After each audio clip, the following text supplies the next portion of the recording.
Good morning, everybody. It is Tuesday, July 29th. We are here. We're live. We're early. It's really early. It's 7:30 a.m. We've got earnings to discuss, and we've got a lot of earnings. UNH, Spotify, PayPal, SoFi, UPS, Procter & Gamble, Boeing, Royal Caribbean, JetBlue. We got a lot of stuff. We got a lot of stuff to discuss and get into. So thank you, everybody, for being here. We will get through all these earnings. We have the SoFi earnings call starting in about 30 minutes. And so then we will see what Mr. Novo has to say. For those that are curious about my sleep score, I got 6 hours and 18 minutes, 79. A little bit of an improvement from 74 to 79. 6 hours. Yesterday was 2 nights before. It was 5 hours. Yesterday was 6 hours and 18 minutes. So we're slowly working up to make sure the sleep score is good. All right, so let's get into it. I think we'll start off with Mr. SoFi, which is up 7.3% in the pre-markets. This is the big one that I know a lot of people care about. This is the one that I am the most exposed to as well when it comes to actual portfolio construction. And I think they crushed, guys. I don't think there's any way around it. I think they absolutely crushed. EPS, 8 cents versus 6 cents expected. Revenue, 853 versus 804. And 850,000 new members. Stock is up about 7%. Revenue growth at 44% pretty much blew everyone's expectations away. I think Roy is the only one who thought it would be 45%, but Tannor thought it would come in at 40%. So this type of revenue growth, yeah, when you're growing like this, the street's going to notice. It's going to be hard to not notice any company that's growing. Adjusted net revenues up 44% year over year. And as a result, I think SoFi is getting some momentum in the pre-market because of that. Notice says we had an exceptional second quarter driven by durable growth and strong returns through our relentless focus on product innovation and brand building. We accelerated adjusted net revenue growth to over 44% year over year, the highest level in over 2 years, driven by record high new members as well as new products and an increase in fee-based revenue. This consistent, disciplined investment across our platform combined with unmatched products and services uniquely positions us to capture the massive and expanding opportunities ahead. Looking forward, we are focusing on innovating faster than ever before to serve more of our members' needs and increasing our financial guidance for 2025. Yeah, that is exactly what you want to hear the CEO say, especially going into Q2. Now, this was a little bit of an easier comp quarter. Last year, they only did $598 million in revenue. So this quarter was one of the easier quarters to beat. But the point is, even if it's an easy quarter, can you actually beat it at a high level? And that's what they did.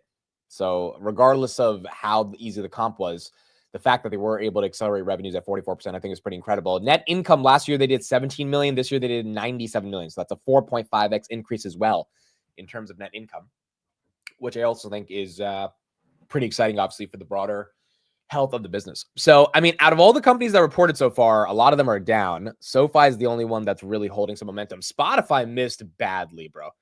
Spotify's down 5%. We'll talk about how Spotify missed on EPS. I think it has to do with accounting or taxes because they came in at negative EPS, negative earnings per share, and it doesn't really make sense to me. So I think there's some nuance to that. UNH, I have not looked at their earnings at all, but they're down 3%. I don't even know if they beat or missed. So we're going to look at UNH together and see what they've got going on. And then PayPal beat on the top and the bottom, but their guidance was kind of And so PayPal is basically flat, down about 1.29%. In the pre-markets. So let's look at UNH. We'll get back to SoFi in a bit. Again, we got the call in about 25 minutes, but let's take a look at UNH and kind of just see what numbers they put up and try to go deeper into why UNH got hit the way they did. So let me just pull this up real quick and then we'll take a look at that. All right. So revenue on UNH, 11.62 billion versus 11.5. That's a beat. EPS 408 versus 405. That's a miss. So they missed on EPS. Medical care ratio increased by 430 bips to 89.4%. So they beat on revenue, very slight beat, missed on EPS. I think everyone knew they were going to miss on EPS, so it's not like that's going to be anything, or that was supposed to be anything too exciting or new. But that seems to be kind of the core reason for why they're getting hit. Full year revenue, they're guiding for 448 billion. EPS, they're guiding for about $16 a share. And then second quarter, They had 408 a share. The CEO, new CEO, Stephen Hemsley, said United Health Group has embarked on a rigorous path to being a high-performing company, fully serving the health needs of individuals and society. As we strengthen operating disciplines, positioning us for growth in 2026 and beyond, the people at United Health Group will continue to support the millions of patients, physicians, and customers who rely on us, guided by a culture of service and long-standing values. Yeah, we'll go deeper into their numbers as well and try to see what else they're putting up. But this is kind of the core stuff that you're looking at when it comes to their earnings. I mean, again, it was we talked about it yesterday, right? UNH was not supposed to put up some monster quarter that would get the stock back to 300 or 320, like people were like. This is one that's going to take time. It's going to happen over time, but as it does play out, it will play out in a way that should be a deep value play as more and more people recognize a company doing this much free cash flow probably deserves to get some higher premiums. And so regardless of the stock kind of be down 3 or 4%, it could go down 3 or 4% without earnings. I don't think there's like any fundamental reason, at least not that I'm seeing, outside of the fact that it's going to take more time. They missed on EPS, and over time, hopefully that continues to gain. Boeing earnings, let's just see what Boeing put up as well, because we just got their numbers, and let's see what it looks like for Boeing. By the way, we got some bullish NVIDIA news in the context of the EU and the amount of chips they're going to be buying. So that is why NVIDIA is up right now. Boeing, all right, they beat by 5%, negative 124 versus negative 131 on EPS. Revenue 22.7 versus 21.72 billion. EPS is up 57% year over year. Revenue is up 35% year over year. Boeing stock is up 2%. Boeing is up 2%. Okay, cool. For those that are just joining, we talked about SoFi. We talked about SoFi already. I mean, we're going to go deeper into them. We're going to have to call in about 20 minutes, but SoFi crushed it. They beat on revenue, beat on EPS, increased guidance. Stocks up about 7% right here. Based on what notices on the call, I mean, we're going to see if there's any serious, breakout potential, which, I mean, look, with a quarter like that, it's hard to imagine there's not breakout potential. 850,000 new members, revenues up 44% year over year, and then EPS, they beat in a pretty healthy way. Let me pull up the deck for SoFi as well. New products also hit a record high. I mean, there's nothing, I don't see anything bad to say about the quarter.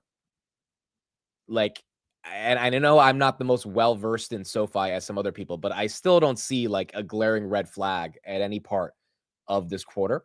Record in members and products, doubled revenue in financial services, expanded the loan platform business. I think it's on a TTM now of about 500 million for the loan platform business, which is incredible. Accelerated loan originations and continue to expand for the products and strengthen the brand awareness to attract more members to the SoFi ecosystem. The brand awareness is working because they're adding almost 1 million people in every 90 days. So obviously, whatever marketing strategy they've taken, it's showing up in the results. Now, the operating leverage is not like tech company level operating leverage, but it's getting there, right? And as it gets there, top line revenue growth accelerating, eventually that will come to the bottom line. They're going to print profits. They're going to print net income. And I think the street's going to eventually have to notice at a much higher level as well. And the street's already noticed, right? The stock went from 13 to 22. I know a lot of people are now asking, hey, can it make that real push to 25, 30? You got Such in the chat that believes it is very, very possible. 25 is on the table before mid-August. I think, so people were asking this question yesterday of like, can SoFi, really have a breakout, 30, 40, $50? Could that happen? And I think the answer is yes. But the question is, who buys? Do the OG people start buying more shares, right? The people that have owned like a Sachin, do you buy more shares at these levels at 2022, right? Because you want more exposure and you feel like, goodness, I just need to have more of this. Or do new people come in that don't really have a massive position and say, dude, this bank is growing 44% year over year. I need to establish a position. Do you get better institutional investors coming in saying, why am I ignoring SoFi? Why am I not hopping in on this? I don't know. I think that's the broader question, to see what the stock can do to continue getting more momentum. But they increased guidance across the board. They beat on all the core metrics that matter. Member growth, again, which is, as Tannor likes to say, the most significant indicator of growth, continues to grow. Adjusted EBITDA margins right here are at 29%. That's up 3% quarter over quarter, which is not bad at all. That eventually will come down to operating margins. I mean, I think it's enough to get the street to be excited. Novo's tanking. Did Novo have earnings today? Novo? Oh my, hold on. Why is it down 21%?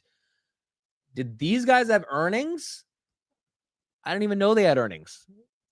Well, no, they didn't have earnings. Novo doesn't have earnings today. There's got to be something else. Dude, Novo's already got hit. Pretty bad. Sachin says, I will not buy any more shares at these levels, but institutions forced to buy as more analysts start new coverage as they buy per their recommendations. Rate cuts as catalysts. Yeah, I mean, I didn't even mention that. We talked about that yesterday on the market close, but yeah, rate cuts, right? That is your core catalyst. And as analysts upgrade the stock based on the premise that you're going to have more rate cuts, yeah, you've got a new string of buyers that can probably come in based on that as well. Okay, Novo, I don't know if this is earnings, but this is like preliminary guidance. Is this preliminary guidance? Or is this actually earning? In the first 6 months of 2025, Novo Nordisk sales increased by 18% and operating profit increased by 29%. Sales growth in the first 6 months of 2025 was positively impacted by gross to net sales, but they lower their sales and operating profit outlook for 2025. Okay, so is this earnings? Or I don't know what this is, if this is a preliminary explanation of their business going into their Q2 earnings. But yeah, it doesn't seem like earnings. It seems like just a note on cutting their full year guidance. They also cited weaker growth expectations for its Wegovy obesity drug in its key US market, which is probably because of compounded fake Ozempic types of drugs, right? And that's what led to the breakup between Novo and Hims in the first place. Novo right here down 23%. What about Hims? Hims is down 2.4% on this as well. Hims is down 2.4% on this one. August 6th. Okay, so this is a preliminary piece of news before August 6th, which is their earnings. Got it. Yeah, usually when a company does that, they're trying to prepare people for like a crappy quarter, which, I mean, if you're lowering your outlook by this much, yeah, it's likely going to be a bit of a crappy quarter. Now down 25%. Okay, PayPal real quick. Let's talk about that, and then we'll keep going from there. PayPal beat on the top and the bottom, but guidance was just not really good, which is why I think it's getting hit. So PayPal right here, 8% year over year on EPS. 18% year over year on EPS. They beat by 8%, and then revenue 3%. Revenue's up 5% year over year. Again, this is not really a growth stock, given the revenue growth is not as substantial. EPS is a little bit better. Top line revenue is kind of what the street's looking to accelerate. Revenue guidance, from what I looked at, and we'll bring up the actual IR deck, is just like not as much as what people thought it was going to be. And I think that's okay, because PayPal's introducing a lot of new products. Like, you're going to see it eventually scale over time. It's not going to happen all at once. But this seems to be the reason why this stock is also taking a little bit of a hit. But it's not even that bad in the pre-market. Where is PayPal? Yeah, it's barely down. It was down a lot more than this. So it's not as bad as I think what some people thought on PayPal. Also, take a look at this. It looks like you're seeing Braintree start getting ready to come back to growth. So you are seeing a little bit more momentum there. But overall, good quarter. Just not like a crazy, crazy good quarter. Same thing with UNH, even though UNH is starting to recover a little bit. All right, yeah, UNH was down 4%. Now it's down 1.4%. Again, a lot of these stocks that are reacting on earnings, they don't deserve to be down as much as they are, especially if they're already getting hit like a PayPal or a UNH.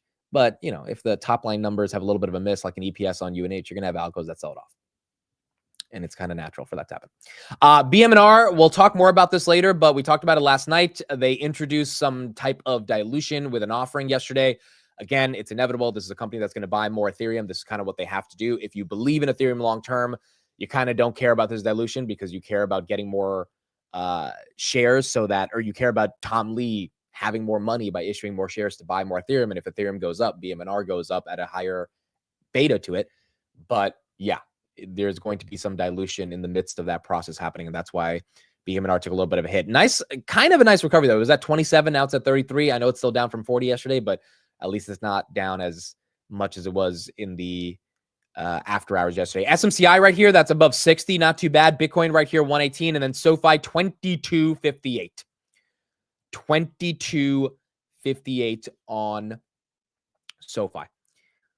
I don't know, dude. If Noto has a good call and the call's in 15 minutes, it's hard to imagine this thing doesn't get a breakout.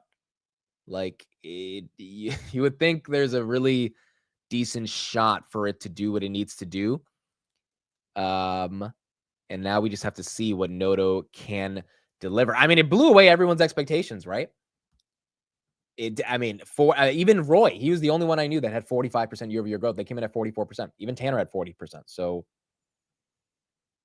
it seems like a healthy earnings call can get this bad boy to really get some momentum. 2260, there you go, 7.5%. That's a all-time, not an all-time high, but that's a intraday high in the pre-markets.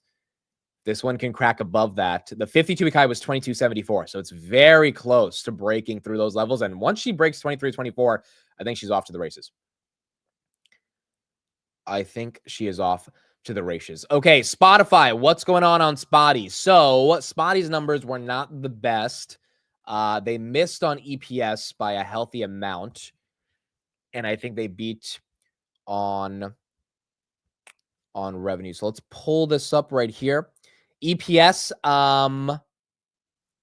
missed by 120%, negative 49 cents a share versus 242. Revenue, they missed by 4%, 4.8 billion versus 5.02. The EPS miss has to be something a little bit deeper.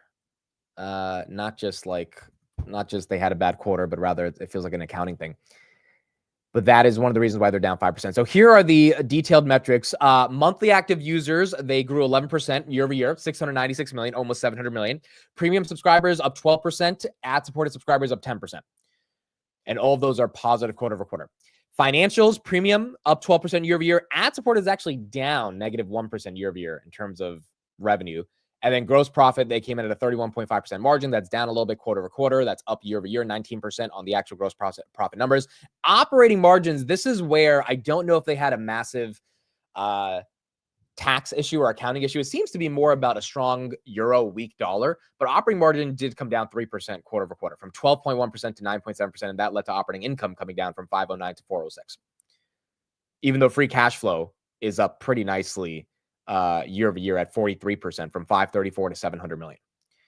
So free cash flow's up, operating margins are down. I'm pretty sure there's some nuance to what exactly is happening with Spotty, but that is why that stock is getting hit down about 5% on the day. SoFi 2274. 2274 on SoFi. That is just touching its 52-week high. 2277. There you go. That is a new 52-week high in the pre-markets, up 8%. Wow, Bitmine just announced a 1 billion stock repurchase program. What? Why are they... What? Tom Lee says, in our road to achieving the alchemy of 5% of ETH, there may be times when the best expected return of our capital is to acquire our own shares. Okay. I'm a little confused about that. Why don't they just buy more Ethereum? Like that's, I mean, okay. So is the stock moving on that? By the way, Novo still down 24% right here. BMNR kind of green on that, I guess. A little bit. Yeah, there's a green candle right there. A little bit. Still down 5%. Buying back your own stock in a treasury company that you're going to dilute anyway to buy more Ethereum. The net asset value for BMNR is $22 a share, by the way. It's $22 a share. So it's trading at 33. So you can do the math, 33 over 22, a little bit at 1.3x premium. But the net asset value is $22 a share. So I guess if it fell below 22, or if they buy more Ethereum and the net asset value goes to like 25, if it falls below 25, that's when they would initiate this $1 billion stock buyback.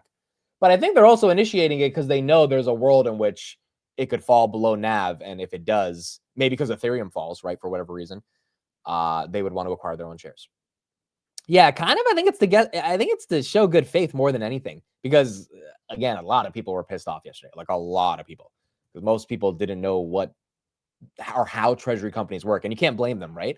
So if most people don't understand the nature of dilution and the nature of offerings, by the way, the PIPE investment that they unloaded yesterday, also Kathy Wood, she doubled down on BMNR. She bought another 500,000 shares. The PIPE investment they unloaded yesterday, that PIPE investment is 45 million shares all getting dumped at 450. 540. And yesterday, only 1 million shares of those shares were dumped at 540. And that really can take the price down, right? Because you have shares being exercised on the open market at 540 when the stock's at 33. You're going to get a massive move to the downside. But it's the nature of the PIPE offering that they did to even raise the money to buy Ethereum in the first place. And so, you know, you can understand why people are upset, but also that means they might want to buy back their stock if it gets that low. Kathy bought 570,000 shares of BMNR, 181,000 shares of Google, 25,000 shares of AMD and NVIDIA. She sold 185,000 shares of Block, 300,000 shares of Joby, 80,000 shares of Rocket Lab, 18,000 shares of Coinbase, 61,000 shares of Palantir, and 118,000 shares of Robinhood. So she continues to buy more BMNR. SoFi, wow, 23. There she is. There she is. Yes, we are doing the SoFi call in 9 minutes. In 9 minutes, we are doing the SoFi call. There you go. 23. That's the breakout. That is the 23.19. That's the real breakout. I mean, you get above 23.50. It should be blue skies. There shouldn't be tons of volume shelf above, because we haven't seen these levels since literally 3 years, right? So it's going to be pure price discovery, as there's not a lot of volume shelf and there's definitely not a lot of resistance because there's kind of no trading activity above those levels. Wow, 23.35. Now she's running. Now she is 23.40. I think if Noto gives us a good call, and there's no reason for it to not to be a good call, because now you've got the numbers to back up. You know, you're walking into that call with the level of earnings growth to justify any confidence that he has. I think it can hit. I think it can hit. And breaking over 25 would be really fun, because then you got people thinking, all right, is 30 on the way?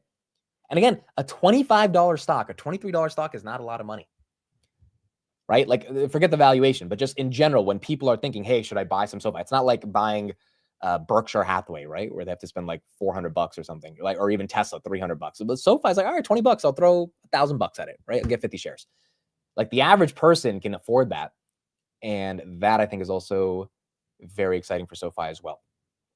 So you're seeing that momentum. We got 7 minutes until SoFi call goes live. Real quick, we do have some news on NVIDIA, and that's why the chips are running as well in the pre-markets. And that news on NVIDIA has to do with the EU buying a lot more. Let's just take a look at this real quick as well. Last week, the H20, one of NVIDIA's less powerful AI chips, it had been developed specifically for China in the wake of export restrictions that had been initiated back in 2023, earlier this month. You'll recall, we talked a lot about it, the Trump administration allowing NVIDIA to resume selling that H20 chip to China, reversing the effective ban on the chip from a few months ago. And NVIDIA's CEO saying recently that any restart of production on the H20 would take 9 months. So there's going to be a bit of time to go before it reaches folks in China. And the big news today is that the European Union, based on reports that are coming out, is set to buy $43 billion worth of chips.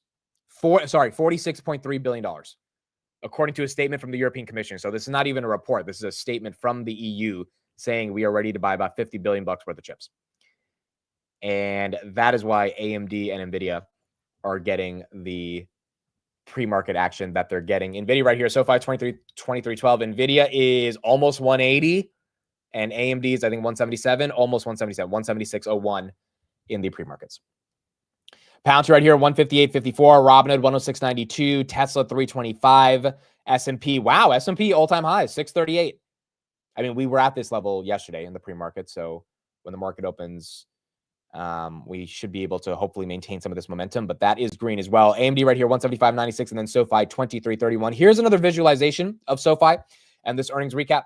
So again, estimates on revenue, they beat by 44, or they're growing 44%. They beat by about 56 million. Adjusted EBITDA margin, 29% versus 26%. EPS, 2 cents on a beat, 8 cents versus 6 cents.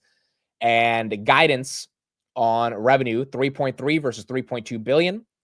Adjusted EBITDA growth at 28% versus 27%, or at least the margin growth. And then EPS, they're assuming 31 cents versus 28 cents.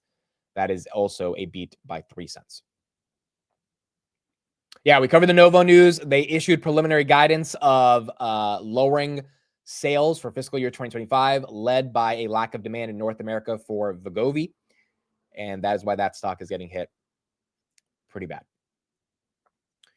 So There we go. The biggest confusing news, though, of the day, though, is BM&R buying back $1 billion worth of their shares. That is, I mean, I get it, but I feel like MicroStrategy would never buy back their stock. They would just buy more Bitcoin.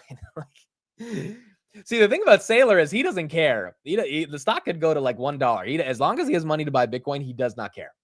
He's not interested in people complaining about the stock going down because he knows that, Bitcoin will go up over time and the stock will go up.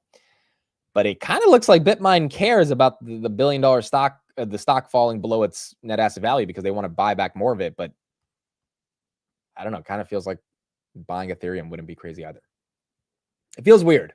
It definitely feels, I don't fully understand exactly what the logic is behind that. SoFi right here, 2318. 2318. We are going to pull up the call, which should be starting in just a second, in about 4 minutes. And we're going to see what Noto has to say. Let's put it in the chat. What do you guys think on SoFi pump or dump? And also, I mean, who's happy about this? I'm imagining people should be pretty damn excited, as SoFi is a core holding for a lot of people, especially for retail. Again, I do have an options position. If SoFi is above 20 by January 2026, that option position should do very well in the spread that I'm in. But this is a good quarter, dude. Like, it's a great quarter. It's not a quarter that you can poo-poo on or that you can even try to find any red flag. I don't see any red flags. I haven't gone that deep into it, but I don't see something where I'm like, this is weird or this is not doing well. Top line revenue at 44%. It's hard to find a massive red flag there, especially as adjusted EBIT margins are starting to inflect.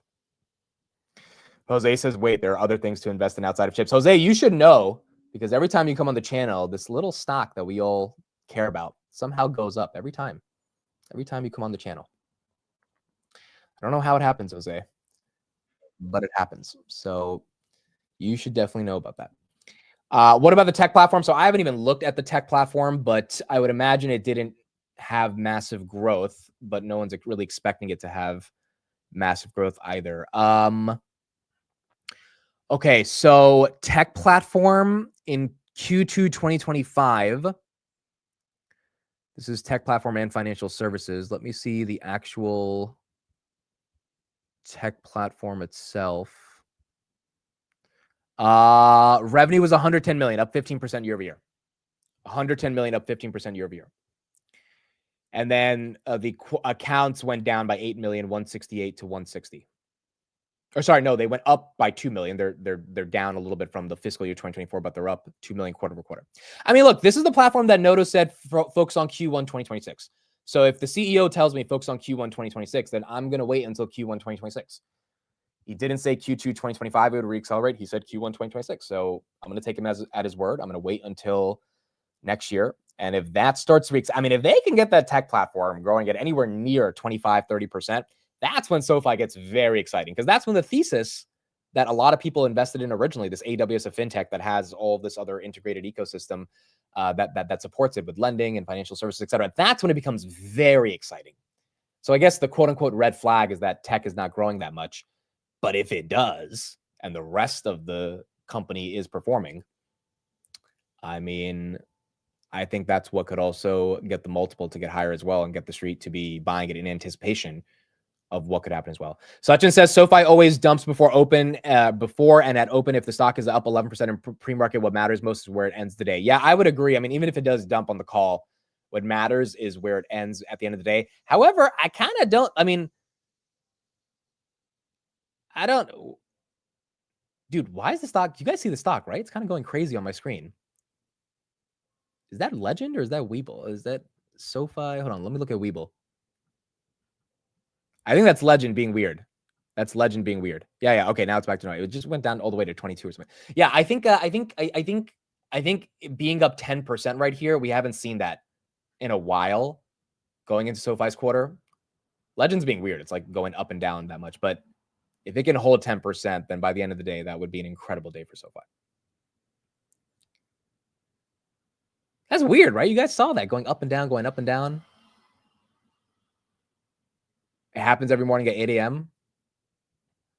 Okay, well, I guess, 8 a.m., yeah, that's when some other brokerages open up, and I guess that's where you get a lot more volume coming in. All right, let's see if the call is live. and then we'll keep going. And then we'll see it's up. Yeah, it happens every single. Wow. Okay, I don't really look at stocks like staring at the candles at 8 a.m. I guess so. I've never seen that. But you can see on Webull getting a little bit of a red candle, but if it holds 10% going into the call, I think that can be very, very exciting as well. Okay, let's see if the call is live. Call's about to go live in about 30 seconds. And then we'll see UNH. This stock was down 4%. Now it's down 1%. Novo, that's the big one, getting hit 20%. Bitmine's down 6%. Webull's down 1%. Open Doors down 1%. Nvidia's up 1.3%. Grab's up 2%. Tesla's flat. Palantir's up 0.5%. Hoodie is up about 0.19. Novo again, that's down. Nvidia up 1.34, and then SoFi still up 10.47%. Amit wakes up at 8:42. Everybody, no, I wake up at like 5:30, but at 8 a.m. I'm usually like going for a walk or something. I'm not like literally staring at the chart. That makes sense though, because a lot of brokerages open up at 8 a.m. and a lot more trading comes in. JetBlue, that one also had earnings today. I didn't see their numbers, but that stock is up 3%. That stock is up 3%. So SoFi still holding 10.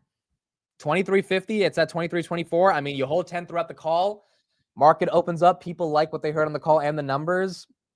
And macro's in a good spot. We got a lot of good stuff with the EU and Japan. I mean, China updates we should be getting soon with Besant in Stockholm. I mean, this is one of those quarters where a lot of things are working in the right direction for SoFi, and hopefully that continues. And that could be the reason why SoFi potentially maintains this momentum. All right, SoFi Call. It is live. Let's get into it. Talk about our results and recent events are Anthony Noto, CEO, and Chris Lapointe, CFO. You can find the presentation accompanying our earnings release in the investor relations section of our website.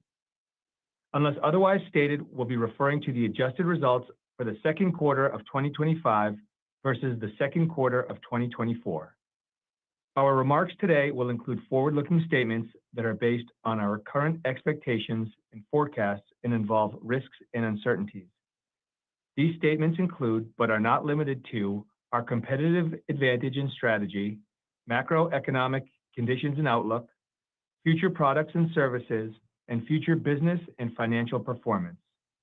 Our GAAP consolidated income statement and all reconciliations can be found in today's earnings release and the subsequent 10-Q filing, which will be made available next month. Our actual results may differ materially from those contemplated by these forward-looking statements.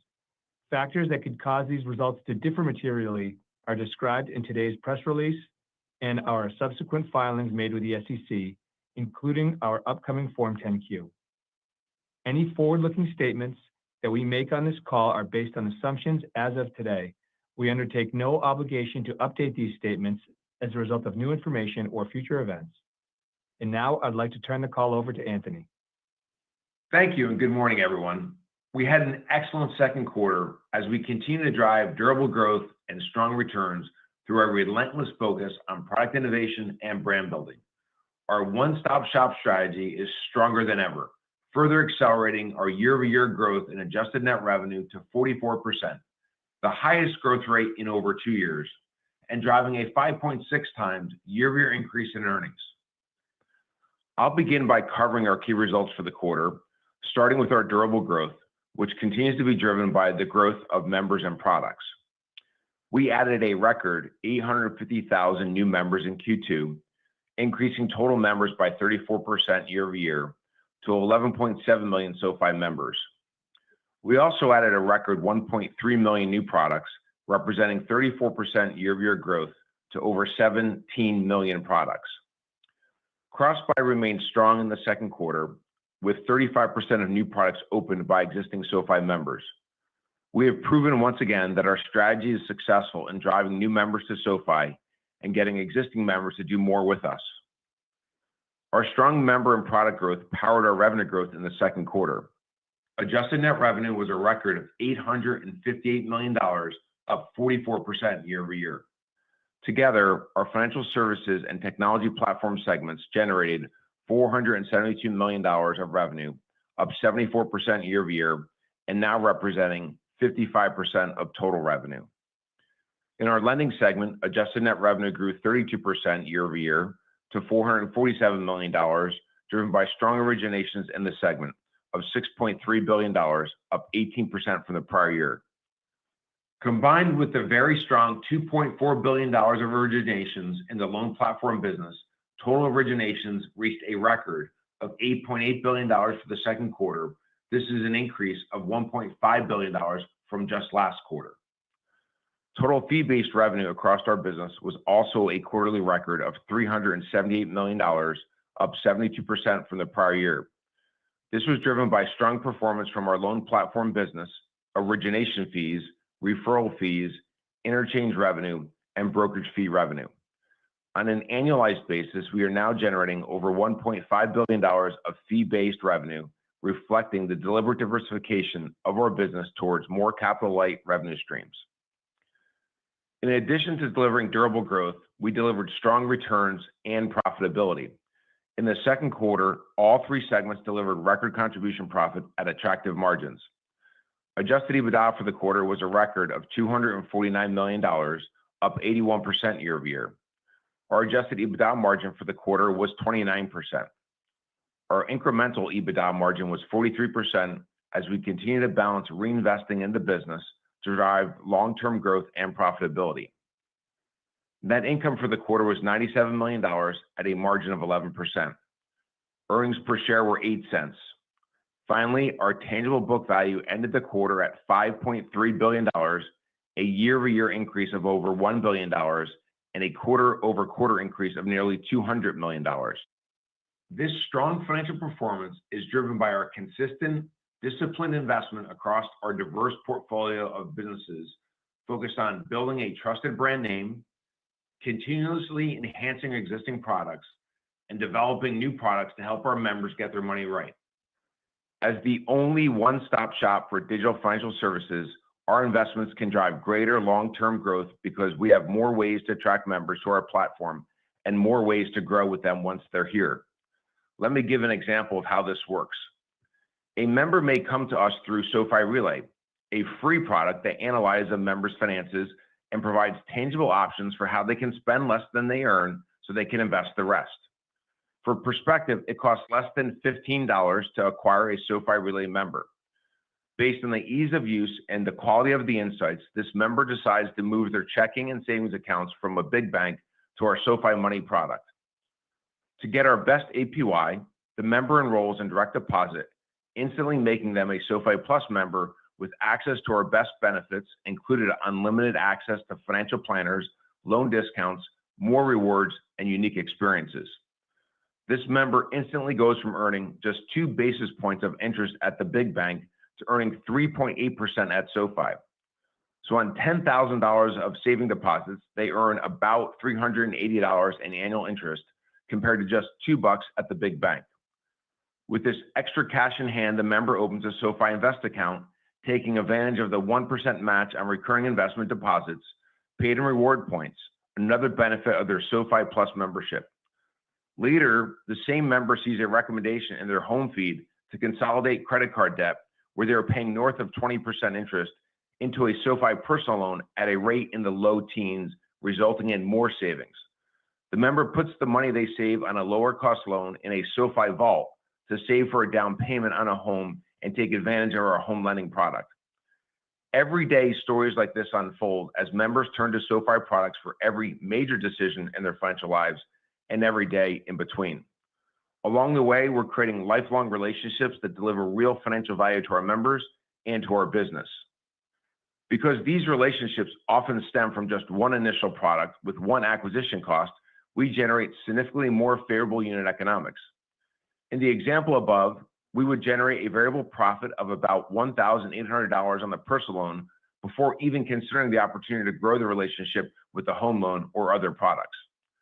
As we do more with each member, we drive a higher lifetime value, which is our sustainable competitive advantage and allows us to continuously reinvest in our business to provide better products, lower interest rates on loans, higher rates on savings accounts, boost on recurring investments, and even more free financial services, and in turn, driving the power of our virtuous cycle. The concrete result of this virtuous cycle is superior compounded growth over the last 5 years, including nearly 50% revenue growth, member growth of 58%, and product growth of 60%. Despite the significant growth we have achieved to date, we are just getting started. The existing opportunity in front of us is massive, and the opportunity is growing through our own innovations to expand our addressable markets and by rapidly advancing technology. In fact, we're at an unprecedented point in time with 2 technology supercycles taking place. Crypto and blockchain, as well as AI, have the power to completely reinvent the future of financial services. As a tech-forward digital one-stop shop, we are uniquely positioned to capture the opportunities presented. Let me take a moment to discuss some of our recent investments in these areas, as well as our ongoing investments in brand building and product innovation across our platform. Starting with crypto and blockchain, I am very excited that during the second quarter, we announced the first 2 of many planned crypto and blockchain innovations across our products and services. First is self-serve international money transfers, which will allow SoFi Money members to seamlessly and securely transfer money to people in dozens of countries, whether it's to support family abroad or make purchases outside the US or manage their money across borders. These transfers will be fully automated in the SoFi app at significantly faster speeds and lower costs compared to traditional services, putting more money in people's pockets faster. And these transfers can also be done by businesses. Here's how it works. A member deposits funds in their SoFi Money account. Through the SoFi app, they initiate a transfer by entering the recipient and the amount to send in US dollars. Funds are automatically transmitted on a secure, well-known blockchain network and converted into local currency at the destination, then rapidly deposited into the recipient's account in the fiat currency of choice. This process is fast and easy. It can take under a minute, and it will be done with full transparency with exchange rates and fees upfront, and it will be available 24/7 in the SoFi app. And you can imagine the day when the SoFi app is deployed internationally for payments coming from non-US countries to the US. The ability to leverage blockchain technology to send money internationally is yet another enhancement of SoFi's unprecedented money movement offering. The second crypto-related innovation is our return to crypto investing. We are excited to once again be able to provide members with the ability to buy, sell, and hold a selection of cryptocurrencies like Bitcoin and Ethereum.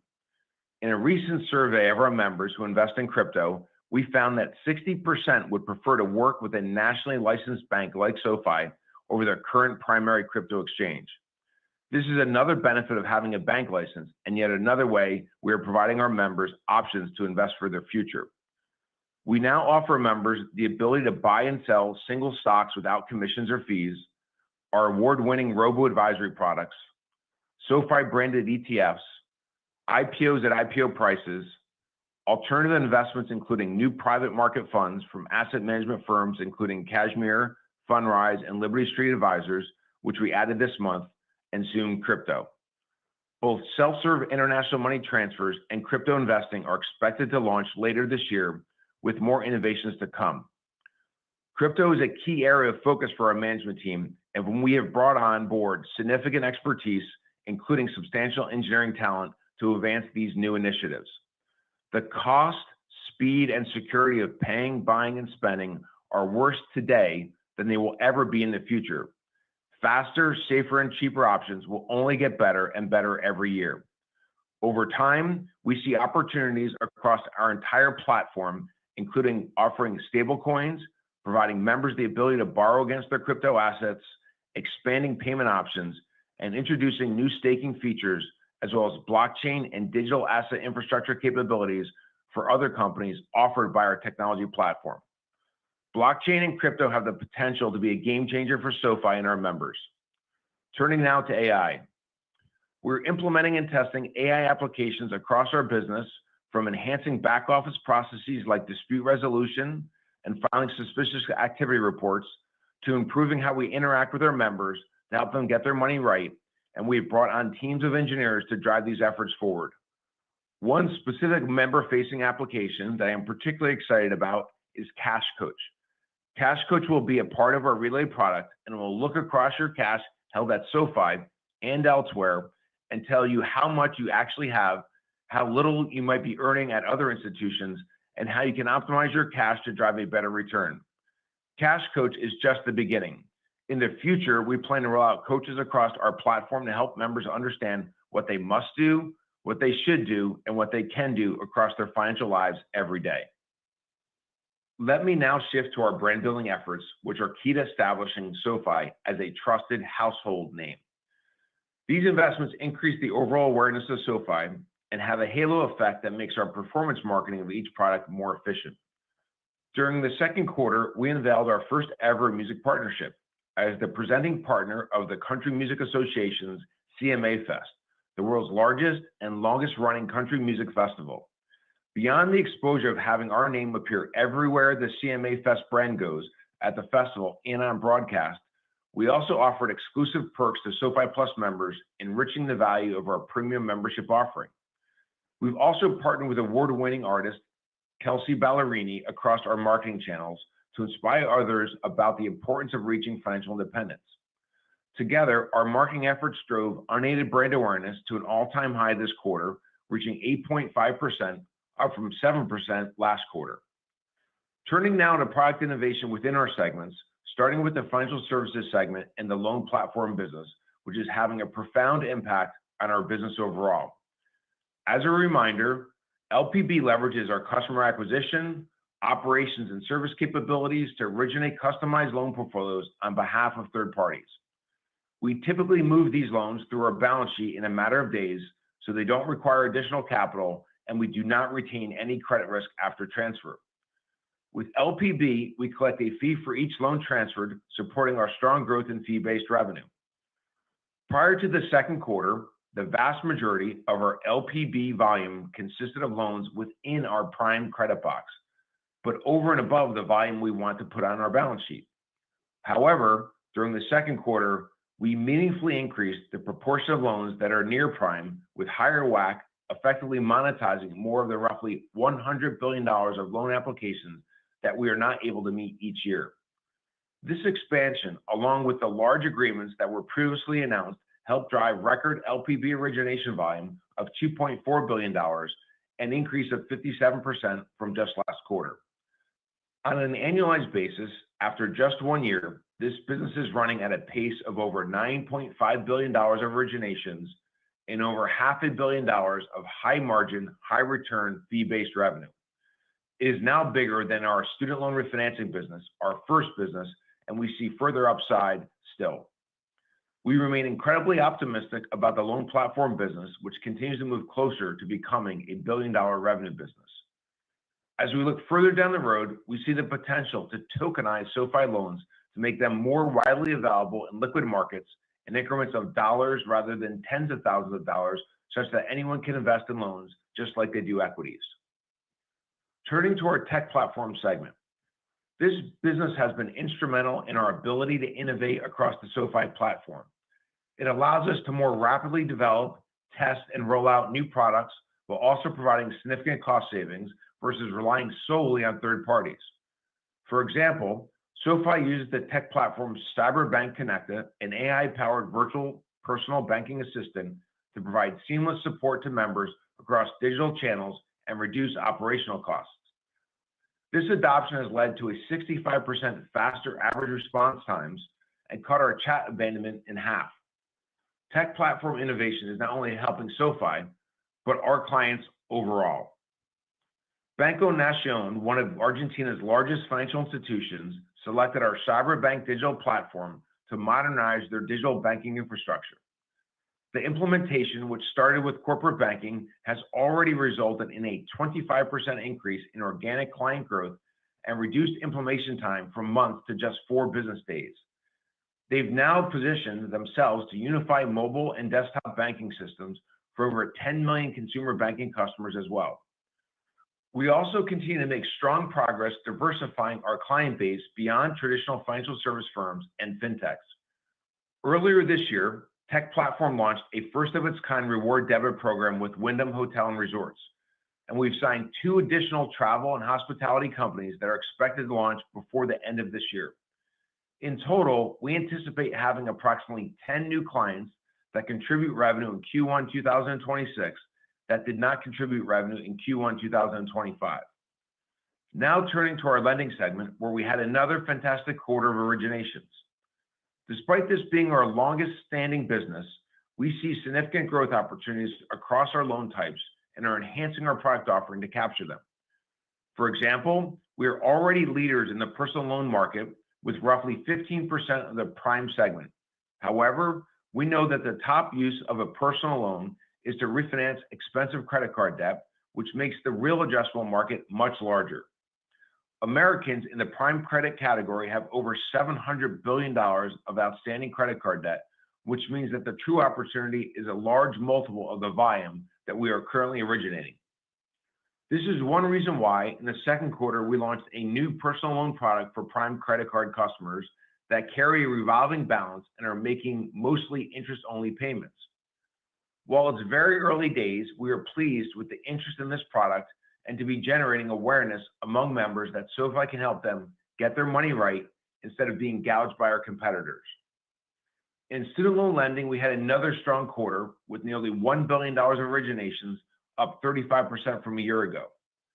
Given the evolving student lending landscape, in the second quarter, we launched a refinancing solution which allows for lower payments in the early part of the loan and steps up into paying regular payments after this introductory period. This allows members to find their footing and build long-term savings, and it's another innovative way we are targeting the estimated $280 billion of student loans that can currently be refinanced at a more attractive rate. With the elimination of the government's Grad Plus program and the capping of the Parent Plus program, we see further opportunities for in-school lending and student loan refinance. Turning to home lending, total home loan originations reached nearly $800 million in the second quarter. This is an increase of more than 90% year over year, despite the elevated rate environment. One key driver of this growth has been our home equity loan offering, a particularly attractive product in this high rate environment. In the second quarter, we had our best quarter of home equity originations, surpassing last quarter's record. This product, which we didn't have a year ago, accounted for nearly 1/3 of our home lending volume. As interest rates come down, we are planning for an acceleration in demand for both home purchase and refinance. To put the opportunity in perspective, we have nearly 3 million members with a home loan held at another institution, and we believe we are well positioned to capture a significant portion of the refinance volume as the rate environment improves. Our success in the second quarter is clear validation of our strategy and execution. And as you can see, we are just scratching the surface of the tremendous opportunities for growth that exist across each of our products and segments.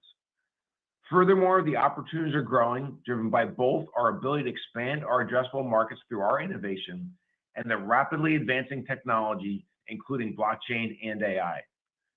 As the only digitally native one-stop shop for financial services, we are uniquely positioned to capture the increasing opportunities on our way to becoming a top 10 financial institution.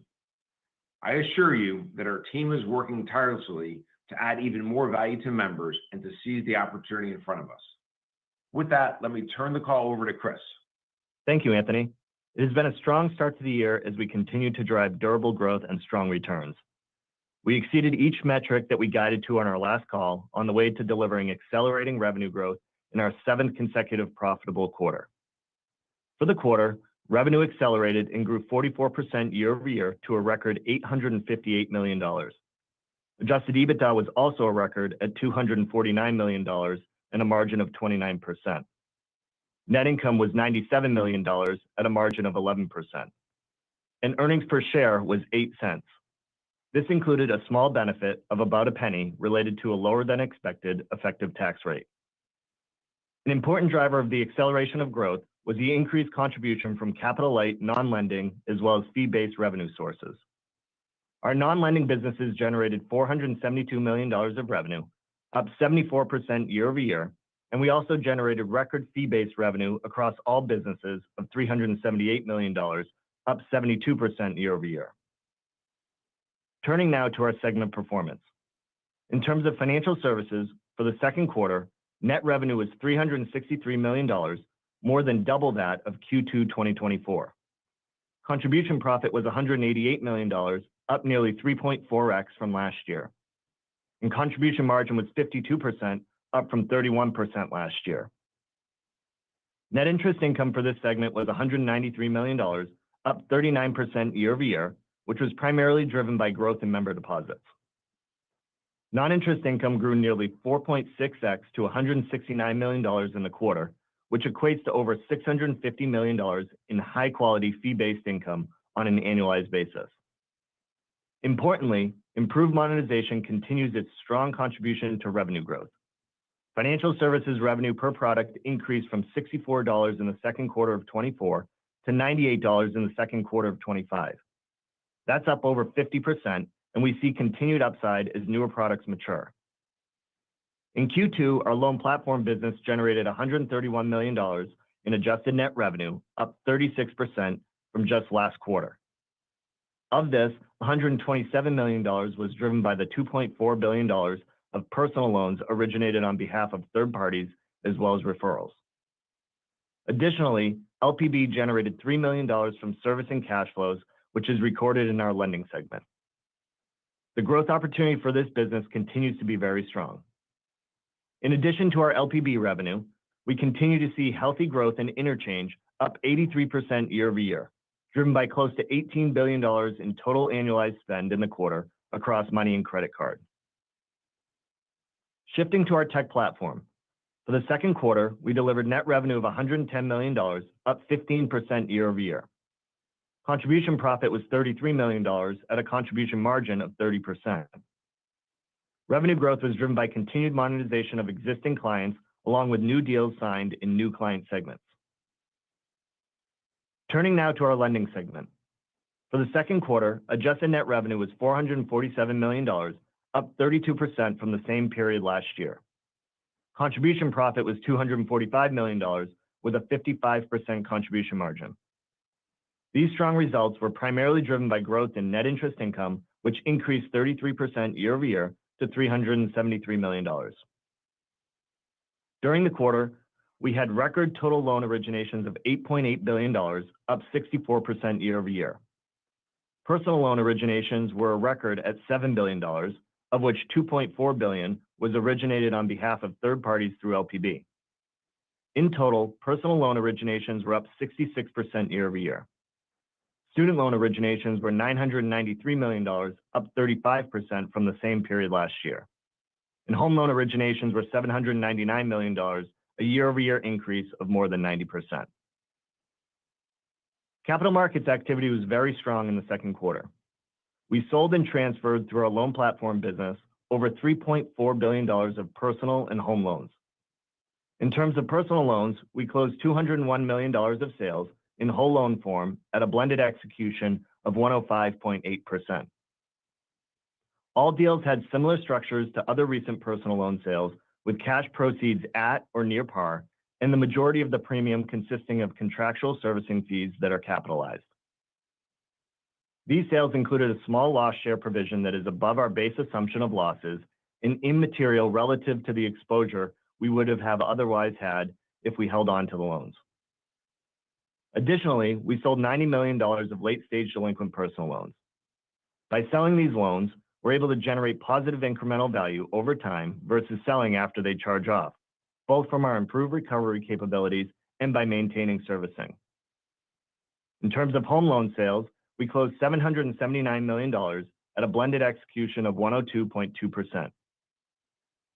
In addition to our personal loan and home loan sales, we executed a $690 million securitization of loans originated through our LPB business, our second securitization of collateral originated through LPB. Importantly, this channel provides our partners with meaningful liquidity to support their ongoing investment in the loan platform business. The transaction priced at an industry-leading cost of funds levels with a weighted average spread of 101 basis points. Turning to credit performance, the health of our consumer remains strong, and we're not seeing any signs of weakness. Our personal loan borrowers have a weighted average income of $161,000 and a weighted average FICO score of 743, while our student loan borrowers have a weighted average income of $136,000 with a weighted average FICO score of 768. Our credit trends continue to be strong after seeing delinquencies peak early last year. For personal loans, the on-balance sheet 90-day delinquency rate was 42 basis points in the quarter, a decrease of 4 basis points sequentially. The annualized charge-off rate also declined to 2.83% versus 3.31% in the prior quarter. Had we not sold any late-stage delinquencies, we estimate that including recoveries between 90 and 120 days delinquent, we would have had an all-in annualized net charge-off rate for personal loans of approximately 4.5% versus 4.8% last quarter. For student loans, the on-balance sheet 90-day delinquency rate was in line with last quarter at 13 basis points. The annualized charge-off rate for student loans increased 47 basis points to 94 basis points. This was primarily due to a few discrete items. First, we switched servicers for our student loans, which resulted in some charge-offs being delayed from Q1 to Q2, as well as some customer payment disruptions in the second quarter. Second, we purchased a portfolio of student loans at the end of Q1 that have had a higher charge-off rate in line with our expectations at the time of purchase and reflective of the price we paid for those assets. Excluding those items, normalized charge-offs across the first and second quarters would be approximately 64 basis points in Q1 and 68 basis points in Q2, in line with previous quarters, and we expect normalized levels going forward. The data continues to support our 7 to 8% maximum life of loan loss assumption for personal loans, in line with our underwriting tolerance, although we continue to trend below these levels. Our recent vintages originated from Q4 2022 to Q3 2024 have net cumulative losses of 4.23%, with 41% unpaid principal balance remaining. This is well below the 5.75% observed at the same point in time for the 2017 vintage, the last vintage that approached our 7 to 8% tolerance. The gap between the newer cohort curve and the 2017 cohort curve widened by a more favorable 19 basis points after a widening improvement of 16 basis points in Q1. Additionally, looking at our Q1 2020 through Q1 2025 originations, 60% of principal has already been paid down, with 6.7% in net cumulative losses. Therefore, for life of loan losses on this entire cohort of loans to reach 8%, the charge-off rate on the remaining 40% of unpaid principal would need to be approximately 10%. This would be well above past levels, further underscoring our confidence in achieving loss rates below our 8% tolerance. Turning to our fair value marks and key assumptions. As a reminder, we mark our loans at fair value each quarter, which considers a number of factors, including the weighted average coupon, the constant default rate, the conditional prepayment rate, and the discount rate, comprised of benchmark rates and spreads.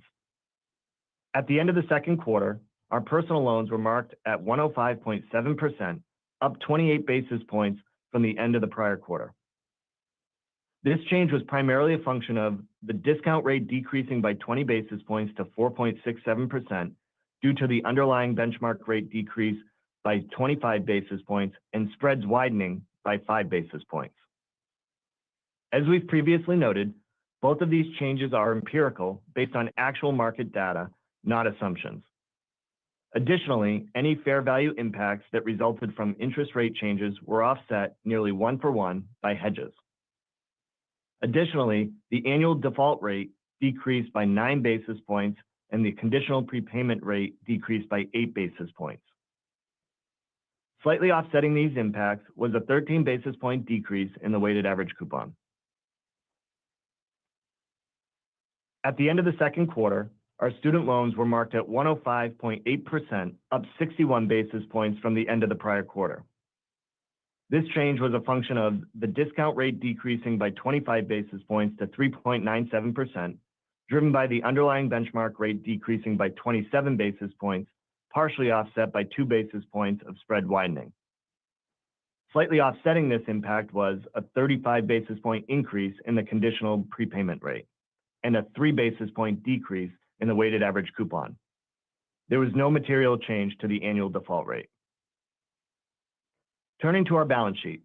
In the second quarter, total assets grew by $3.4 billion, driven by $3.1 billion of loan growth and approximately $220 million of growth in cash, cash equivalents, and investment securities.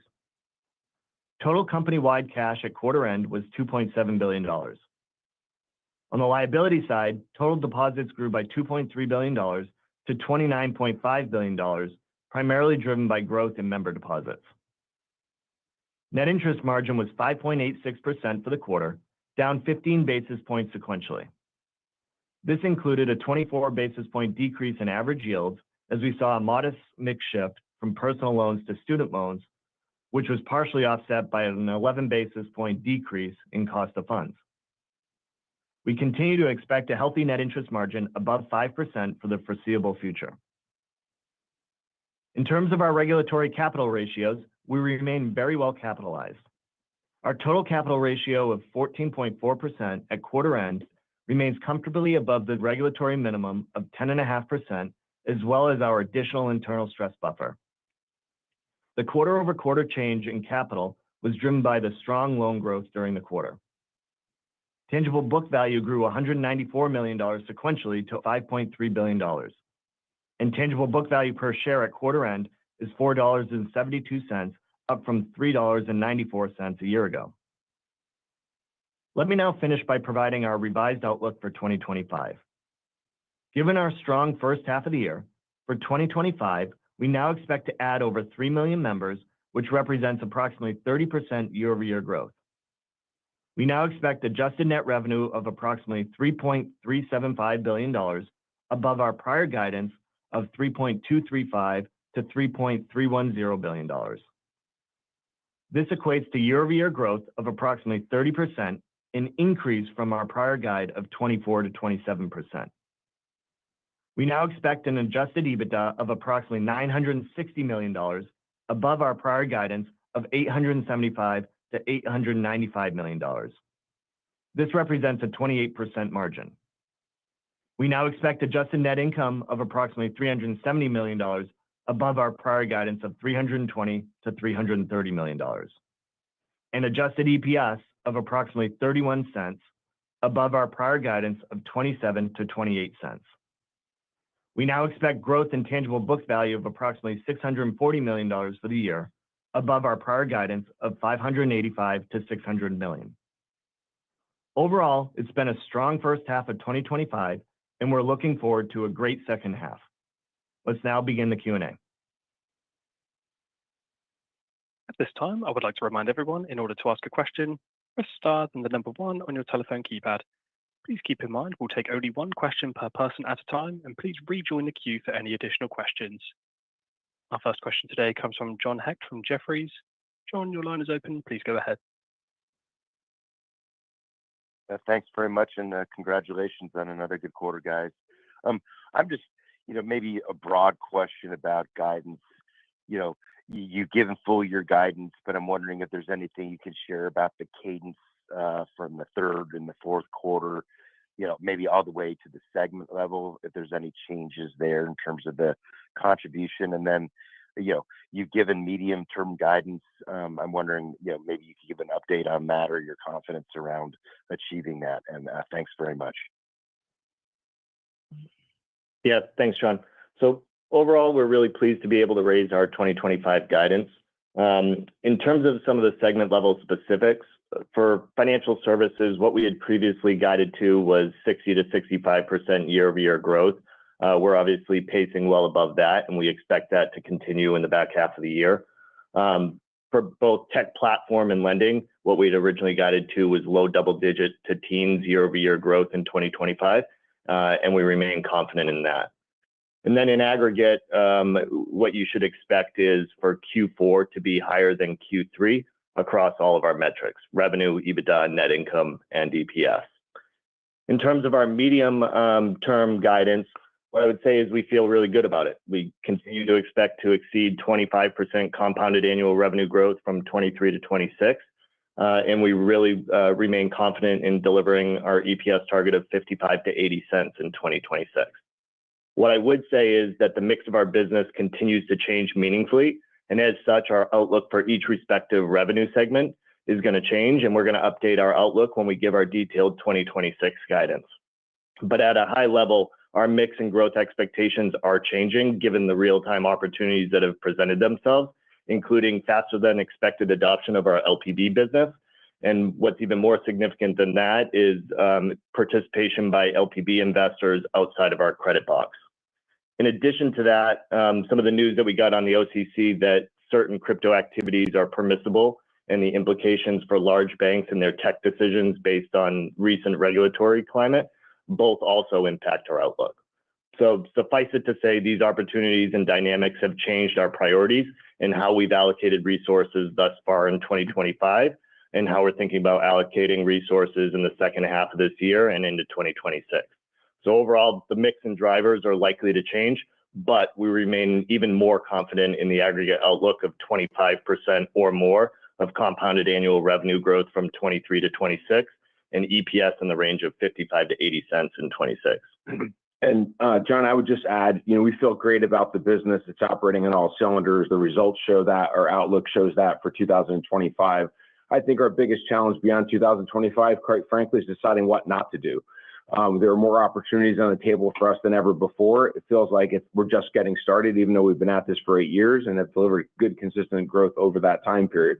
Our goal and prioritization will be to allocate resources to those segments and those businesses that can drive the best compounded growth over decades, as opposed to just a couple of years, with the overall goal of an ROE that's 20 to 30%. So, as Chris mentioned, there's a few things that turned out to be a lot bigger opportunities sooner than we thought, and we're going to allocate resources to those.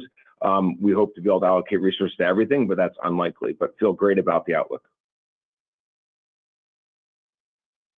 The next question comes from Dan Dola from Mizuho. Dan, your line is open. Please go ahead. Hey, good morning, Anthony and Chris. So epic results here. Congrats on our end. Can we quickly discuss the tech platform and the Chime migration? That's been a topic that we've been getting a lot of questions on. So specifically, is the migration complete and what is the impact on the overall account? So thanks again for any color. Sure, I can take that, Dan. So we don't give guidance on tech platform accounts. What we have guided to is low double-digit to teens revenue growth for the tech platform in 2025. And as I just mentioned, that expectation has not changed up until this point. While migration is not complete, we have made really good progress on signing up new partners that are going to contribute in 2026. And the exact give and take of those new partners coming on board and the loss of any existing partners will be firmed up by year end. And we'll give a new update on guidance for all the in and outs after our Q4 2025 earnings call. We do anticipate, as we've mentioned previously, having approximately 10 new clients that are going to contribute revenue in Q1 2026 that did not contribute revenue in Q1 of 2025. The next question comes from Andrew Jeffrey at William Blair. Andrew, your line is open. Please go ahead. Hi, good morning. Appreciate you taking the question. Chris and/or Anthony, whoever wants to take it. Can you talk a little bit about sort of anticipated funding mix going forward? This was a very strong origination quarter, obviously across the board, and the loan platform business is ramping really nicely. But you also had excellent deposit growth. So I just wonder if you can help us a little bit recognizing the very high, like sort of basically infinite returns on capital from the platform business versus the balance sheet and sort of how you think you're going to use each going forward to sustain your growth. Yeah, Chris and I will tag team. And the first thing I'd say is we really want to balance the different business lines to drive an optimized return on equity. We clearly are in a unique spot now on the origination platform where we're not just selling our technology capabilities and originations based on loans that are in our credit box, but now outside our credit box for the first time. And that's a whole new frontier for us. And so the opportunity set there really is open-ended because it's capital light, and capital light businesses, as you mentioned, drive better ROE. That said, we want to make sure we serve our members well and don't just focus on the absolute the percentage of ROE, but the absolute dollars as well. And having balance sheeted some of our loans for sale at a later point in time and generating the NIM is also contributing to our profitability and visibility both. So it's a balancing act on both. I'll turn it to Chris to talk about the specific funding mix. Yeah, in terms of the specific funding mix, what I would say is it relates to deposits. Right now, we're about 85 to 90% deposit funded. That's our long-term target. So you could expect deposits to grow roughly in line with loan growth on the balance sheet. The one thing I would add, and we continue to have ample warehouse capacity as well. The one thing I would add to what Anthony was saying is we have opened up a new frontier by originating on behalf of others outside of our credit box. In an ideal world and going forward, the plan is to expand even beyond that and include other asset types like our student loan refinancing and school loans, mortgages, et cetera. So there's ample opportunity, a ton of headroom, and we won't be constrained by the overall growth in deposits. Next question comes from Kyle Peterson from Needham & Co. Kyle, your line is open. Please go ahead. Great. Good morning, guys. Nice results. Wanted to ask about in the loan platform business, really impressive results this quarter. Great to hear about some of the near prime ramp here.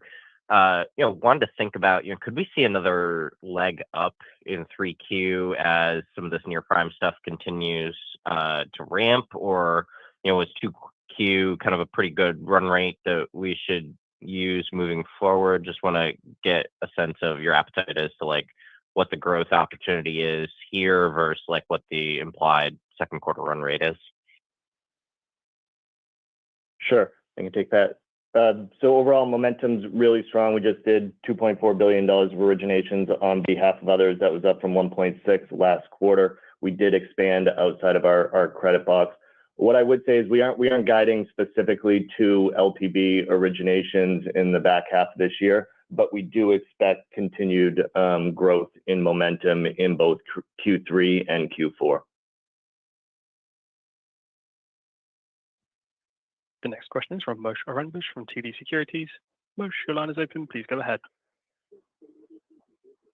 Great, thanks. Maybe to kind of follow up on the loan platform business, could you just talk a little bit about the scope of kind of the partner agreements that you've got? Like how much capacity is there? How long do they last? That type of thing. And maybe just to add on the comment about loan tokenization, is that to use as a funding vehicle, or is that a loan sale vehicle, or both? Thanks. Yeah, the first thing I'd say is that the demand for the loan platform business is pretty broad-based and deep. Asset managers have capital that's coming in every day that they need to deploy against adequate ROE.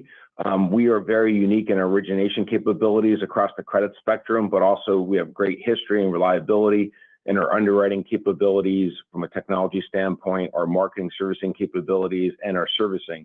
And so those with assets can more easily access originations through our platform than their own or others. And it's also going to be a steady stream of volume given how well capitalized we are and that we have a bank license. Those things really matter. Some of the other fintech lenders that can participate in these sales and forward flows, they don't have deposit funding. They're not a bank. They have different regulatory regimes covering them. We have the most stringent regulatory regimes and the most visible and stable funding, which factors into this as well, especially when you think about other things like fair lending and disparate treatment. The other thing I'd say about the loan platform business is that, we are not going to be able to serve everyone, and we want to pick partners that are focused on the long term, not the near term. So we're trying not to do, deals that could be a flash in the pan, gone, here one day and gone the next. We want durability in our relationships. We've learned that well over the last 8 years from our technology platform business that this is very similar to. We want to, make an investment in the long-term players that really see the value of our originations and our technology platform more broadly. Yeah, and just to follow on to that, the only thing I would add, just to remind folks of the LPB agreements that we have in place and that we've announced. So we had an initial $2 billion deal with Fortress that started in Q3 2024. And then that deal extended for another $2 billion over the next year, starting in Q3 of 2025. We also announced a $5 billion deal with Blue Owl, which was a 2-year deal starting in Q1 of 2025. And then we also announced a combination deal with Fortress and Edge Focus that's $1.2 billion over 2 years, which started to scale in Q1 of this year. What's important to note, as Anthony alluded to, is that we have other partnerships with impressive firms, including investment banks and other investment managers that are also representing meaningful value for us today. The next question comes from Peter Christensen from Citigroup. Peter, your line is open. Please go ahead. Good morning. Thanks for the question. Great results here. Anthony, I was wondering if you could just talk about discretionary spend. You know, you're clearly punching above the incremental margin target for this year. How do you think about spending for the remainder of the year on a discretionary basis? Is it towards things like member acquisition, or is it accelerating certain product development? And then as the loan platform business actually becomes a larger piece of the overall business, do you think SoFi still maintains that 30% incremental margin kind of target?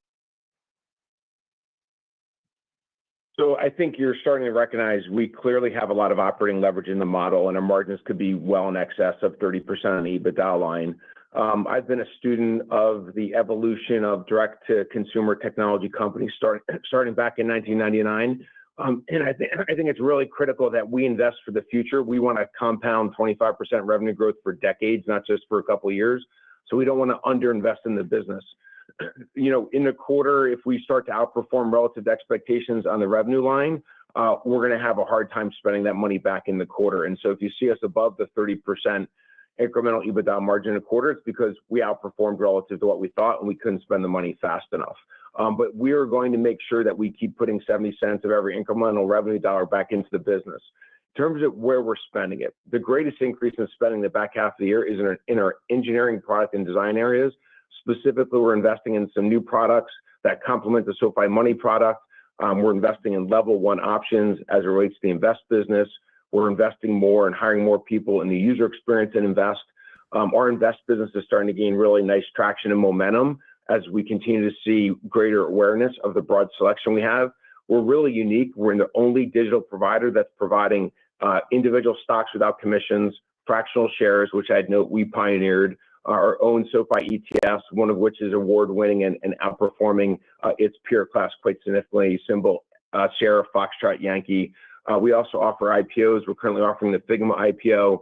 We also have robo accounts that have been award-winning, and we've introduced private investing through our partnership with Templum. We had an offering with SpaceX recently, as well as a couple of others, and more to come.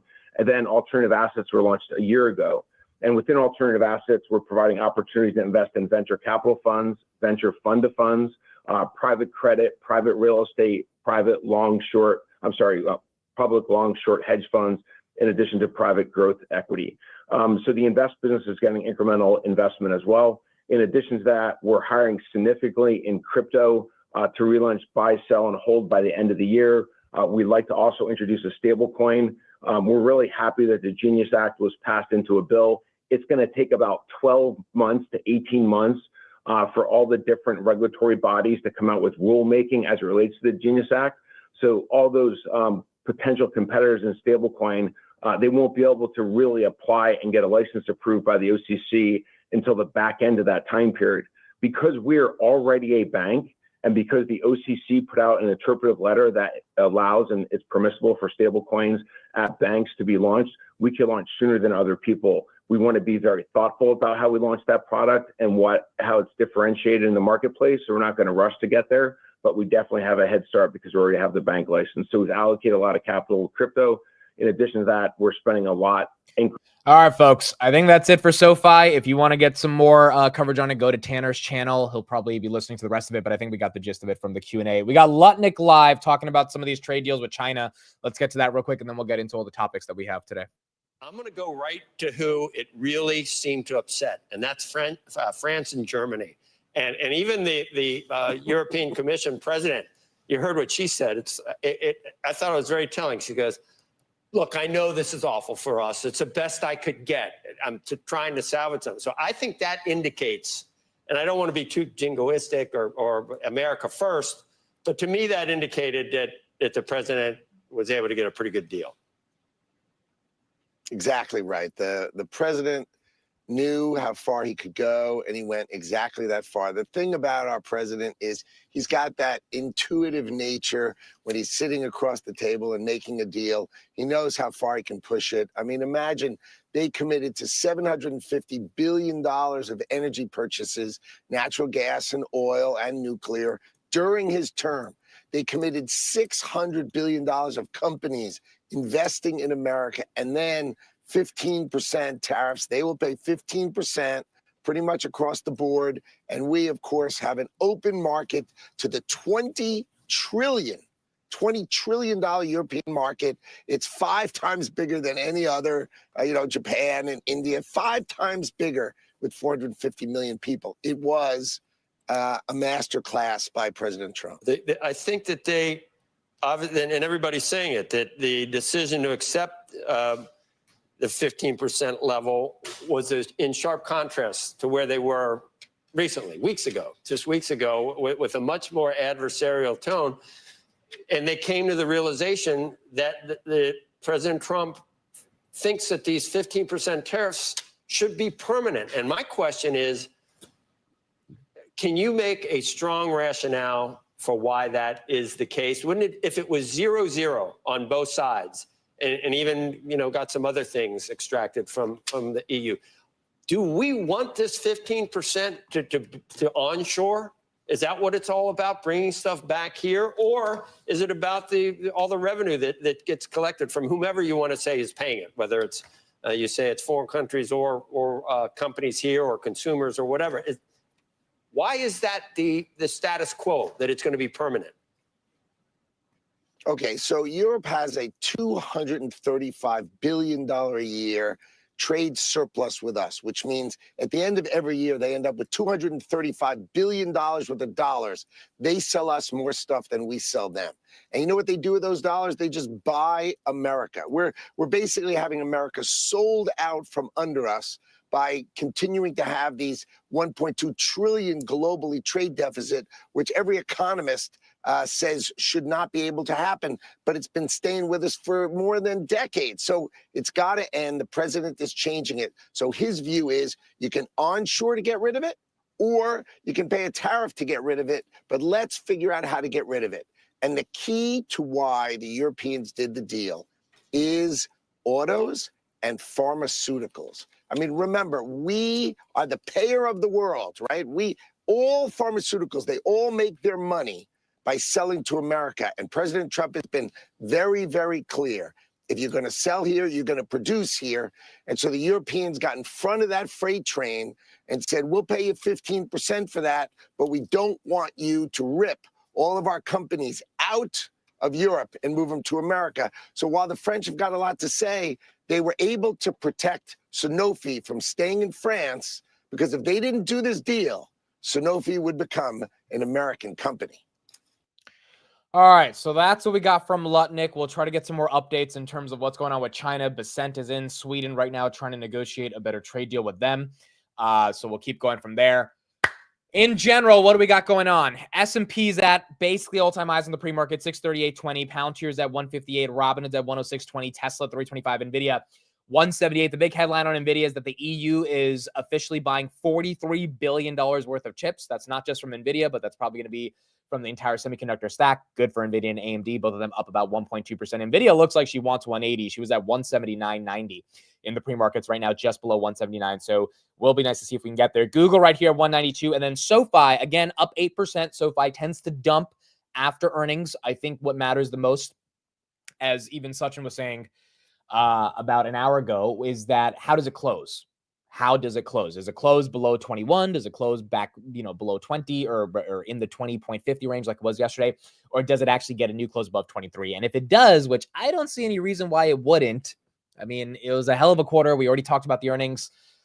Amazing revenue growth, 44% year over year, increased EBITDA margins, 850,000 members. Like outside of the tech platform only growing 15%, I don't know why the street wouldn't be excited for it. But ultimately, when the market opens in 30 minutes, we're going to see how it's treated. 22.72 right here on SoFi. UNH, I know a lot of people care about this one. Guidance was not good, guys, on UNH.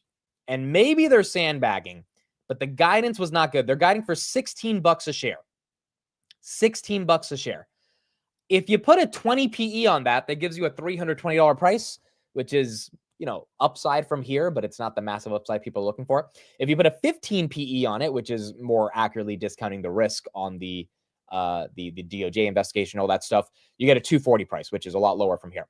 So I would assume they're sandbagging, because if they're not sandbagging, this is a disgusting EPS guidance for 2025. And maybe there are going to be some headwinds in 2025 and it's going to take until 2026 for that to reaccelerate. But yeah, this is kind of what I was talking about yesterday. Like, you just can't expect UNH to be this, wow, below 270, just fell below 270 right there. You cannot expect this to be this massive recovery play overnight.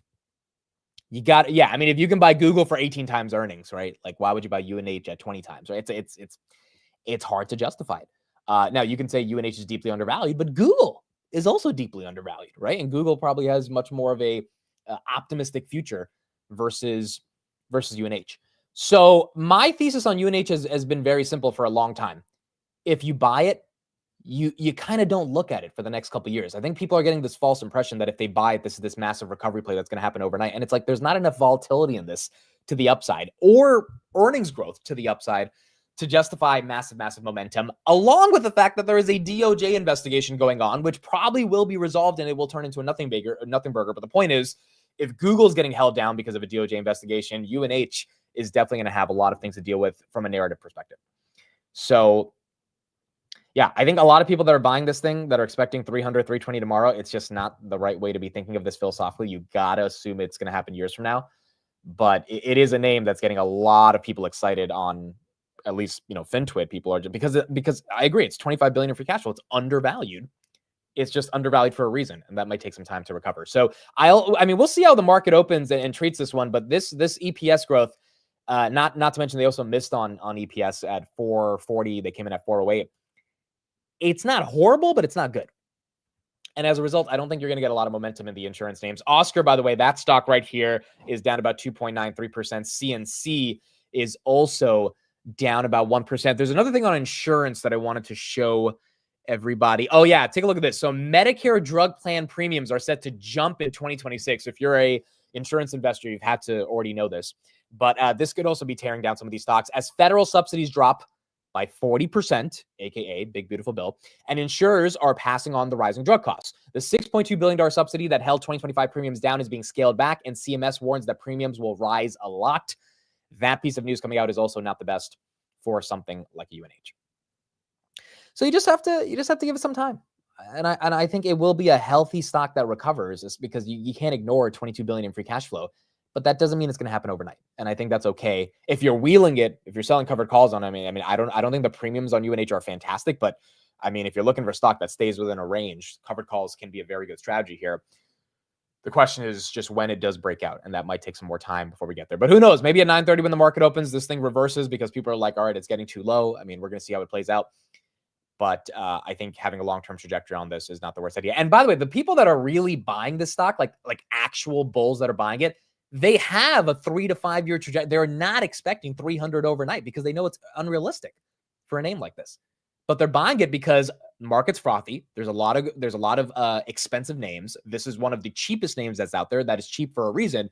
But if you can overlook that reason, then you're fine parking your money in something that's not going to grow overnight, but over the long term probably does have a lot more upside to it. So that's what you got on UNH. 269.87, down about 4%.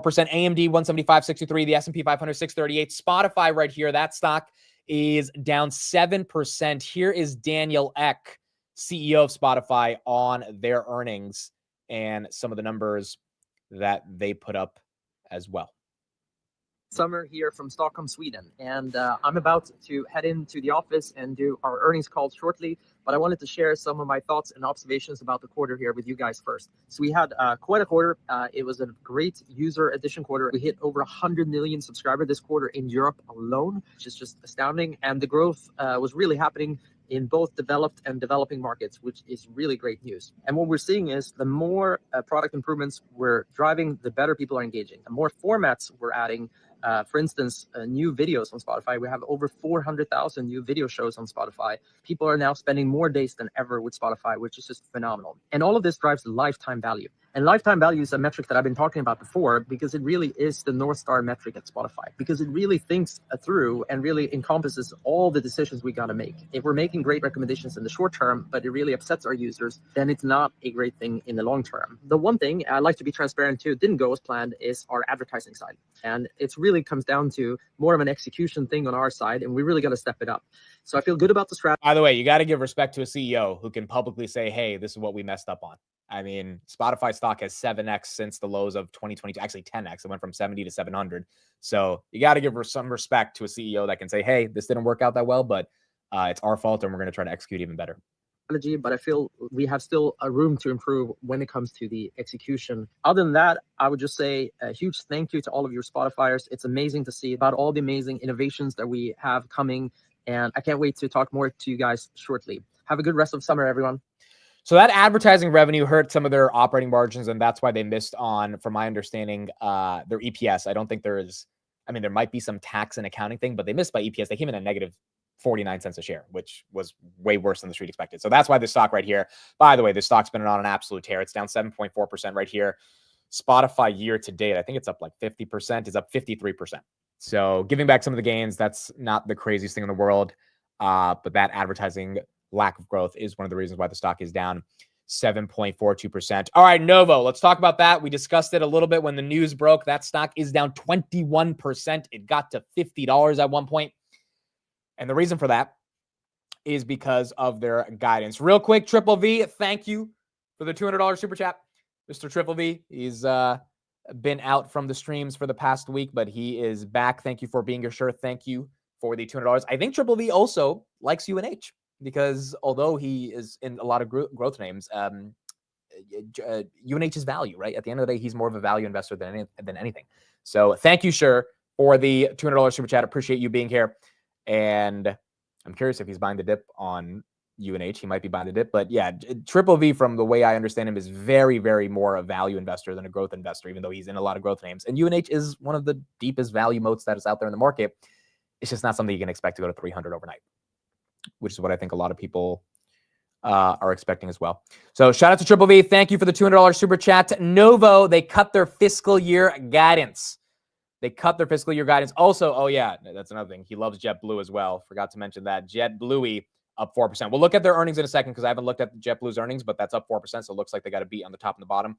And that's what the street's excited about.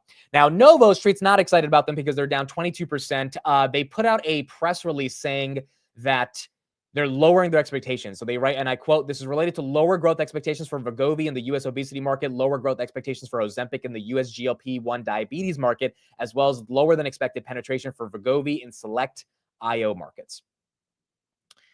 Yeah, that's just lower growth across the board. They lowered sales and operating profit outlook for 2025.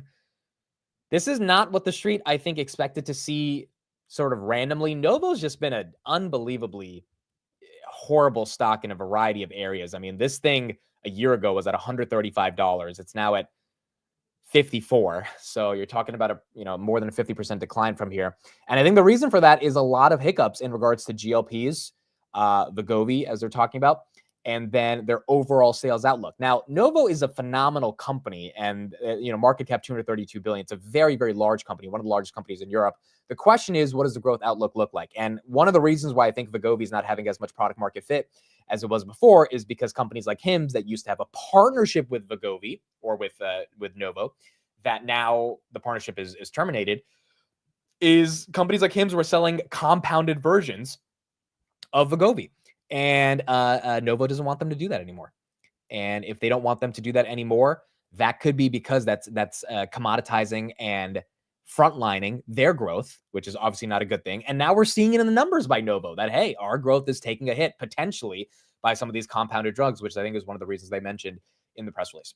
So would you buy the dip on Novo? Honestly, I don't understand healthcare and biotech and pharmaceuticals at all. I don't own any of them. I feel like you could buy Eli Lilly and wake up in 10 years and it's a much bigger company because it's Eli Lilly. I think the same thing exists with Novo Nordisk, but buying this down 21% for this to recover 21% in the next month, I have no idea.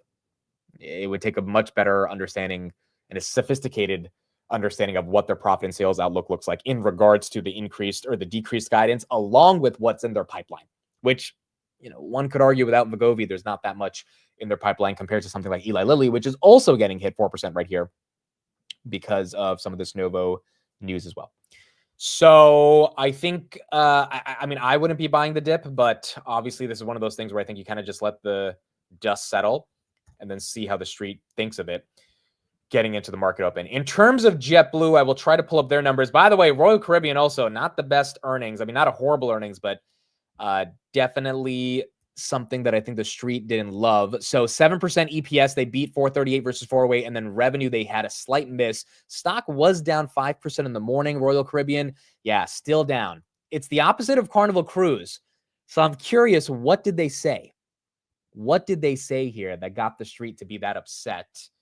Because Carnival Cruise had a record quarter 2 weeks ago. Carnival right here, that's down 2% as well. But Royal Caribbean, I mean, you don't really want to see cruise demand go down because that could be a reflection of the consumer.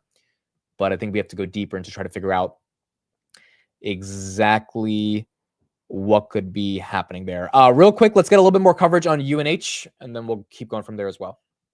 Was mixed, where they missed on the bottom line, coming in at 408 per share. Revenues were slightly ahead, but what the street is reacting to here is the guidance for 2025. Remember, back in May, they suspended guidance as they did the shuffle and brought back Stephen Hemsley, the chairman, to replace Andrew Whitty as CEO. He promised to have tremendous transparency to win back confidence. They are now forecasting for 2025 total, they will make $16 a share, at least $16 a share. The street had been looking for the lowest to be $18 a share. So that's why you're seeing that fall off. And it's not just the issue that they're facing higher costs, higher utilization, higher also more headwinds in terms of what they can charge in their Medicare Advantage plans. It's also their doctor units, Optum Health. That's where the problem is. The revenues for Optum Health in the second quarter were down 7%. They're projecting for the full year, it's going to be down 4%. This has been one of the growth engines for the companies. But with this V28 reshuffling of the way they can bill for their visits in Medicare, that is really hurting their 90,000 strong doctor unit. Back over. So the EPS, I mean, the EPS guidance is really what's hurting them today. And again, they might be sandbagging because Stephen Hemsley, who was the CEO from 2006 to 2019, might want an easy couple quarters to be able to beat expectations, right? Like, it's not crazy to imagine that the CEO and the company set up a form of guidance that makes it a lot easier for them to beat and raise in the future. SoFi, by the way, still up 10.23%. And like a lot of CEOs, especially when they just joined the company, do that. So that could be my logic on why they're sandbagging. If it's not sandbagging and they actually only put up 16 a share, it's just going to take a lot more time for it to recover. And maybe there's some issues with the big, beautiful bill that are affecting UNH. But it seems more like a sandbag than anything, because that's just like, to miss by $2 a share on guidance means that something was off. That could just be setting the CEO up for a good couple quarters. So that's what we got on UNH. SoFi right here, 23.15. That one is still green. I don't know, guys. I think SoFi can hold up. I think SoFi has a shot to hold up. I don't think it has to give away a lot of these gains. I know for the past 7 quarters, it's been a pump and dump, even after good results. Tannor will join at 10 a.m. to give his thoughts on what we've got with SoFi. But from the conversation I had with him 20 minutes ago, he's pretty damn bullish. And he thinks that this was an absolutely incredible quarter. So that's what we got on SoFi. Spotify, I think that one is still down about 7%. You got Grab right here at 539. Grab pumped to 570 last night. And then it did exactly what I thought it would do. It comes right back down to 539. They are toying with it after hours. We do have Grab earnings tomorrow. We'll talk more about that later. We have Hood earnings tomorrow. I'm bullish on both. I have no idea how it's going to play out, but tomorrow will be a big day along with Meta and Microsoft. So we'll have a lot to look at tomorrow. But today being, one of the first big days of earnings, I think it's gone okay. A lot of these stocks that are down, they're not necessarily having horrible quarters. Their stocks are just going down, which is okay, because that means their stocks might have just run up a little bit too much. PayPal now, I think PayPal's down because of guidance. That's down 5%. Their stock was already down 9% for the year. They beat on EPS and revenue, but yeah, guidance on PayPal was not the best either. Grab is tomorrow. For those that are looking at your brokerages, please look at the investor relations website. Do not look at your brokerages. It's an international company, so the brokerages usually have the wrong date. But if you go to the IR page, you will see earnings is on July 30th, 8 p.m., 8 a.m. Singapore time. I will not be live for that, unfortunately. We'll cover it the morning of, or on Wednesday morning or Thursday morning. But they will have earnings at 8 p.m. tomorrow. 158 on Palantir. That is green. Okay, so we do have another update right here on Palantir. Let me bring this up. Yesterday, again, there was this weird article from the information that said the DoD is trying to test other products instead of Palantir to be able to become less dependent on them, which to me is incredibly bullish more than anything. Because it means that, they're too dependent on Palantir right now. But the extent of the article was like, hey, this could be bearish Palantir because there's a world in which there is too much there's too much lock-in effect, vendor lock-in effect with Palantir, and therefore they need to diversify. My response to that is pretty simple. The street, it took it down 1 to 153 on that piece of news, and then it just came back up. I think the response is very simple. A, it's bullish because that means if there's that much diversification or that much lack of diversification, that means Palantir is getting all the contracts. B, it's inevitable. You're going to get the DoD diversifying into other vendors. Like OpenAI got a $200 million contract a couple months ago. That stuff's going to happen. It's not something you can stop. The question is, what software actually brings all of that together? And this is one of the things that Chad's been talking about a lot on the channel, which is that this idea of interoperability in Palantir's operating system as an entire platform, which means whatever tool you want to plug and play into the operating system does stay the same. And I think the DoD and a lot of other governments across the world are starting to recognize that is going to be the future of how software operates in the first place. And so whatever diversification they want to engage in is fine. But at the end of the day, you're going to need Palantir. Now, does that mean Palantir has to go to 175? No, right? Like, this is not even a defense of the stock. The stock can go up or down. It is what it is. The stock's obviously very expensive right now. But it also means that, headlines like that are probably not the reason why Palantir is doomed. Simply because the lock-in effect is strong. Now, here's an article from a German website that came out today. I don't know the name of, or I don't know how to say the name of this website, but it's rnz.de. And essentially the argument right here is that police in Baden-Württemberg, probably saying that wrong, will soon be allowed to use Palantir's analysis software, which is controversial even among data protection advocates. And it goes deeper into why the police are potentially looking to use Palantir software. There was another, Bavaria, but the state of Bavaria in Germany last year started really expanding their pilot program that they began in 2023 with Palantir. We know the UK police have also started to use Palantir.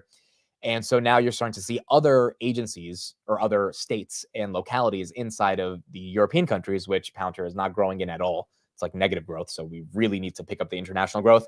That is potentially beginning to use Palantir software, which is important, right? Because if you're not going to get every single contract from the DoD, you need to diversify. And internationally, that would be where that diversification comes from. So that is the two updates we got on Palantir. Weird article that came out yesterday, made a little bit of a move, nothing too crazy. And then a new article this morning from Germany showing more diversification of Palantir inside of a variety of different agencies in their different departments when it comes to police. So that's what we got on Palantir. That is at 158.23. NVIDIA right here, 178. Again, the news on NVIDIA and AMD is that the EU pledged this morning to buy 43 billion worth of chips. That's bullish AI, bullish semiconductors, and it looks like we're going to get some more chip demand coming from the EU and China. Now, the unfortunate topic that we have to talk about today is what happened in New York City yesterday. I'm going to New York City tomorrow. I'm probably going to be walking through the streets in which this happened. But here's an update on the shooting that took place in New York yesterday. Stone, KPMG, and real estate firm Rudin. 4 senior law enforcement officials say the suspect has been identified as 27-year-old Shane Devon Tamara of Las Vegas. The gunman's motive not disclosed, but officials familiar with the investigation telling NBC News the suspect left a note at the scene voicing anger that his mental illness may be linked to his having played football. 2 officials say in the note the suspect wonders about CTE being a possible cause of his mental illness. A 36-year-old NYPD officer who was expecting his 3rd child was killed. This was the saddest part about this. This was the saddest part. So this man right here that you're seeing on screen, he was expecting his 3rd child. Wife was pregnant, and she was like 8 months pregnant, and he ended up getting killed because of this. 3 civilians also died. Their names have not been released, but this is one of those stories that hits so close to home. I've been to that building so many times. I was texting literally with a bunch of people who were holed up last night in the building as this was all taking place. It was a very scary and very sad day, and says, well, we could take this story into a whole about 100 different directions. So I don't know where you want to go with it, but it's football and NFL, I guess. That no motive announced yet, but that seems like more than maybe a coincidence. And he had a history of mental illness as well, and was a football star at one point in either high school or college. It does raise concerns about the safety of these buildings in New York City, particularly after the United Healthcare executive who was gunned down earlier in the year. Some issues around that, surrounding those things too. But again, it hits home because it's in the heart of the financial district here, and I mean, it's Park Avenue. It's come straight to the middle of it, and I think that the murder last year that you referred to, I think, is a big issue. I think that the football piece of it is a big issue. I think the fact that he had mental illness and had a licensed firearm, license to carry in Las Vegas. License to carry in Las Vegas, obviously not legal here, but we talk about mental illness. We also talk about, can you do anything about, making sales of guns, reasonable? Not, you don't have to prevent people from buying guns, but when you have people who have mental illnesses, the idea that we allow people to get access to that. Oh, they're trying to stop that. This was also a very weird story because originally, so it was in the Blackstone building. Blackstone is a major private equity firm. So you would imagine, okay, someone's coming because they are upset at capitalism, upset at wealth inequality, same thing that happened with UNH. And they went to send a message. That's not what's being reported. What's being reported is the guy had he ended up committing suicide. He had a suicide note. And in the note, he writes, I'm reading from the Wall Street Journal right now, a letter to the commissioner of the NFL, Roger Goodell, because this person apparently had CTE, which is a issue that can happen with your head if you play. It commonly happens in football because there's a lot of banging of the head back and forth. And apparently the shooter appeared to have been headed to the NFL offices, but went to the wrong elevator bank and ended up on the floor of Rudin Management by mistake. And as a result, that led to the shooting inside of the Blackstone part of that building. That building has a ton of different companies in it, when in reality, he was aiming for the NFL.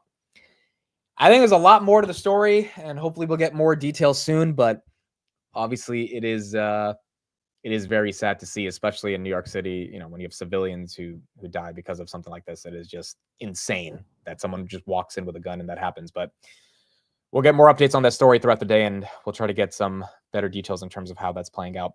SoFi right here up 10.5%. We got about 7 minutes until the market opens. JetBlue's up 4.3. Opendoor is down 3.8. A lot of momentum on Opendoor is starting to die down. A lot of momentum on Opendoor starting to die down. That's now down for 4%. That's at 220. 20 cents away from going below $2. Remember, Opendoor shifted their reverse stock split vote to next week, or to 2 weeks from now. It was supposed to happen this week. And you do a reverse stock split if you can't stay above $1. They're above $1, but they're $1 away from going below $1. And if they go below $1, they might have to entertain the idea of doing a stock split again. Or a reverse stock split. So we're going to see what happens with Opendoor, but a lot of that meme momentum on DNUT, on Kohl's. DNUT's down 3%. Kohl's is down right here, down 1.4. You're just getting a lot of names that are getting hit that weren't as exciting as they were before. Opendoor right here, down about 3.85%. SoundHound is up a little bit. Big Bear AI is also down about 1%. And then you got SoFi right here, up 10.3. I think the meme stock mania is dying out, and I think that's okay. But I also think that whatever euphoria that existed in that, it was isolated to just meme stocks, which is a good thing, because if it gets into other areas, then I think that's when we have an issue. In terms of JetBlue, okay, so revenue was 2.36 billion versus 2.29, so that's a beat. JetBlue reported positive Q2 operating profit amid demand recovery and strong jet forward progress. Outlook improved with fewer aircraft in the ground, supporting capacity growth and profitability targets for 2026. Their Blue Sky partnership with United boosts their EBITDA forecast to 850 to 950 million by 2027. So pretty nice guidance on JetBlue based on that United partnership. Morgan Stanley still has an $8 price target on these guys. They are 20% shorted. And JetBlue is slightly green right here in the pre-markets. So there you go. JetBlue is up. BM&R. Okay, let's talk about that. So a couple things this morning that are confusing me, but nonetheless, I guess it's important to analyze. First of all, Stanley Druckenmiller. Stanley Druckenmiller was an investor in the PIPE. The PIPE that came out yesterday, Stanley Druckenmiller was an investor in it, I think at $5.40 a share.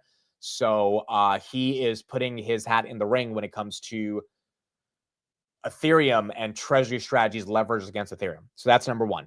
Number two is they announced a $1 billion buyback this morning, which I'm not going to lie is a little confusing because I've never seen a treasury company buy back $1 billion of their stock. Usually they raise money to buy Ethereum. So Tom Lee said right here, in our road to achieving the alchemy of 5%, which would be about $22 billion worth of Ethereum, they're at about $2 billion, so still have a long way to go. There may be times when the best expected return of our capital is to acquire our own shares. As of now, 121 million shares outstanding. The net asset value is 22.76. Stock's trading at, 33? So it's trading at about 1.3 times or 1.5 times the net asset value, which is not super expensive, but it also just begs the question, at what point do they buy back their shares, especially if they're going to be diluting with more shares because they have a mixed shelf offering that they can unload at any time. I think this 1 billion is more so for show. I don't think they'll actually use that 1 billion unless the stock falls below net asset value. And my question is, where the hell did they get $1 billion from? This not like unless they're using the shelf offering that they filed for, which is $2 billion, and saying, hey, 50% of that we'll use to authorize a buyback. But I don't think that's how the shelf offering works. I don't think you could just take that money and buy back your own shares because it's for issuing more shares. So did this company have $1 billion in cash? Like, where did they just raise $1 billion from to buy? It's a little confusing, bro. I'm not going to lie. It's a little confusing. Yeah, if they use the shelf money to buy back, that to me that's just weird. But Kathy Wood, she's doubling down. So yesterday, her biggest buy was BM&R, 570,000 shares, probably bought around that 38, 37 range because I don't think they can buy after hours. And then she bought 181,000 shares of Googs, which is green. And that's a new position for them. Then she bought 25,000 of AMD and NVIDIA. She sold Block, Joby, Rocklab, Coinbase, Palantir, and Hood. So she's buying some pretty good companies to buy an Ethereum treasury, which, look, that's fine. It's just a bit interesting to lever up on Ethereum and sell Palantir, Coinbase, and Hood, which, have done very well. Now, maybe that's why you sell them. You take some profits there, but Ethereum's got to make its move, because if Ethereum doesn't make its move, then BM&R is probably not going to make a move either. Same thing with SBED, BT, all that stuff. SBED right here is down about 2.7%, and BT, which is one of the more smaller Ethereum treasuries, that's down 1.67. Game is another one, GAME. That one is down 1.7% as well. So there you go. All right, folks, we got a minute. We got a minute until the market opens. All eyes are on SoFi. We are going to see, can this be the quarter where she makes her move? I know a lot of people are loaded up on options and stock. I do have options. If SoFi is above 20 by January 2026, those options can do very well for me.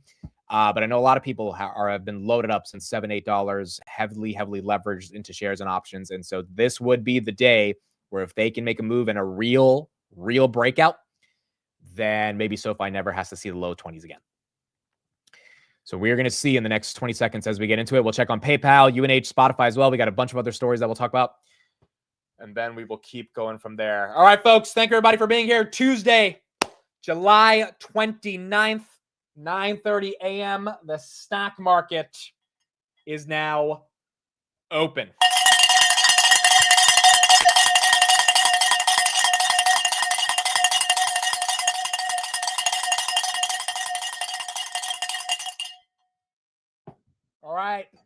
SoFi, that is a hell of a move. 23.50, 23.60, 23.70. I mean, 23.80. Oh, is she going for 24? Is she going for 24? I will check resistance in a second. It looks like she wants 24. I mean, it looks like she wants it. Options should be up for a lot of people.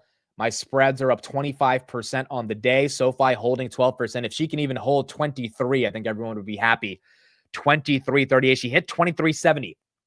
She hit 23.70 at one point on SoFi. Let's see if that momentum can continue. 23.44. Big Bear AI, that's down 1%. Open Door, wow, down 6.2%. 19 cents away from going below $2 on Big Bear AI. Robinhood, that's flat. Uber, that's down 1.9%. Uber expanded their partnership with WeRide today. Not sure why they're down, but they are down. MicroStrategy, that's slightly green. Webull, that's down 3%. AppLovin, that's up 2%. SBET, that's down 3%. NVIDIA, 178.22. Where's Bitmine? Bitmine is down 10%.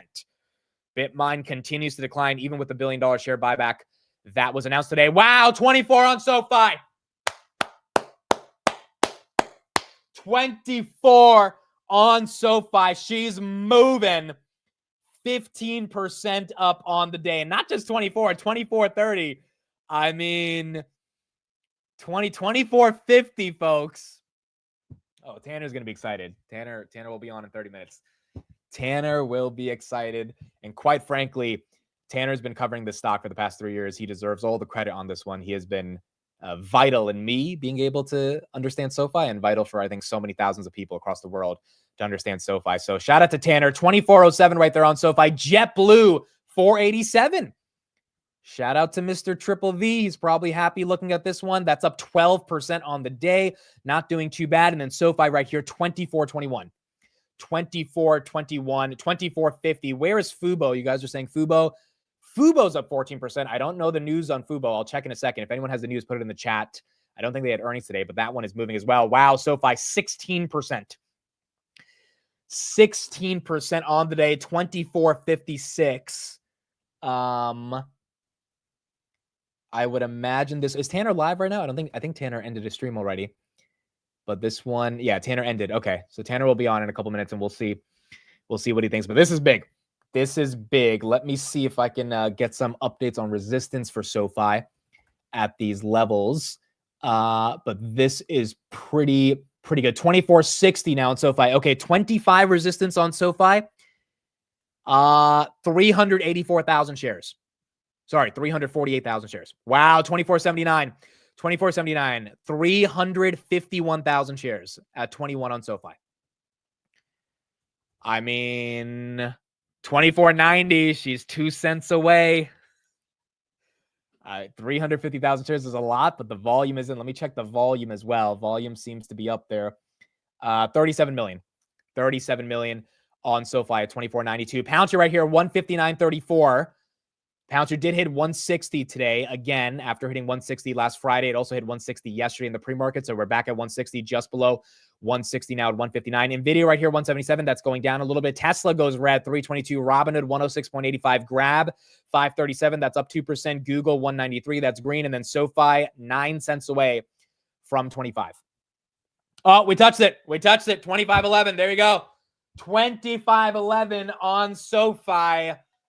Congratulations to everyone in SoFi. We got to ring the bell. 25, which we haven't seen in 3 years, now being seen on SoFi.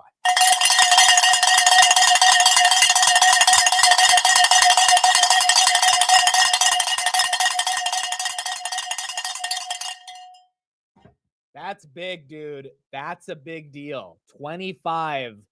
I mean, you haven't seen that in over 3 years. Last time the thing saw 25, it was a very long time ago. Last time it was 25 was February 25th, 2021. I mean, dude, you talk about price discovery. This is a whole different game you're playing now as this one starts to really break out. 17% on the day, and it deserves it. It deserves it. It's hard to say that they don't deserve it based on the quarter that they put up. Broadcom, wow, 300. 1.4 trillion on Broadcom. 1.4 trillion on Broadcom. Where is UNH? We haven't looked at UNH. UNH, oh my, that's down 6%. UNH 265. again, guidance wasn't good. I don't care if they're sandbagging. The guidance was not good. You can't come up with $16 a share and expect the street to be excited. So maybe they're sandbagging, and if it is, then the stock's cheap and you buy more shares and you hold on to the shares. But that guidance definitely is taking a hit right here for UNH. Broadcom, that is incredible. So Broadcom being the main beneficiary of that EU announcement today of buying as many chips as they're planning to buy, about 43 billion. NVIDIA right here, 178. NVIDIA almost got to 180 last night. AMD is at 176. AMD, wow, 178. 52-week high for AMD. 52-week high for AMD. Absolutely incredible. And then SoFi right here, 24.42. That's up 16.4% on the day. And that is green. Novo, how bad is Novo right now? Novo, 20%. So it's not changed from the pre-market. It actually got to 50 at one point. So the fact that it's at 55 is actually higher than what it was at the worst of the pre-markets. But Novo still down 20%. For those that are just joining, Novo decreased their full year operating outlook for 2025 based on lower sales of Wegovy. That's why that stock is down 24%. SoFi right here, 24.60, trying to get back to 25. JetBlue still up 12% on the day. That's green. Robinhood is flat at 106.60. Whirlpool, they had a crappy earnings yesterday. Decreased some of their guidance that tariffs are having an impact. That stock is down about 10.5%. Vistra, that's green. Vertiv is also green. SMH, that ETF is up 2% of the day. Wow. Oracle back to 250. SMCI holding $60. That's not too bad. Boeing, that's flat. Rambus, they had a good earnings yesterday. Cadence Design Systems, that's a semiconductor designer as well for chips, which is they had great earnings yesterday. I mean, record revenue growth. That's up 9.72% as well. That's green. AMD trying to go for 179. NVIDIA also trying to go for 179. AMD and NVIDIA at the exact same price. And then SoFi right here at 24.42. That's what you got on SoFi. 25 now has another 116,000 shares, but it's not really resistance because it broke through. So as long as it's able to get the volume to come back in, then maybe that one gets some momentum. Fubo's up 16%. I'll find out why in a second. That's up 15%. And then PayPal, bad guidance, same like UNH. Wow. They are really trying to take PayPal below 70. Dude, last time I saw PayPal below 70 was 2023 going into 2024. It might have been there in early January, but that is, wow. That is incredible that they're doing that to PayPal. That's aggressive. That is aggressive. I didn't think the guidance was that bad. Goodness gracious. I didn't look that much into the earnings, but it looks like the guidance took a big hit. AMD right there, 178. NVIDIA, 179. 179 on NVIDIA. $1 away from 120. $1 away from 120. These are the SoFi options. Let me know in the chat which one you guys have or which one you guys are in. It's the first 10x I've had on options. The most I've had on options before was like a 5x, 5.5x. So this is the first 10x I've had on options. And as long as SoFi stays above 20 by January 2026, this should turn into a 14x based on the spread. So that's what we got on SoFi. Incredible quarter to Noto. He deserves it. Noto was buying open shares on the market at like $6-7 for a year back in 2023. So his compensation package also is tied to this bad boy getting to 25 and then 35 and 45. And if the market continues to give him momentum, then SoFi should continue getting the excitement that they're getting. 24.75 right here on SoFi. Broadcom 301, that's up 2.4. NVIDIA trying to get back to 179. AMD 177. Novo still down 20%. And then PayPal still down 8%. Still down 8%. The strikes on that spread are 15 and 20. 15 and 20. So it has to stay above 20. Did I say 120 for something? Did I say NVIDIA 120? I meant to say NVIDIA trying to get to 180. Yeah, no, I meant NVIDIA 180, not 120. 120 is my average, 120.75. But hopefully NVIDIA can get to that 180. Dude, NVIDIA's market cap, by the way, we hit 4 trillion 2 weeks ago. Market cap of NVIDIA now is 4.365 trillion. 4.365 trillion, which is absolutely incredible. ASML, how's that one doing? ASML is slightly flat, whereas Rocket Lab, which was down 5% yesterday, Rocket Lab's recovering a little bit, 45.26. So Rocket Lab slightly green. UNH, is that one continue to get hit? That one continues recovering a little bit. It was down 7. Now it's down 4.6. Got some buyers stepping in. Broadcom just absolutely crushing it. And then SoFi, I think she's going to get back to 25, folks. Once you break that level of resistance, even if you dip under it, we've seen this happen with Palantir and Robinhood many times. That's just because you have plenty of sellers that are waiting at that resistance level. But when you break through resistance, you have especially if you're within 30, 40 cents of that range of that dollar milestone, you tend to come back. And so if she can come back to 25, that would be very exciting to see. And then if she can close above it, that's going to be even better. HIMS right here, 57.70. That's down about 1.8% based on that Novo news. Bitmine was down 10%. Now it's down 2%.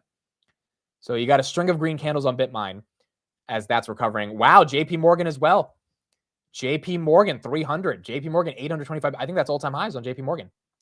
I do have this in my ETF stock draft. Yeah, all-time highs on JP Morgan. I mean, it makes sense. It makes sense. Financials have been crushing it. The real winner of SoFi is not myself, and it's not Tannor. It is Matthew Money, Mr. Matt Money, because he picked SoFi inside of his stock draft, and he's probably up a lot today on that. Let's pull that up and let's see how that's going. So you got Matt's up 20%, Tanner's up 12, I'm up 10, Steve's up 2.8, and Chris is down negative 0.65. Obviously, UNH today is hurting that one today, but Matt is up 65% on SoFi. So not doing too bad on that. AMD also making a nice little move. AMD and JP Morgan making some strong moves right here. AMD 178.72. Wow, AMD up 3%. Dude, AMD was up 5% yesterday. That's an 8% move in 48 hours on AMD, which has not happened in a while. So that's a big one. That's a big one. Webull is down 4%. That one gets hit. Fubo's up 15. Let me try to get the Fubo news in a second. But AMD really showing off some of its strength over the past couple days. Fubo announces preliminary Q2 2025 results. It looks like the results are good. EBITDA of 20 million and net loss of 8 million. I don't follow Fubo that well, but I guess that's way better than expected, losing 8 million and adjusted EBITDA of 20 million. And that's why that stock's up 14%. So it looks like that's why Fubo's getting some love. AMD, 20 cents away from 179. NVIDIA, just below 179. SoFi, 24.29, selling off a little bit. I think it'll make its way back to 25. Grab right here, 538. Google, 193. Tesla is down. Tesla goes up. Tesla goes down. Kind of par for the core when it comes to Tesla. Palantir right here, 158. And where is Hoodie? Hoodie, 106.26. 106.26. Fubo guidance was good as well. All right, so that's probably why it's getting some momentum. Lily's probably down on Novo news, even though they might not be as correlated. Again, I'm not that well versed in pharmaceuticals, but I would imagine if Novo's facing some demand issues, even though Eli Lilly sells different drugs, maybe the market's thinking, hey, are all pharmaceuticals facing some issues? Not to mention, Trump said yesterday they're coming out with pharma tariffs pretty soon.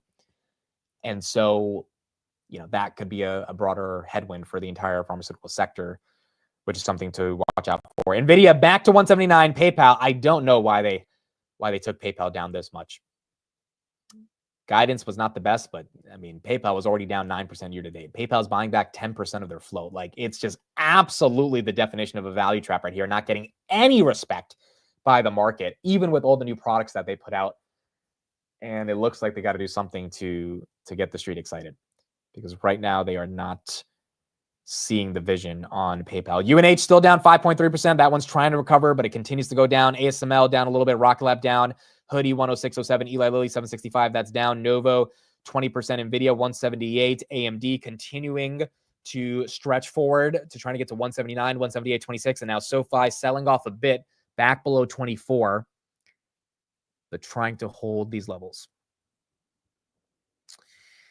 Is SoFi growing more than Palantir? Year over year, yes. Palantir grew 39% last quarter. SoFi is growing 44% in Q1 or Q2. SoFi's Palantir's revenue growth in Q2 we'll see on August 4th. And then we'll see how both are growing quarter over quarter. Now, again, the one thing to understand about SoFi's revenue growth is 44% year over year is something that can't be ignored, but 15% of it is coming from the tech platform.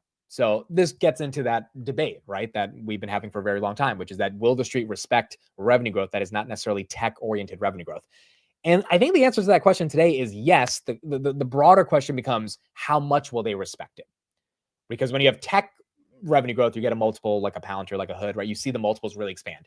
can that multiple expand on SoFi the way that it's expanded on other companies? And, you know, I don't think it does just based on this quarter, but Novo did say Q1 2026, they're going to reaccelerate tech revenue growth. So, I mean, just trying to be objective here. You go into 2026 with rate cuts, lending, their loan book platform, you know, hitting a stride, getting to 1 million members a quarter by then. Right now, they're at 850,000. They'll probably get to 1 million by Q1 2026, if not Q4 2025. And then the tech platform, this whole AWS of fintech, getting back to 25-30% growth. That's a pretty damn good bull case. Like that is not a bull case to be afraid of, even if you have some hiccups along the way. I think a lot of it rests on that AWS of fintech thesis playing out. But Novo did say, you know, give us another year and that will deliver results. And the fact that in the meantime, to wait until that tech revenue scales, he's giving you 44% top line growth. I don't see how anyone could be super upset at that. And I think that's why SoFi is getting the momentum it's getting today. Bitmine, it was up almost 1%. Now it's down 9%. This one incredibly volatile. Volume is 16 million shares on Bitmine. And that one is getting hit. That one continues to get hit. Broadcom right here, up about 2%. UNH still down 5%. HIM's down 2.4%. NVIDIA trying to crack 179 again. And then AMD trying to get to 179. The other thing about SoFi right here is you know, the new institutions that theoretically can now get interested in the stock. In any company that puts up 44% revenue growth, you're going to get people's attention. And institutions that might have, you know, allocated a ton of capital to other names and they're looking for a new opportunity. They look at SoFi, 44% revenue growth. All right, profitable. You know, you put the dots together. You're like, all right, well, let's buy 1 million shares if you're an institution. And that could create another bid on SoFi as well. 24.50, that's up 16% on the day. Why is Webull getting hit? I don't know, but Webull is getting hit. But I don't know why. And that's why I sold out of it a long time ago. And we broke even because I was like, I don't know what the hell I'm doing inside of Webull. Even though we're using Webull's platform right now, which again, it's a great platform. It's just, I don't know enough about the stock. JetBlue right here, 8.3%. Fubo, 16%. HIM's down 2%. Robinhood down 0.5%. Broadcom still 300. UNH continues to go down 5%. Fubo, that one now up 16%. 16% on Fubo. Do I own BMNR? I own BMNR from a super chat that someone sent, but I have not added to the position. And I sound like a broken record. I'm saying this over and over again, but I don't know what the dilutive ramifications are when it comes to investing in Bitmine. And the fact that they announced the $1 billion buyback today, I'm sorry, but it's very confusing. I don't know why they're buying back their stock when the goal is to buy more Ethereum. Like it's very weird to me. It's now Peter Thiel, Stanley Druckenmiller, all these fancy people are in it, but they're in it at $5. And if Ethereum goes to 15,000, it doesn't matter, right? Bitmine's going to be fine. But do you want to deal with the volatility in the meantime? Because Ethereum's not going to 15,000 overnight. And if it takes, 5 years to get there, 10 years to get there, then there is going to be some more volatility where this money might just be dead because it's going to have to deal with more dilution. Are they actually executing the buyback or just authorizing it? So they authorized it today. Will they execute? Who knows? Maybe they just authorized it for the sake of authorizing it and they're never going to execute. That's also something companies do sometimes. But I don't even stand the logic around it because if the stock falls low, that's because Ethereum's falling low. So just because you buy back your stock doesn't mean Ethereum is going to go up. It means you should be buying more Ethereum. Like if Bitmine falls below its net asset value of $22 a share, the goal should not be to buy more Bitmine. The goal should be to get more Ethereum because obviously at that point, Ethereum has probably fallen so dramatically unless there's like some idiosyncratic thing that happened with Bitmine, but that likely won't happen because it's pegged to Ethereum. And that means you should spend that $1 billion to buy Ethereum, right? Versus buy MicroStrategy doesn't buy their own stock. So I don't understand the logic behind it at all. It's a bit weird. Did I say, but I don't under even stand? Did I actually say that? Can someone clip that? Did I legit say under even stand? This is remarkable, dude. Dude, like 7 of you just said I said that. Did I actually say under even? Oh my gosh. Someone needs to clip that, bro. Under even stand. That's a good one. That's better than I think, that's up there with currently right now. Under even stand. When something's confusing, I don't under even stand it. We got to use that. We got to use that. S&P, are we dumping on the S&P? We are not dumping, but we could dump on the S&P. 637 right here. Still green on the day, but looks like it could go red. Meta is at 714. Meta's red. Weeble's now really dumping, down almost 7%. Robinhood's down 1%. Is SoFi still holding? Dude, SoFi's still holding 24 with the S&P almost about to go red. It's not bad. Tannor, I just sent you the link. We'll get Tannor on as soon as he joins, but I just sent Tannor the link. And we'll get his thoughts on SoFi as well.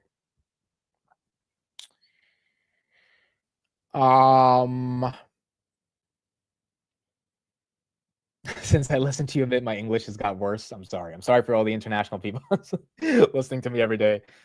It is not helping your English.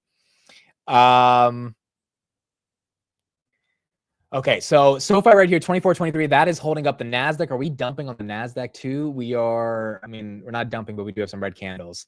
S&P, dude, for the past couple of days, it's made all-time highs at like 9:30, and then it dumps. Or at least it goes flat, which is exactly what happened yesterday. So it would not be surprised to see the same thing play out right here. Everything's reversing. Yeah. Well, everything except SoFi, right? SoFi, I mean, it's holding 24.40. You got a lot of stocks going red outside of it down from 25. Everything else is kind of holding up. Tesla, though, is going down. So yesterday's Samsung pump was not enough to last. Celestica, they had a great earnings yesterday. They're up 16%. AI infrastructure, this company found out about it yesterday. CLS, $23 billion company. They're up 16% of the day. So that's doing pretty good. And then Palantir just going red at 157.80 right here. CoreWeave at 110 yesterday. Is that still at 110? That is now 107. $50 billion market cap on CoreWeave to me still feels a bit up there. But that stock is down a lot from 170. Where was that in the I think June quarter? You started to see it inflect around that 170 range, and now it's back down. UNH, is that one still tanking? UNH still down almost 6%. Broadcom, high of days, and then NVIDIA trying to get back to 179, 178.79 on NVIDIA. Wow, new all-time high on Oracle. Holy crap, yeah. New all-time high on Oracle, 252.62. A lot of the data center players, Oracle, VRT, VST, Celestica, Cadence, Broadcom, they're getting momentum. They're getting momentum. I don't see any macro. Let me see if there's any Trump tweet or anything. It could also just be getting into the end of July. Also, I mean, we didn't have the biggest companies report yet. Meta and Microsoft, Apple, and Amazon will determine what this quarter looks like, and they start tomorrow. So that could also be a reason why, you're not seeing a ton of S&P action, just because markets are a little afraid until we get broader earnings growth from those names. India expects U.S. deal by September, as per Bloomberg. India prepares for U.S. tariffs between 20 and 25%, as per Bloomberg. So India expecting a deal in about 2 months, and they're expecting tariffs between 20 and 25%. We get jolts today. I forgot. That's another reason the market's probably a little jittery. Okay, so the expectation on jolts, folks, is 7.5 million. Last quarter, this is job openings in America. We had 7.7. So the street is expecting us to lose 200,000 listings in the United States of America. AKA, we have 7.7 million jobs. The street's expecting us to have 7.5 million jobs. Last time we added 400,000 job listings. So, I mean, let's do a poll in the chat real quick. We got about 5 minutes. I don't think anyone can predict these job numbers, because every time they kind of go in a weird direction. But do you think we add jobs or lose jobs?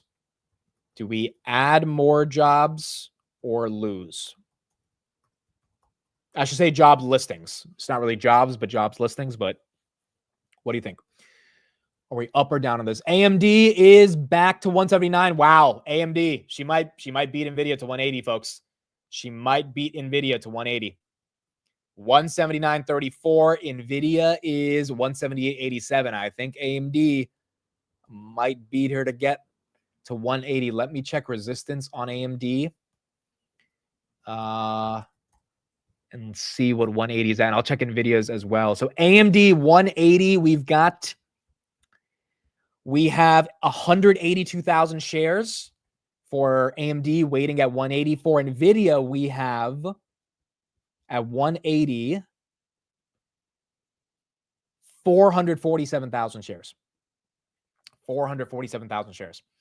So you got AMD right there at 179, and you've got Nvidia right here at 178. Folks, let's bring on the man of the hour when it comes to what's going on with SoFi. Ladies and gentlemen, he's been preaching the thesis for 3 years. Today is his day because the stock is breaking out. Tannor, what's up? What's up, dude? Feels good, eh? Feels good, eh? I mean, this has got to be one of those days you've been waiting for a while, and it is happening now. Yeah. This was the quarter. I don't know if you saw any of our predictions from mine, Tevis's, Chris's, whatever. This took the best of all of them and put them into one prediction. I think Roy was the closest at 45%, right?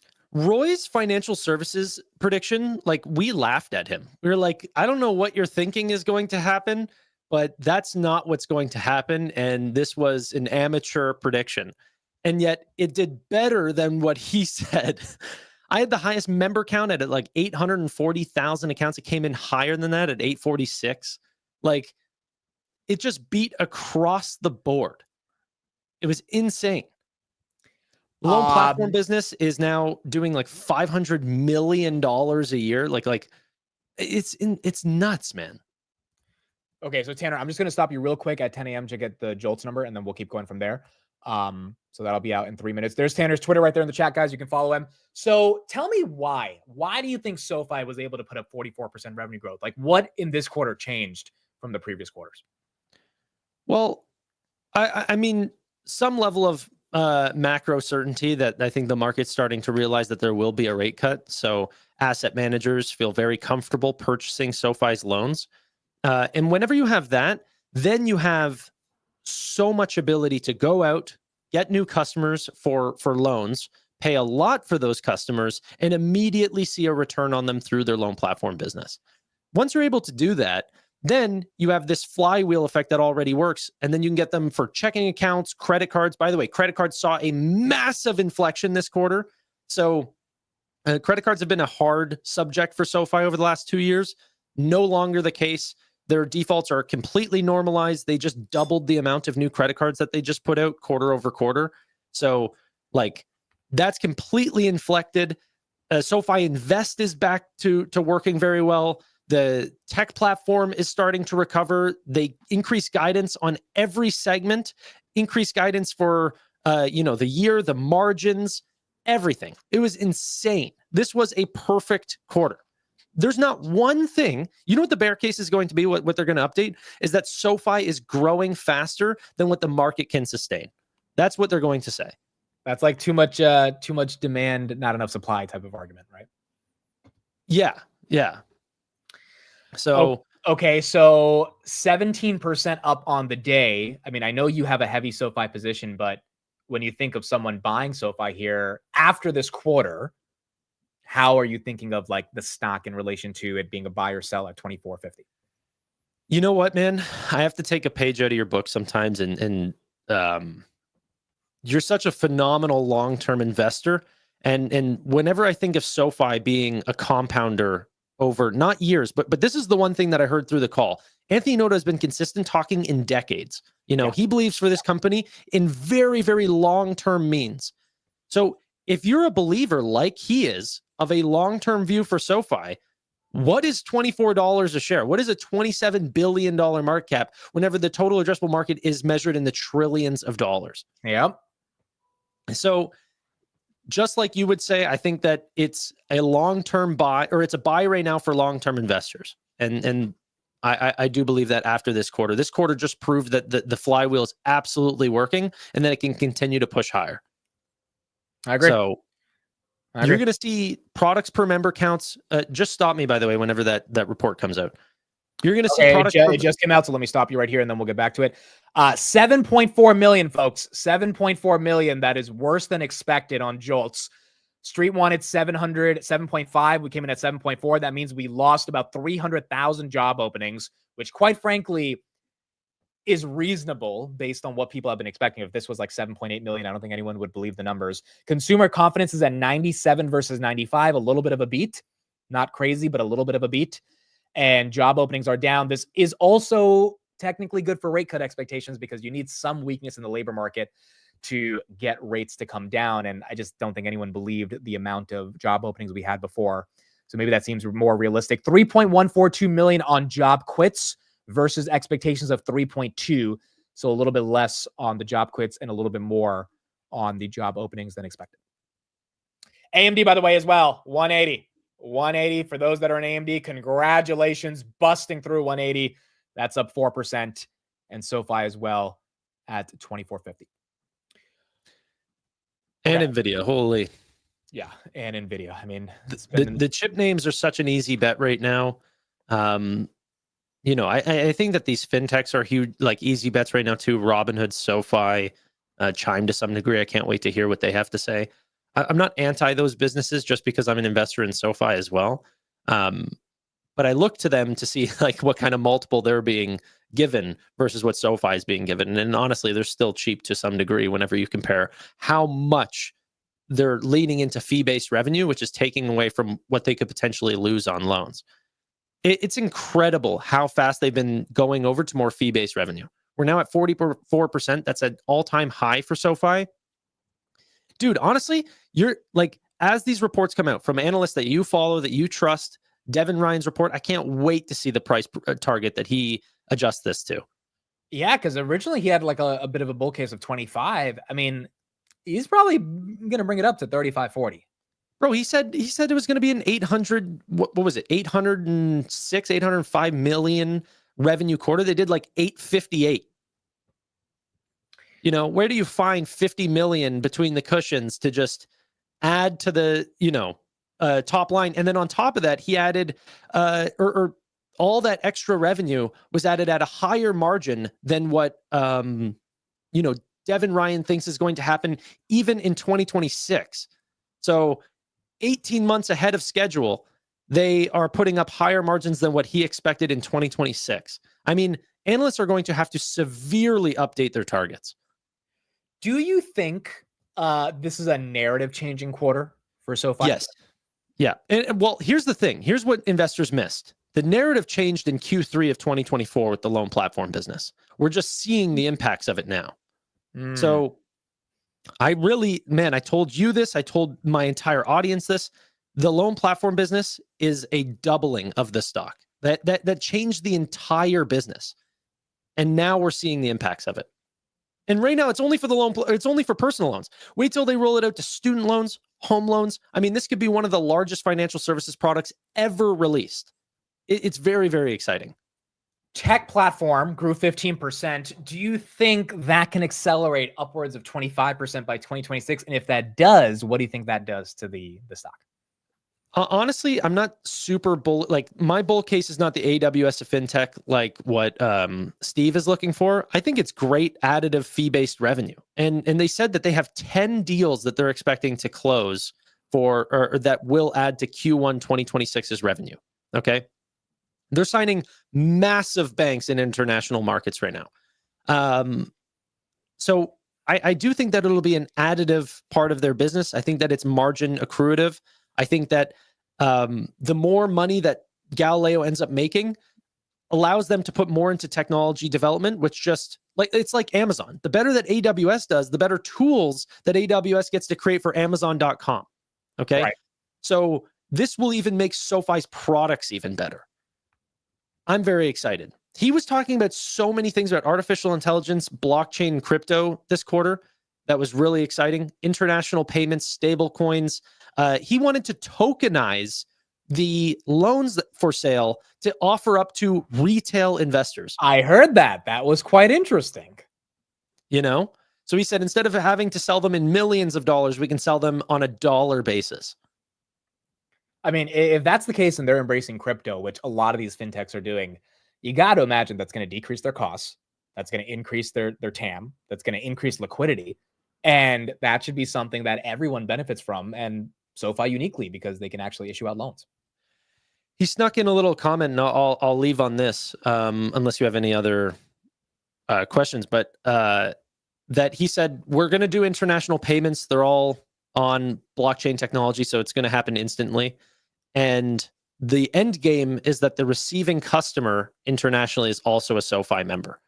So they don't have to be a SoFi member for this to end up going live. It can be anyone with an email address. But what they are essentially saying is that international markets is going to be another massive area that they're going to go after. They're going to try to do what Hood did, right? Open up accounts all over the world. And that'll be a big thing for SoFi. Do you think the member growth gets to 1 million by the end of this year per quarter? I have it projected right now 1 million new members by Q1 of 2026. Okay, so in about 3 quarters. Yeah. And what I honestly see, if you look at their sales and marketing costs or their customer acquisition, is that it's extremely flat. Robinhood's looks unpredictable. You have no idea how many new members they're going to add. It's really based on how frothy or how excited the markets are. Yeah. That's how many new members they're going to add. SoFi essentially has cracked the code where every $300 that they spend, they get a new member. That sounds expensive, but the linear ability of them saying, hey, if we spend 100 million, we get this many customers. If we spend 200 million, we get this many members. That is insane. Very few companies can do that. So that's why I believe that SoFi, as they continue to ramp, will be able to keep up this 34%, year over year new member growth, which today means 800,000. Maybe in a few years means 2 million a quarter, 3 million members per quarter. So right. Very, very exciting. Anyway, brother, thanks for having me on. Yeah, well, thanks for being on. I just want to publicly say, I mean, you have been touting this thesis for 3 years. It is now coming to fruition. You get a quarter like this, you deserve all the flowers in the world. And this is also one of those quarters where if the narrative changes on the perception of the stock, things can change very quickly. Not just on the stock price, but on the overall macro belief that investors have on the company. So you're the guy, dude. You've been here for 3 years preaching the thesis. And so you deserve this. If I can say, well, whenever we hit 2511, that was actually a new all-time high for SoFi's ticker. So in IPO-E, that's how we got to the 28 whatever. That was before people even knew that SoFi was going to take that ticker. So the old high for SoFi's ticker was 2468 or something like this, which we actually passed in the morning here. Speaking of IPO-E, your boy congratulated Novo today. Yeah, Chamath said congrats. Dumped all of his shares, but he gave a little congrats. So yeah, nice to see that from Chamath. Something like a 73% rule of 40. It was exciting. Yeah. So, dude, we're on our ways to do what Robinhood was doing before. And it's the power of conviction, dude. And you stuck through this for the past couple of years, and you made a lot of people. I mean, my uncle literally just texted me he might be watching this right now, and he was like, "Yo, shout out to Tannor. I'm up a lot on." So he watches you religiously. So yeah. A lot of people accumulate at really low prices, and that's freaking amazing to watch. We're literally watching people become millionaires on these individual positions. It's insane. It's life changing. And it's all retail investors coming together. Yeah. Thank you guys. I do appreciate your time. I love it. Talk later, Tannor. See you. Bye. All right, folks. Let's see what other stories we got going on. SoFi right here, holding 24, which is not too bad. Atlanta Fed looks like they came out with their GDP now estimate, 2.9% for Q2 versus 2.21 expected. I think we get official GDP on Wednesday, tomorrow, if I'm not wrong. Like not just the Atlanta Fed projection, but the actual GDP projection. And so we should be able to see what Q2 looks like. By the way, Tannor's YouTube, for those that don't follow him, I'm putting that in the chat. A very good friend of mine. You can check him out and subscribe to him there. All right, so SoFi 2433. That is green. I know a lot of people now are wondering what's going to happen to Robinhood. Again, we did an entire podcast. If you go to if you just click on my channel, click on live and scroll down, it'll be Robinhood Q2 earnings predictions. That's the title. Or you just type in Robinhood Q2 predictions Amit on YouTube and you'll find it. And we spent an hour on it last week going into our projections. The only kind of fear I would have on Robinhood is that it's run up a lot going into earnings. Now, I think they're going to crush earnings and it's going to be good, but you can't deny up 3x in 3 months if the earnings just aren't that phenomenal. Maybe it's priced for perfection and it gets hit. Granted, I think there's too many tailwinds, and we talked about it yesterday on what to expect on Robinhood going into the end of the year. And so it's hard for me to get super, nervous about what the earnings will look like. Grab right here is up about 1.23%. And if they do tank and I get to buy more shares, then I'll buy more shares. I kind of find it hard for them to tank, given you got rate cuts coming up, given you have older catalysts, and then given I think Vlad's going to put up some pretty freaking growth, some pretty freaking good, strong growth. And so I think it'll be a good quarter, but we got to see how it plays out. Also, I mean, this is what Vlad was wearing yesterday on his new live stream to introduce his startup to the world. It's mathematical LLM startup called Harmonics. I mean, bullish, right? Bullish. It's freaking bullish. I'm thinking I should wear that to the Miami meetup, bro. I need to get me some Steve Urkel trousers and wear that to the Miami meetup. Robinhood right here, 105.77. So in general, I think they're going to crush it, but what happens to the stock? I have no idea. And again, I just can't be upset if the stock tanks because it's gone up so much. Do I want it to go up more? Of course. I think all of us do, but it's also just a question of what multiple the street will continue to give it. If they can come in at around 940, 950 million, I think we go higher. If they come in at around 920, maybe it's not as much of a beat as the street wants. And that's what we're going to be looking out for. But even if they give us really strong, good growth, the guidance for what to expect going into the latter half of the year, which Robinhood tends to give just in terms of the qualitative things they're launching, I think that also could be something that's very important for the street to care about. AMD back to 180, up 4%. It beat NVIDIA to the punch. AMD market cap now nearing 300 billion. NVIDIA, 4.36 trillion. What's very interesting as well? Things can change so quickly. If you are heavy in AMD and SoFi for the majority of the first half of the year, I mean, you would have felt like your portfolio is the worst portfolio ever and you messed up and you could have had better picks. And 2 months later, from May to now end of July, AMD and SoFi are on top of the world, right? It's like sometimes just holding on to the conviction and letting it play out is what's needed. And AMD from 75 to 180, SoFi from 8 to 24. Absolutely incredible moves on these names based on real earnings growth as well. UNH trying to recover a little bit. That's at 270. It's now above 267. Robinhood 105. NVIDIA 178.68. Meta 715. S&P not red yet. S&P actually holding up. Has not fallen red. But still is just below 638. Real quick, we talked about the job numbers. Let's get a little bit more coverage on that. And then we'll keep going from there. Lowest level of just since April of this year, when it was just a whisker under 7.4 million. What's notable here is last month, 7,769,000 moves up a bit, which not only continues to make it the best number of the year, but it's the best number going back to November of last year in the rearview mirror. Now, let's look at conference board numbers. These are for July. 97.2 is the headline number, sequentially higher than 95.2. That would be the best, well, just since May of this year. If we look at the present situation, 131.5, that is not sequentially higher than our last look, which was 133 after a slight revision, but nonetheless, it's still the best since May. And finally, what lies ahead are expectations, 74.4. It is sequentially higher than 69.9 in the rearview mirror, and that would comp to the highest level also since just May of this year. So we see that there's some rebounds in the confidence numbers. We did get some volatility on that JOLTS number, especially considering it's coming off such a strong level. But all things considered, 437 before the number and a 10, 438 now. So we moved up and down a bit, but net change very little from. It's not that big of a deal. Bond market doesn't care either based on that JOLTS number. For those that are just joining, JOLTS came in at 7.4 versus 7.5 expected.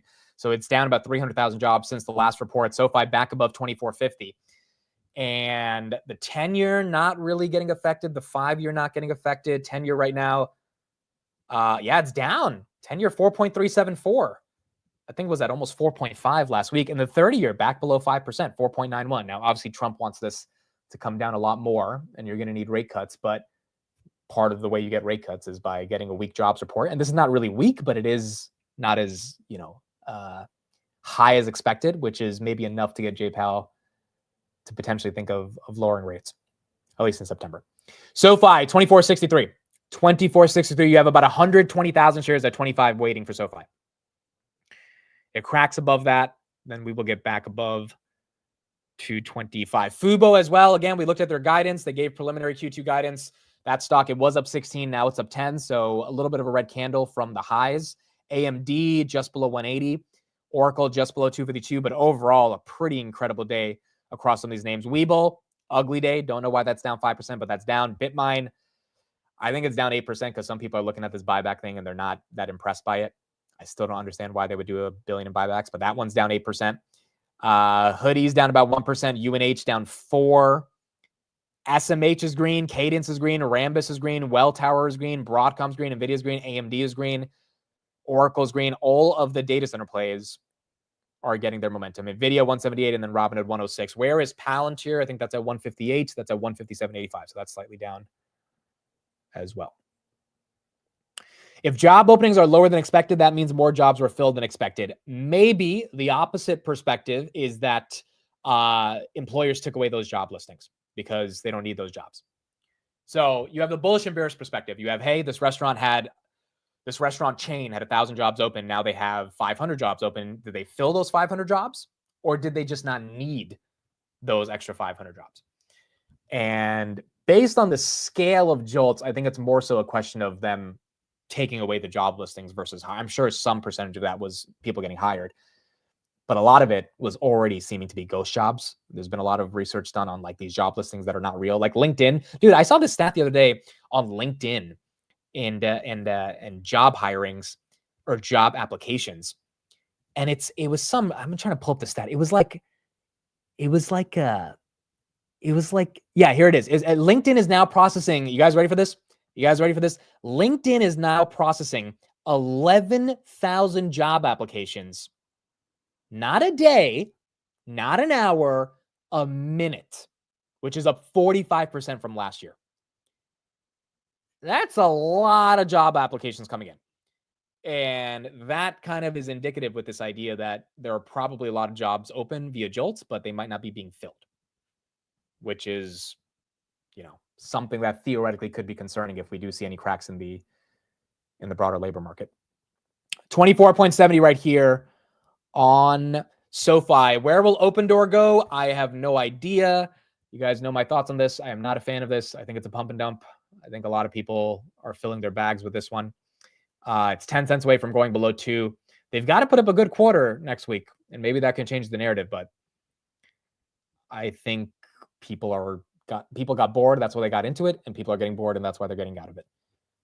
So I don't think there's a sort of massive fundamental thesis here on Open Door. But that one is down. Novo, is that one still getting hit? Novo. Well, it's holding down 20%. It's holding 55. I mean, it's not going up. It's not going down. But 55 is kind of where it's holding on this move. Grab, again, we had that after hours pump on Grab yesterday, and then it came back down 535 right here. I don't know why it keeps doing that after hours. It was literally 2 Mondays in a row, pumped up all the way to 570, 580. We're going to have to see what we get on earnings, and earnings will be tomorrow at 8 p.m. So tomorrow's a big day. A big day for my portfolio with Hood and Grab, but obviously a big day for the market with Meta and Microsoft as well. Those are going to be massive, massive companies, and if they can put up the right numbers, hopefully these stocks can reciprocate. But we need Meta and Microsoft to crush. More than Hood or Grab, we need Microsoft and Meta to hold up this market, because Google did its thing, even though Google's not getting rewarded. Tesla is Tesla. It didn't do its thing, but it's not going to do its thing for the next probably year. Meta and Microsoft are expected to deliver, and we can't have any hiccups there. 8 p.m. Eastern. Yes, 8 p.m. Eastern. So 8 p.m. Eastern. Again, I will not be live, but Grab is not today. Grab is tomorrow, 8 p.m. Eastern. That's when the numbers will be out. I'll try to tweet about it. I won't be able to go live, unfortunately, but I will tweet about it. And so you guys can just follow on Twitter and stay updated with that post. SoFi 24.75. She is trying to go back to 25, and I think she wants to. You don't just break through 25 and then not get back above those levels. Not on a day with this much momentum. Volume is 96 million, folks. So it looks like she wants to get there. Cloudflare. Okay, can someone help me understand why the hell Cloudflare is getting bid up? This company does $2 billion in revenue, and price of sales is 40. It's getting a bit up there now. I know the first thing you guys are gonna say, well, look at Palantir, but Palantir is different than Cloudflare. Like Palantir is Palantir. Like I'm not saying the valuation is incredible on Palantir. Obviously, it's expensive, but why is another software name that is an important company, but it's not like Palantir type of important, at least in my opinion, and it doesn't do as much revenue as Palantir. Palantir does double the revenue. Why are they getting this aggressive of a multiple? And remember, in 2021, it had that moment. It got to 211 in 2021, and then it fell back to 47. Now it's back at those 2021 levels. I don't know how much the business has meaningfully changed since then, but it's got a bid. Yes, a lot of sites use Cloudflare verification. It's a very important company, but it's not really reflecting in massive revenue growth, even though objectively Cloudflare is an important part of the internet. And I'm just confused exactly why the street's bidding it up as much. But it looks like there's something there that the street cares about. NVIDIA right here, 178. Where is SoFi? 2462. 2462 on SoFi. SMCI, is that moving? SMCI, are we above 60? We are about to be 61. Wow. All the semis today really getting some love. Really getting some love. Bank of America, new $15 price target on SoFi this morning. Really? Do they actually see those earnings and come out with a $15 price target? Do they actually? Oh, Tannor just posted it. Okay, hold on. Let me see. Let me see what Tannor said. Okay. Bank of America earnings price target on SoFi. They seem to love the quarter, but the valuation is high. Their EPS assumptions look great. Price target, not so much. Okay, what did they say? What we like, loan platform business. The loan platform business delivered $2.5 billion in originations, grew 57%, and SoFi sees higher capacity growth going forward. The business has grown quite rapidly. What we didn't like, not too much to pick on. There wasn't much negative. OpEx came in at $30 million above expectations, but this is likely due to outsized originations. Guidance was also modestly raised, but we view this as conservative. Okay, so what the hell are they mad about?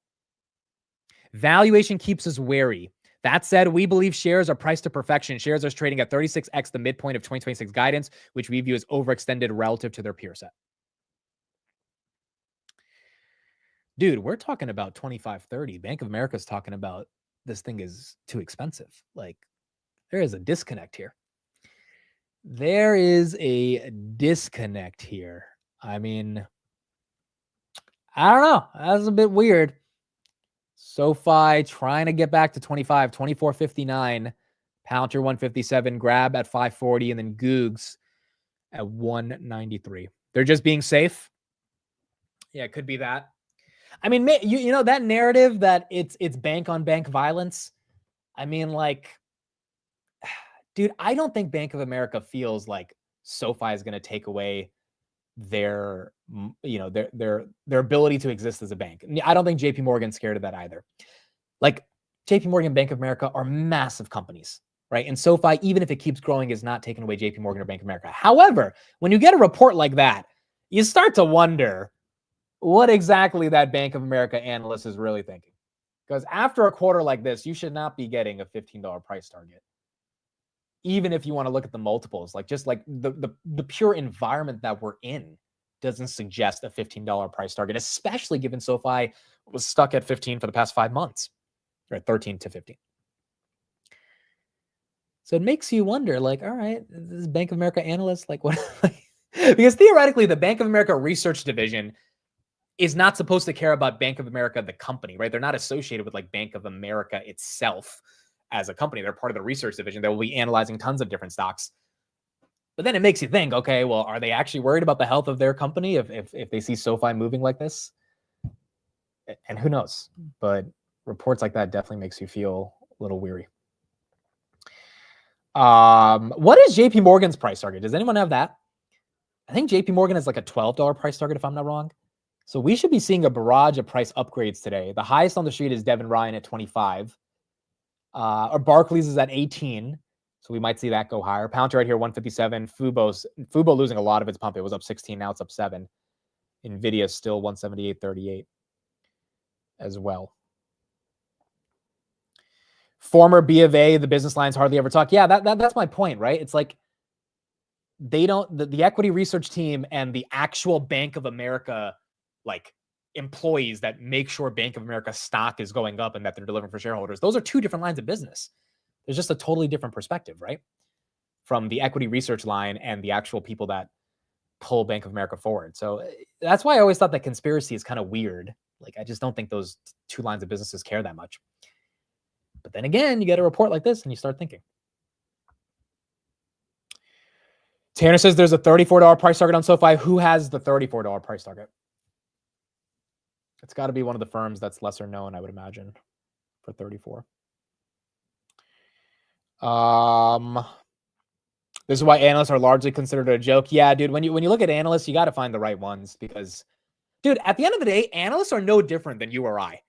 Everyone who's a retail investor needs to understand that. An analyst that writes a fancy report that gets it peer reviewed by their lawyers before it's officially published is no different than me putting out a tweet. They just have to go through a lot of bullshit. And I can just press tweet. Like, that's the difference. And quite frankly, the people that press tweet do a lot better due diligence than someone who writes a one-page report that has to get it legally reviewed before it goes out to your clients. That charges like $800 a page for the reports. They are just human beings. That's all they are. They're human beings. And human beings that are looking at a company, just because you have Bank of America or Goldman Sachs attached to you doesn't mean you're smarter than another human being. That's it. You're just a human being. So a lot of it comes down to the quality of your analysis. And many times being attached with a big institution makes you look at companies in a fundamentally different way than what a fresh set of eyes can look at from retail that is trying to understand it in a very holistic way. And that's what leads to a lot of the analysts just getting these price targets wrong and not really getting the story right every time. JetBlue right here, that's up 2.87. That lost the 12% move as well. Google slightly green. SMCI 6108, that's breaking above. And then SoFi has not been able to get it back above 25, but at least it's holding 24. They don't do a market report. They do a marketing report to get you to buy the reports as well. Yeah, agreed.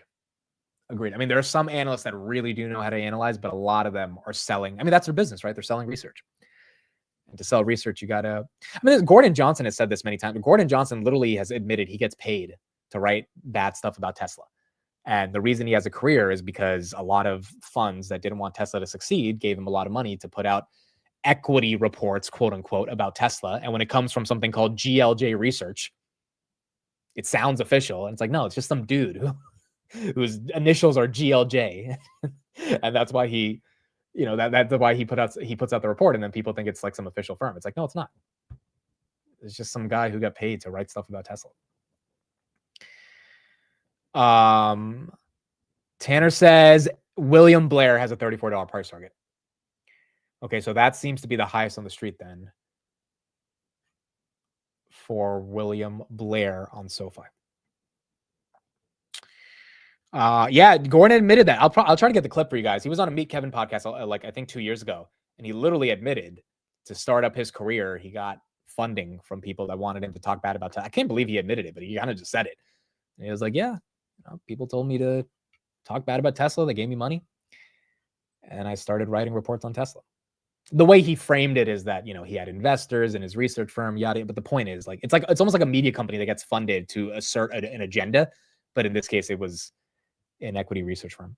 Nvidia right here, 178. Robinhood down 1.2. UNH still down 4%. And then AMD potentially trying to go for 181.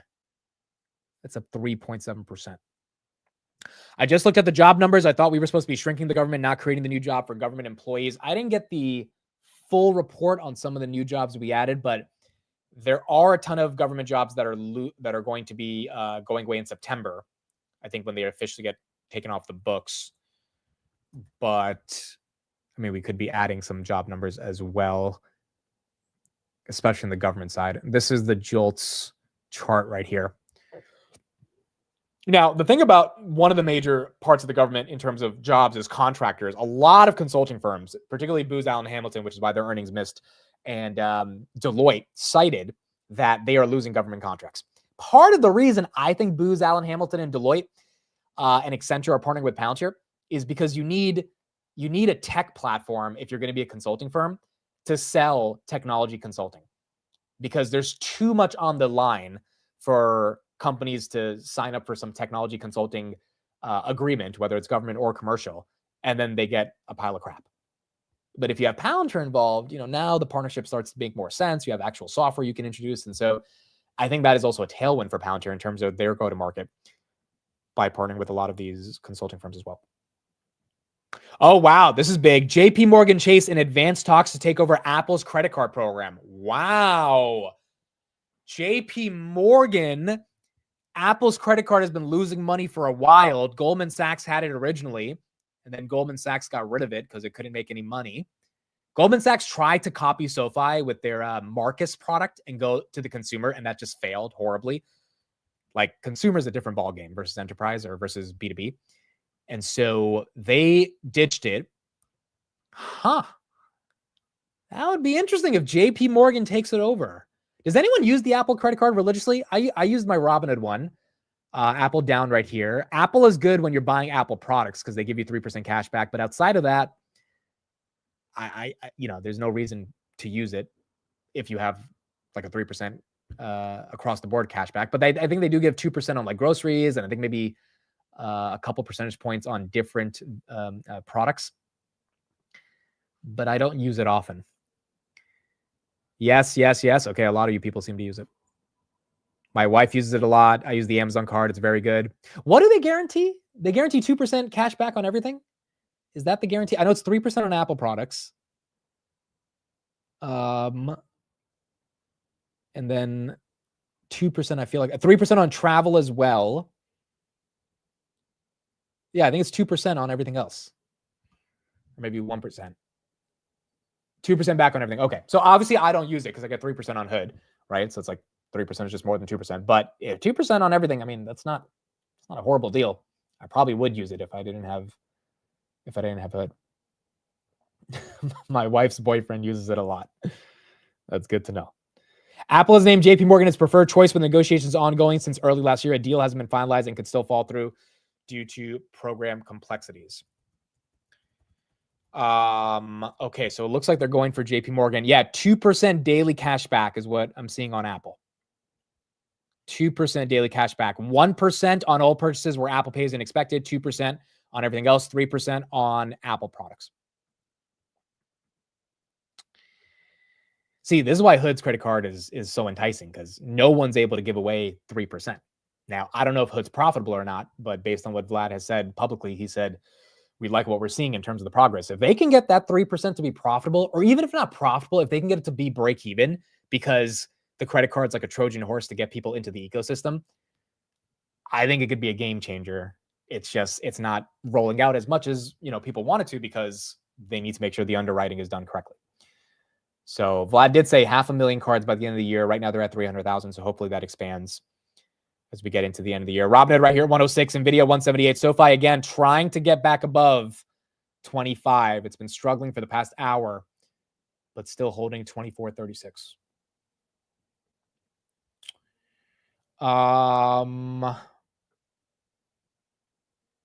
Yeah, so Hood credit card is 3%, but it's really hard to get off the wait list. So that's the only issue with their credit card. Apple just did this with the credit card to get more customers into their ecosystem with the high margins. They don't really care about the losses like with Google Maps payment every year. I think that's fair, especially if that gets more people into the ecosystem. But if JP Morgan's taking it over, then maybe JP Morgan sees something valuable in this as well. JP Morgan right here, 289 or 298 on the day. Fidelity does 2% as well. Yeah, a lot of people do 2%, but 3% is the hard one. It's just not easy to do. The economics change very quickly with that extra 1%. But you do have a bunch of them doing 2%. Okay, do we have any more macro data? Let me pull up some stats. Okay, we have Dallas Fed Service Index. That came in at 2 versus negative 4.4 last month. And then you have services on Dallas Fed that came in at 6.3 versus negative 4.1. That's a pretty healthy increase month over month from negative to positive on services and services revenue index. Again, we got jolts that came in down 300,000 versus last month, which feels, I mean, that's expanding economy versus contracting. S&P not really moving that much on that, still flat on the day, 637.54, but that is a nice metric to see some of the growth. Also, guys, we had UPS earnings. Let me pull that up. UPS, there's a couple companies I didn't talk about. Wow. No one told me UPS was down 9%. Whoa. When did that happen?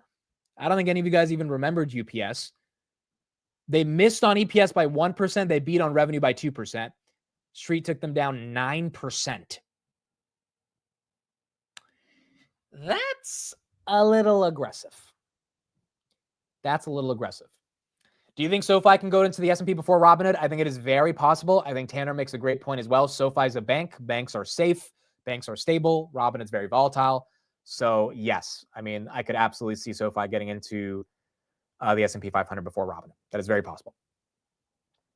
Now, granted, Robinhood's market cap is just larger. Their growth is larger, all that stuff, right? So you got a lot of other arguments there, but I mean, it is very possible. SoFi is a safer sort of company. So that could be a reason they get into the S&P. UPS right here down 9%, dude. That is, where's FedEx then on that? Where's FedEx is down 2%.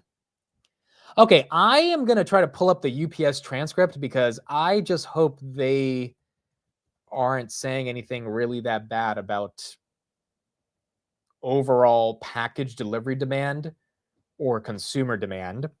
It also could be Amazon commoditizing some of UPS's business because Amazon's now doing delivery by themselves in a variety of different areas.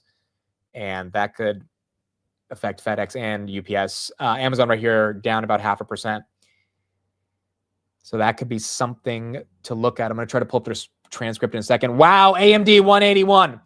181 on AMD Advanced Money Duplicator. Dude, she's just running away from NVIDIA. NVIDIA at 178, AMD at 181. AMD now is $7 billion away from a $300 billion market cap. Yeah, FedEx, Amazon, and Walmart, I mean, definitely playing a role. Okay, I have their transcript. Let me see if I can just search real quick. I'm going to search consumer and see what they say. Consumer.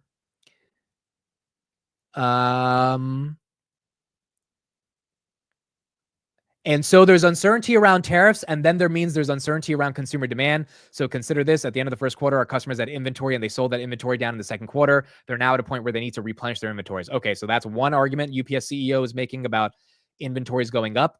He also says, I mean, is it possible if the consumers stay resilient that your peak season surge as people need faster air? Could that be a tailwind? CEO says, yes, it's possible. Which tells me that we're planning to have a pretty good pace. So we will have a better sense of this at the end of the third quarter.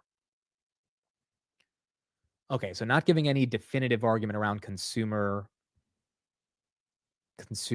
guidance. Oh, wow. They did say this. They said a recent research report from McKinsey showed that in the face of tariffs and other uncertainties, consumers are trading down while at the same time splurging. For the first time in 3 years, consumer spending on discretionary categories like restaurants and automobiles outpaced growth in essential items.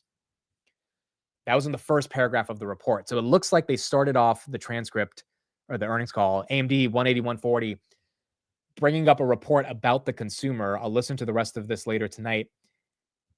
But they might have been previewing that report to kind of warn analysts that there could be not necessarily consumer weakness, but just like consumer uncertainty that they might not be able to prepare for. And that's why the stock potentially is down 9% right here. FedEx down 2%, Amazon down 0.5%. AMD just absolutely running away, 180-150. Let me check 182 resistance in a second and see what we've got there as well. JP Morgan says Apple has a foldable phone coming in 2026. Dude, we got into a pretty fun debate last night on Tech Bros. If you go to the Apple section of the show, I think you guys will enjoy it. But essentially the question was, hey, even if Apple sucks at AI, would you ever leave Apple for Android because they have better AI? And my take was no. I don't think a lot of people are going to leave. There were people that disagreed with me, but that was my take.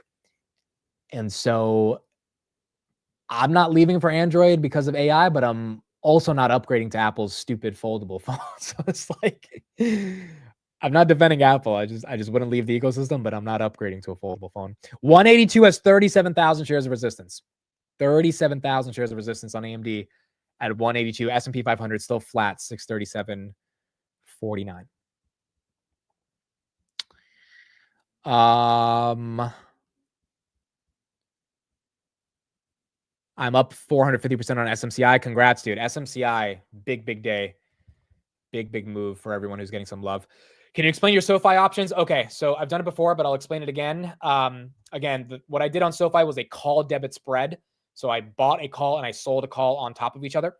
And the reason for this is because it reduces the premium that you have to pay up front. So I bought the $15 call. I sold the $20 call. That created a spread between $5. 20 minus 15 is 5. And then I paid 35 cents or $35, 35 cents times 100 shares. A contract is 100 shares per spread. And so the max width of the contract is $500. So 500 divided by 35, because I paid 35, is 1,400. So it can be a 14x possible return if SoFi gets to my short end of the spread, which is my $20 call, and stays above it by January 16, 2026. So we spent 3,500. We can make 50,000 if SoFi stays above 20, which actually would have been my best return ever in the market. I've never had a 14x. So it would happen if SoFi can stay above 20 by January 2026. And the goal of that 50,000 is to pay my taxes next year, because I've got some taxes coming up. So I'm not closing the spreads right now, because the way spreads work is you need theta decay on both sides of the spread. And that theta decay happens about a week to 2 weeks before the spread expires. So if I sell the spreads right now, I'll make $38,000. But if I wait another 5 months, I can make 50. And then the question becomes, okay, is SoFi really going to go below 20 in the next 5 months? And based on this quarter, it just feels unlikely. So it kind of feels like I should be able to be okay by the end of the year. Also, if I sell it right now, I'm going to have to pay taxes on this 38,000 for 2026. Whereas if I sell it in 2026, I'll have to pay taxes on that 50,000 in 2027. So it kind of just makes more sense to not do it. It's not really a take a money and run. It's not even being greedy in this situation, because the question is, do we realistically expect SoFi to be below 20 by the end of the year? I'm willing to hold on and say no. Like, I don't even think it's about being greedy. I think it's just looking at the earnings and saying, okay, yes, of course there could be a black swan event, whatever, that the whole market's affected. But I don't think SoFi, I don't think the street disrespects it to bring it back below 20 after those numbers. Especially because Q3 should be pretty damn good as well, right? And if SoFi's in price discovery mode, maybe we get some real momentum. AMD 182. 182 on AMD. I have got to ring the bell for my AMD folks. 182 on AMD.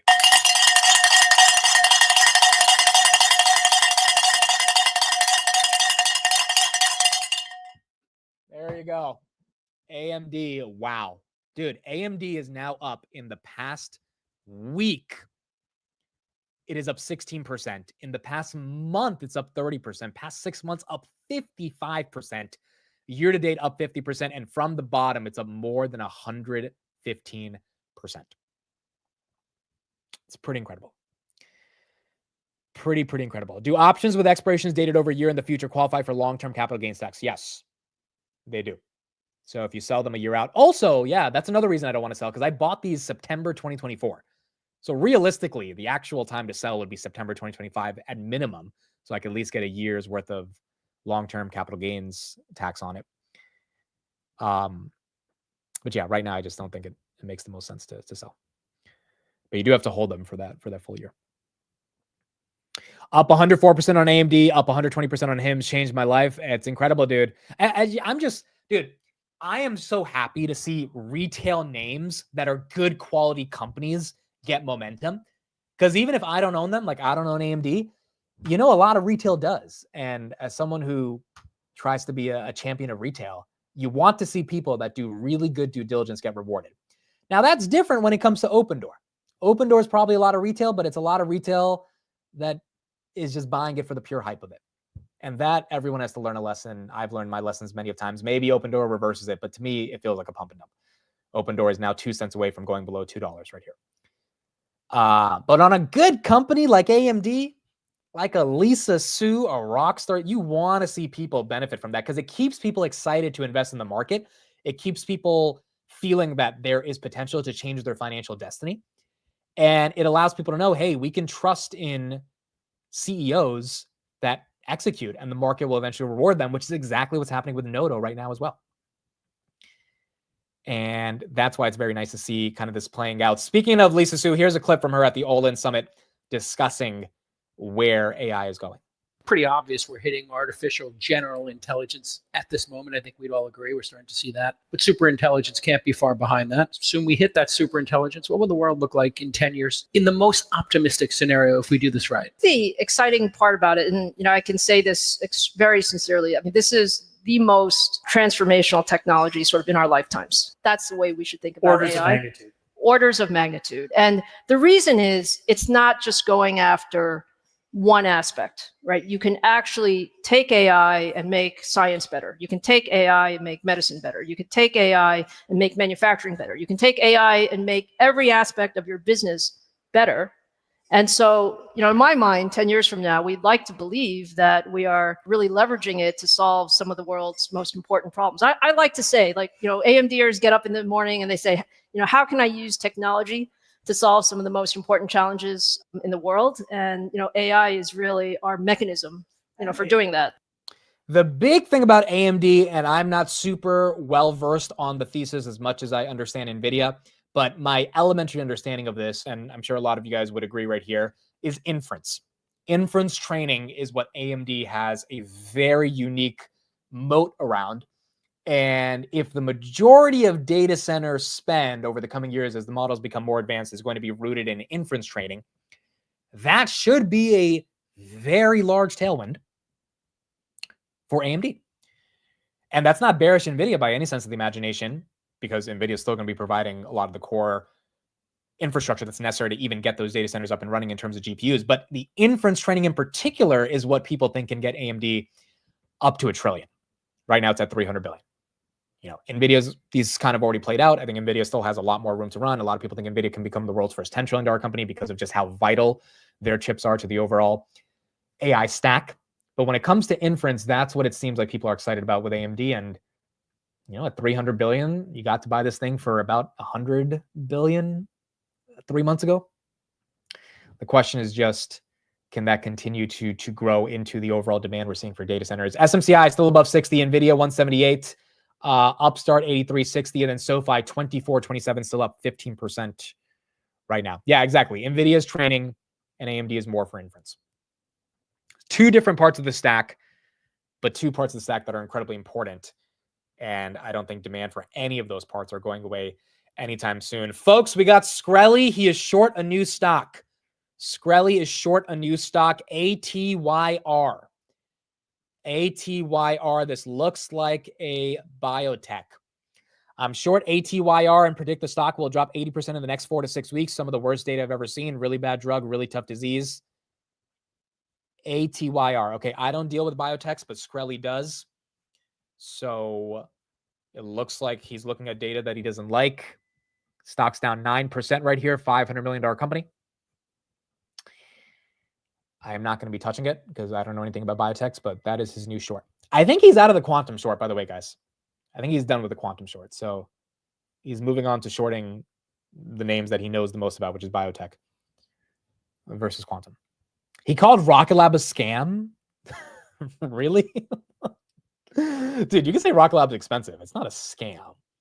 Scam's a bit aggressive, bro. Like whenever people throw away, when people throw around the word, like I haven't even called Opendoor a scam yet. I've called it a pump and dump. I don't think the business is a scam. I don't have a lot of faith in the business, but it's not like it's frauding investors. Now, people who are pumping it up might be overly exuberant on the prospects of going to $82 a share. But when you call something a scam, you're legit saying it's a fraud. That's a pretty heavy accusation that you can make on a company. Where's BM&R? BM&R, is that one still down 10%? Wow, down 12%. Yo, yesterday it got to 27.61 after hours. It recovered a little bit. I don't think the street's buying what they're selling around the $1 billion buyback, and this pipe that they unloaded yesterday is definitely not getting people excited either. So BM&R is taking a bit of a hit here. Now, again, I don't want to get people too sad about BM&R. If Ethereum goes up, BM&R will go up. It's leveraged against Ethereum. There's tons of option volume. There's tons of people that are willing to. There's tons of liquidity, is what I'm trying to say. But you need Ethereum to make the move, and for Ethereum to make the move, you need the usage to go up with stable coins. You need NFTs. You need smart contracts. You need all the different mechanisms of what Ethereum would be used for. Tokenization needs to take off. And then obviously you need a bidder, which is the SBETs, the Tom Lees of the world, etc. If you believe in that happening, then you kind of just buy it and you don't care. But I think some people don't want to be sitting on dead money. And it looks like dead money until Ethereum makes its move. That's how I'm seeing it right here. Or unless they buy more Ethereum so that the net asset value has to go higher. But outside of that, I don't know what exactly to expect on BM&R until Ethereum makes its move. Where is PayPal? Is that one still down 9%? Wow, still down 8.5%. Let me see if I can get a little bit of coverage on PayPal. Imagine they didn't beat, bro. Imagine they didn't beat, they beat on the top and bottom. Imagine they didn't beat. What would happen? Here's their chart. So revenue of 8.3 billion, gross profit 3.4. Active accounts is up 2% year over year. Transactions per account is down 4% year over year. And then total transaction volumes is up 6% year over year at 443 billion. Net profit, they made about $1 billion. They beat on EPS, beat on guidance for EPS, and then beat on revenue. There's got to be something the street is not happy about for this one to get hit. Amit, tell them about your PayPal story. We can watch the PayPal clip at the end of the stream. There is a bit of a viral clip that's I am known for on Wall Street Bets with PayPal. So we can watch that later. But yeah, PayPal, like a lot of people, I had PayPal back in 2024, February. That quarter, everyone thought when it was 65 that it was going to 100. The call options on PayPal 140 for January 2025 were exploding. Everyone was excited. And then all of us got humbled because PayPal just it was PayPal. It wasn't the company everyone thought it was going to be. And then since then, which has been almost 7 quarters, the stock's gone nowhere. And the company has executed, but not executed to the point to get to the street, to get the street excited about their momentum, even though they bought back a ton of stock. So I sold my PayPal, I think July of 2024, summer. I think I took a $3,000-$4,000 loss and I just got out of it. But it's definitely been something that people have been waiting to move for a long time. NVIDIA right here, 177, SoFi 24.15. S&P is dumping. S&P, oh, there she goes. All right, we got red. All right, so don't be surprised now if we see a SoFi below 24 or an AMD below 180. Algos might take control if the S&P is getting hit. Where's Spotify? That opened down 7%. Spotty, wow, down 10%. So here's the thing about Spotify that I haven't said yet, but I was thinking of it when I shared you the video on Daniel Ek. I don't know if you guys were thinking it, but what did he say was the issue? Advertising. That brings up the question, are companies pulling back advertising spend? Now, Spotify is not the premier destination to advertise by any sense of the imagination. That's Facebook and Google. But still, it makes you wonder if companies don't have excess capital to spend on podcast advertising, is there a world in which, the consumer is pulling back and as a result, companies are pulling back? And I think that's what we got to see long-term on Spotify. MP, by the way, Materials Corporation, that one's down 3%. Open Door is a cent away from going below $2. It hasn't broke below 2. Psychologically, it's staying above 2. Volume 102 million shares traded, but it is very close. SoFi still holding 24.05, and then NVIDIA 177. Here's a little bit of an update on chips and some of the Novo stuff, and then we'll keep going from there. Guidance. United Healthcare under pressure again after the company said 2025 earnings will be worse than expected, citing higher medical costs. That's been a theme with the insurers. And then Novo Nordisk shares on pace for one of their worst days on record. Let's get to Angelica Peoples with the details on that name in particular, Angelica. It doesn't come out of nowhere because the stock has been on a bumpy ride, but I guess it goes from bad to worse. Yeah, Sarah, it has definitely been a bumpy ride, but today we are just getting bad news and also an update on the company's CEO. So for the rest of the year, Novo is slashing its full year sales guidance, and they are also announcing a new CEO. Now, first, let's start with the guidance. They're now expecting sales growth of 8 to 14% versus the 13 to 21% that they had previously guided. Now, the street had already been trimming its estimates. Consensus was at 13% sales growth, but clearly those estimates had not come down enough. And so that just speaks to some concerns, some weakness that they see for the rest of the year. Now, on the new CEO, that CEO is Mike Dustar. He's currently the head of international operations at Novo, and he had a chance to address investors this morning. Here's what he had to say. The fact that my announcement comes right after the guidance update, well, it just makes the mandate ahead even more clear. We need to increase the sense of urgency and execute differently. But we'll do that by building on the core strength that makes this company so unique. So the question here, though, is why would they promote someone from within, especially someone who comes from the international business, when today Novo is saying that the U.S. is really at the root of their problems. And so just now on a media call, I had a chance to ask both the new CEO as well as the chair of the board, why are you the right person? Why is he the right person right now? And the chair of the board, Helge Lund, said that Mike is an exceptional leader with a track record, and he points to his ability to build high-performing teams. And he also has broad commercial experience around the world, and he does have experience in the U.S. And Mike himself did say that just because he led international markets, that doesn't mean that he doesn't have experience with the U.S. He sat on this executive management committee, and that has given him insight into the U.S. So he talked about some of his different priorities. His top 3 priorities are deepening Novo's leadership in diabetes and obesity, and also sharpening the commercial execution, as well as realigning the cost base. So he has a big task in front of him, and this is just what we're hearing so far, guys. What happened here, Angelica? How did Lilly and Novo, who dominated this space, Novo, who practically had the Kleenex of GLP-1s with Ozempic, how did it turn so south? Well, there's a few things going on here, and Lilly is definitely a strong competitor, and their drug tirzepatide, remember, that's both Mounjaro and Zepbound. That is a better drug. It helps lead to more weight loss, and they have been gaining share consistently in this market. At the same time, you have this compounding. And that's what Novo is saying today is really the source of the problems that they see for the rest of the year. They estimate that compounding represents about 1/3 of the market for GLP. That seems like why they're mad at Hims, because Hims was succeeding with compounding, and that's what led to their breakup. And it seems like that's undercutting their core drug, which is now causing them to reduce their outlook for 2025.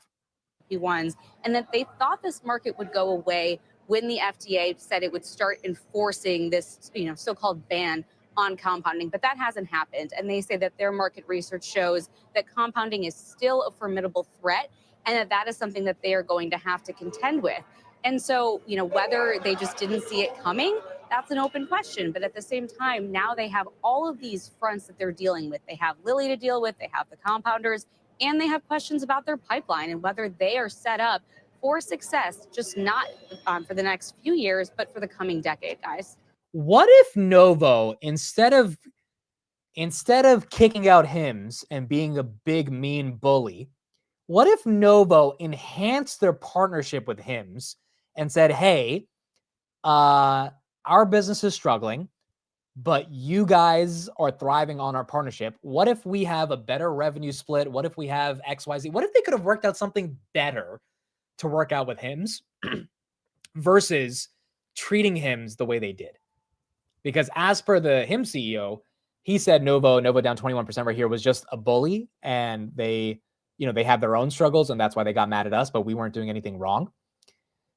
Like, what if Novo just had a totally different route of dealing with the compounders, Hims being one of the ones that they had the best partnership with, and maybe it could have been a tailwind versus a headwind in some respects. I mean, I don't think Hims would have saved Novo from decreasing their profit outlook, but maybe it wouldn't have been as ugly. Because this kind of just feels like this kind of just feels like a little bit of payback for what they did to Hims coming back to them. Even though it wasn't necessarily Hims' fault for it. Like, remember, they're mentioning compounders are taking away, Spotify right here down 10%. Compounders in general are taking away sales from Novo. That's not just Hims. Hims is one of many compounders. So the idea that you can only blame Hims for this is ridiculous. And it seems like they went after Hims, and now they're probably going to try to sue Hims to get some more money to make up for their lack of sales, but it's not a Hims problem. It's a Novo problem or a broader compounders problems, and maybe there could have been a different way to resolve it. 636 right here on the S&P, trying to go green. Is Google going up again? Googs is trying to break out from 193. We also had a little bit of a debate yesterday on Google on Tech Bros. Roy is a bit more bearish on the future of the company. Steve, a lot more bullish. So I think that was a good discussion as well, going back and forth on, what lies in the future for Google. Microsoft and Meta, those are the big ones today. Microsoft 513, or not today, tomorrow. Let's do a poll right here. Let's do Meta first. Meta, pump or dump? What do we think? Pump or dump? Also, put in the chat if you're like super deep in Meta. I think a lot of you are, and you've been owning it for a while, if I'm not wrong. But Meta, honestly, I think outside of Nvidia, most of you guys own Meta. Because I remember I asked this a while ago, and like a lot of people said they own Meta from a while ago. Also, tomorrow's FOMC. I don't know how the hell I'm going to stream FOMC because I'm going to be in New York. And so I think I'm going to be on a corner of New York City with my hotspot streaming this freaking FOMC meeting. I forgot yesterday that I'm going to New York and that FOMC is tomorrow. So tomorrow is going to be an interesting stream, bro. I don't know how I'm going to do it. But yeah, your boy just might be outside in New York. Hopefully it's not too hot. Streaming FOMC. Yeah, see, a ton of you guys have Meta. Ton of you guys. It's been one that people have owned for a very long time, especially since those October lows. Meta right here, 713 on the day. I'm going to put up the expectations for Meta and see what they're guiding for. So Meta Street wants $44 billion in revenue, 44.8 and 587 of EPS. Revenue has beat 14 times in the last 17 quarters when it comes to Meta. I think they pump, bro. I think they pump. But I think they solidify the pump if they just split the damn stock. I don't know if they're going to do that. But if they do, I think the market would be very excited. But we're going to have to see if they actually give us the split. But in general, I don't think the amount of talent that Zucks is spending for severely reduces operating margins in this quarter. Maybe it on the guide, it reduces it for Q3, but there will be a justification or a reason for why I think they would do that. Let's get an update right here on Stockholm. We have not heard from Basent yet, but hopefully later today, we will hear an update on what's going on with that China deal. The two sides. We did catch those arrivals earlier today. You can see here, if we pull it up, Treasury Secretary Scott Bessent there arriving earlier this morning. Later, you'll see Jameson Greer, the U.S. Trade Representative, is there, as well as the Chinese Vice Premier, He Lifeng. Now, there is no word yet as of now, guys, when these talks will wrap up. We do expect today to be the last day, and of course, it's getting late in Stockholm as of now, but we don't know for sure whether they will conclude today. Reporters on the ground, according to our Eamon Javers, are gathered and waiting to see if there could be a press conference, but all of that up in the air as of now. Now, the big question coming out of this that we're waiting for is just sort of what types of concrete deliverables might be announced following this meeting. One thing that we did think was possible was announcement of a summit potentially later this year between President Trump and President Xi Jinping. But overnight, President Trump, I should say, on social media, sort of knocking down that rumor he posted on Truth Social saying it was fake news, reporting that he was seeking a summit with President Xi of China. He says it's not correct. He's not seeking anything, that he may go to China, but it would only be at the invitation of President Xi, which has been extended. Otherwise, no interest. So many questions there. We'll have to see if officials, if they do have a press conference, want to address that and what could happen between the two leaders. Questions of whether a deal would need to be finalized before the two of them sit down together and then it's simply a handshake at the summit, or whether they would want to be negotiating anything when they do meet. And the other big question, guys, that I would say is just simply whether they put anything in writing, whether they sort of address any tariff aspects or any other aspects of this trade relationship, or if this meeting remains simply a check-in and a monitoring of the relationship so far. That's how U.S. Trade Representative Greer described it yesterday on Squawk Box. That's what we're sort of be waiting for this afternoon to see if they have any concrete announcements, or simply say we're just touching base and everything looks good. Guys. The other little wrinkle this morning, Megan, is this: is that the president blocked the stopover in the United States by the president of Taiwan, which is being interpreted as a sign either of you don't want to rock the boat too much, given the delicacy of the talks in Stockholm, or just a sign of just how much leverage the Chinese have when it comes to rare earths. Absolutely. So we've reached out to the White House on this and haven't heard back ourselves. There was also reporting sort of from the White House. Others were reporting knocking that down, saying nothing had been canceled for the Taiwan president's trip. But that's absolutely right. That just suggests and really illustrates here just how broad this relationship is and how much is on the table. With President Trump posting on social media, there's been so much talk about this summit between him and President Xi. Really publicly for weeks now, they've been saying they have a great relationship with China. It's even better than the relationship with the EU and other close allies. And so it made it seem like they were really doing everything they could to try to get that meeting scheduled. Then you see the reports on something like the Taiwan president, and it shows you, like you said, the leverage that's at stake there. The other thing that's at stake is sort of some of these security concerns, and I would put these in the same bucket. Think about the NVIDIA H20 chips. It's good for NVIDIA that those can now be sold to China, but there are security experts raising concerns about why would we allow that without getting as much in return in some people's view. So it does show you, how badly does the president want this meeting with the Chinese president, and how far is he willing to go in order to strike some sort of a deal with China? And in the end, the question is going to be, was it worth it? What had to be given up in order to strike a deal? And was it enough in order to get there?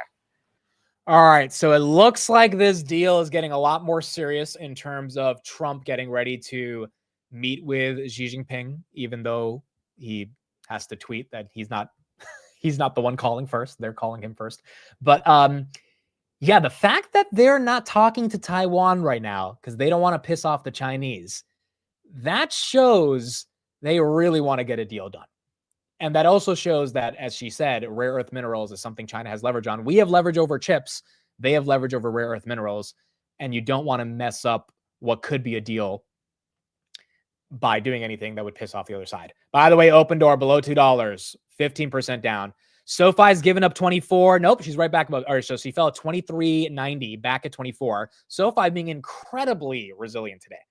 Even AMD losing 182, Nvidia losing 179, SoFi not losing 24. I mean, you get a $24 close on SoFi. I think any SoFi shareholder should be happy about that. eToro is adding 24-hour trading and tokenized stocks on Ethereum. eToro is adding 24-hour trading and tokenized stocks. That is bullish Ethereum, but that is also bullish in general, the idea of tokenization, which seems to be not slowing down. Now, again, Robinhood, Coinbase, all these guys are going to be doing this as well. So it's a question of user experience and who can get first to market. But I think every blockchain or every brokerage is going to be using these blockchains to start launching 24-hour trading and then tokenized stocks. Webull, speaking of brokerages, how's that one doing? Wow, down 6%. Okay, so that one was at 15.20. Now it's at 14.75. That one's still getting hit. Novo continues to go down 22%. Open Door down 15%. Bitmine, that one's still an ugly day. Just not getting a bid. Down 10% right here. Even with the authorization of the buyback, no one seems to care. Broadcom just below 300. JetBlue gave up a 12% pump. AppLovin's down 2%. MicroStrategy's down 1%. Uber, okay, so Wedbush came out with a report on Uber, And they said, let me try to pull it up. Uber and Waymo relationship is concerning. And that is something that they're saying the Uber Waymo relationship might not be in the best spot right now, given some of Uber's moves. Yeah, that's essentially the gist of the report. Now, I don't understand why Uber's tanking 4% unless the street really thinks that their ability to scale autonomous vehicles is in jeopardy, which is what the Tesla bulls have been saying forever, right? The Tesla bulls are like, Uber is dead if robotaxis succeed, because forget just Tesla succeeding. If Waymo succeeds, why do you need Uber? Uber's argument is, hey, we can become the platform for all these Waymos and robotaxis to get momentum. It looks like this note by Wedbush today is kind of challenging if Uber and Waymo can necessarily scale the way that the market is thinking. Waste Management, by the way, that's up 3.5%. Tesla is also down 1%. Celestica still up 18%. Tilray, weed company, they're down 11%. They had a pretty bad earnings. And then Boeing right here also down 4% on the day.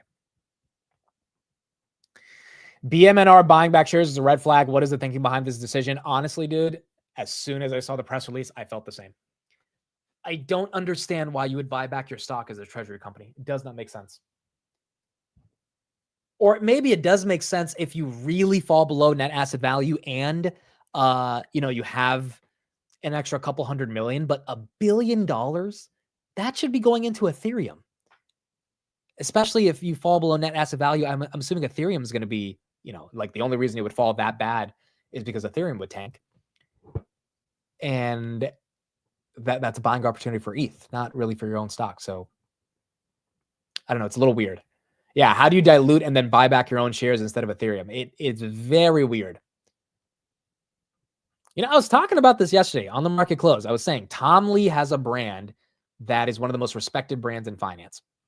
And unfortunately, if you attach your name to something and it goes to 160, everyone loves you. But realistically, anyone with a little bit of a brain could tell it wasn't supposed to go to 160 from $4 in one day. It probably was going to fall. Guess what? It fell. And then you have a lot of people bag holding and they don't start thinking of you as that awesome of a person anymore. It's just the nature of how brand association works. Tom said, in our road to achieving the alchemy of 5% of ETH, there may be times when the best expected return of our capital is to acquire our own shares. Nick says it's actually smart if you feel we are end of cycle for this crypto run, prop the stock up so you can low dilute when ETH bear market begins. Yeah, I mean, I agree. It just sucks for shareholders, right? Like, it's smart for the ETH treasury company. It's just obviously not the best for people that ends up holding that bag. So there you go. I mean, BMNR not really getting that much momentum. We're trying to get people to feel it.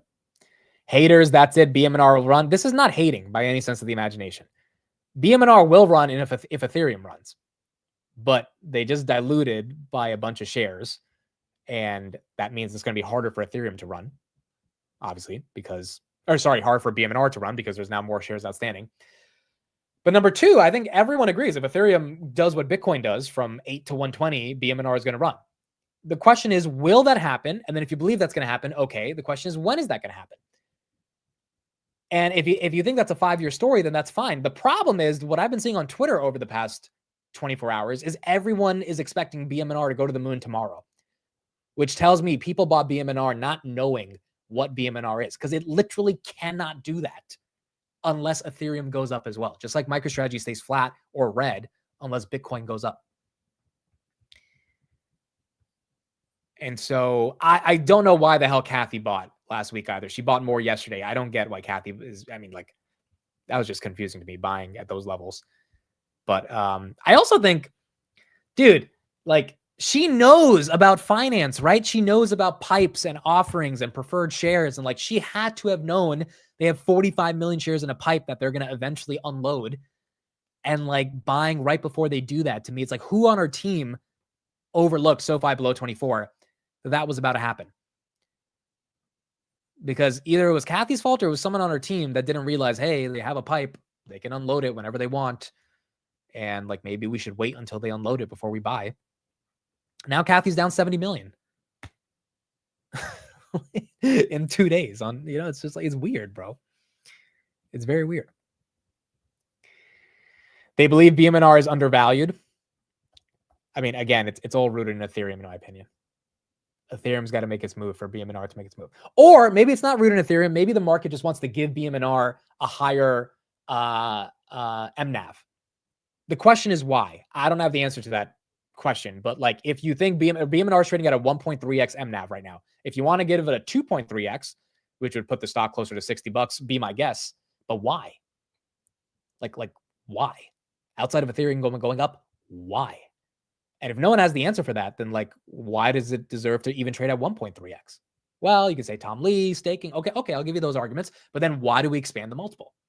If no one has an answer for that, then like, you can't necessarily explain why BMNR deserves to go up.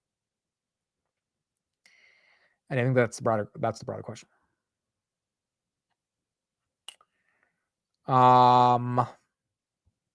S&P is still down right here. Yeah, why BMNR over ETH? Well, the same reason you buy MicroStrategy over Bitcoin, right? You want leverage. But again, the reason you buy MicroStrategy over Bitcoin is because you believe Bitcoin will make such a big move and MSTR will be levered against it. It has to make the asset underlying has to make the move.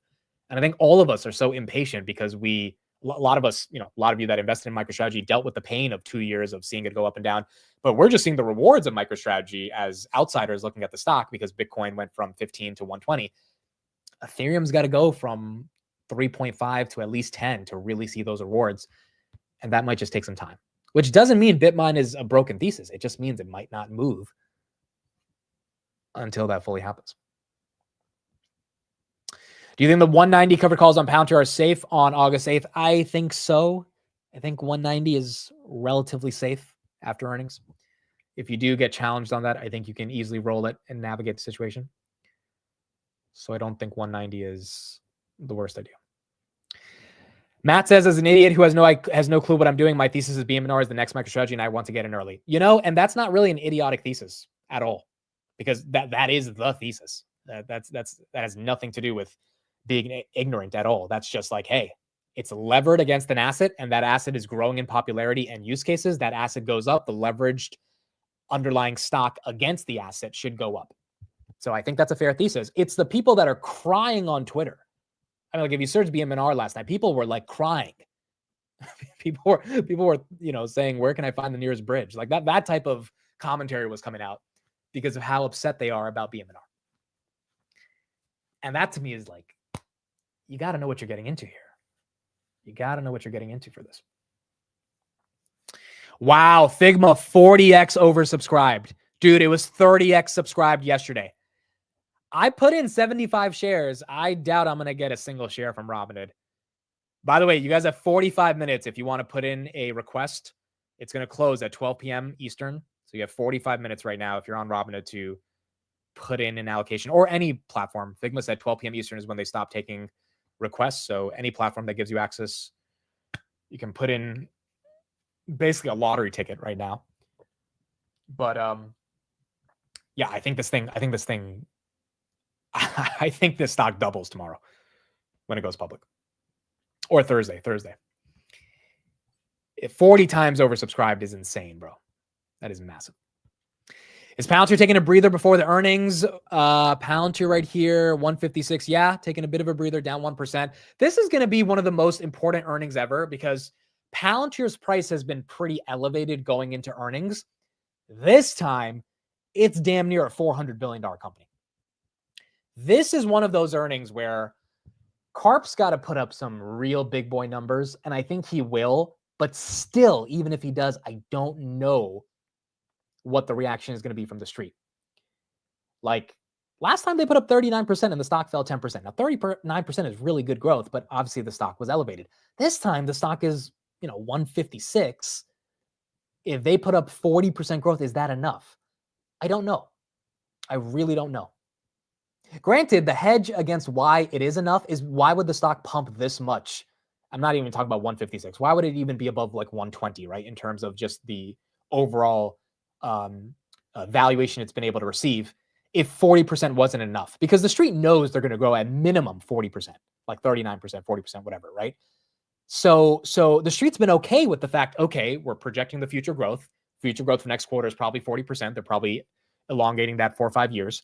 And so we're willing to buy it up knowing that growth is coming. Now, if CARP delivers 50%, what does that do to the stock that's already richly valued?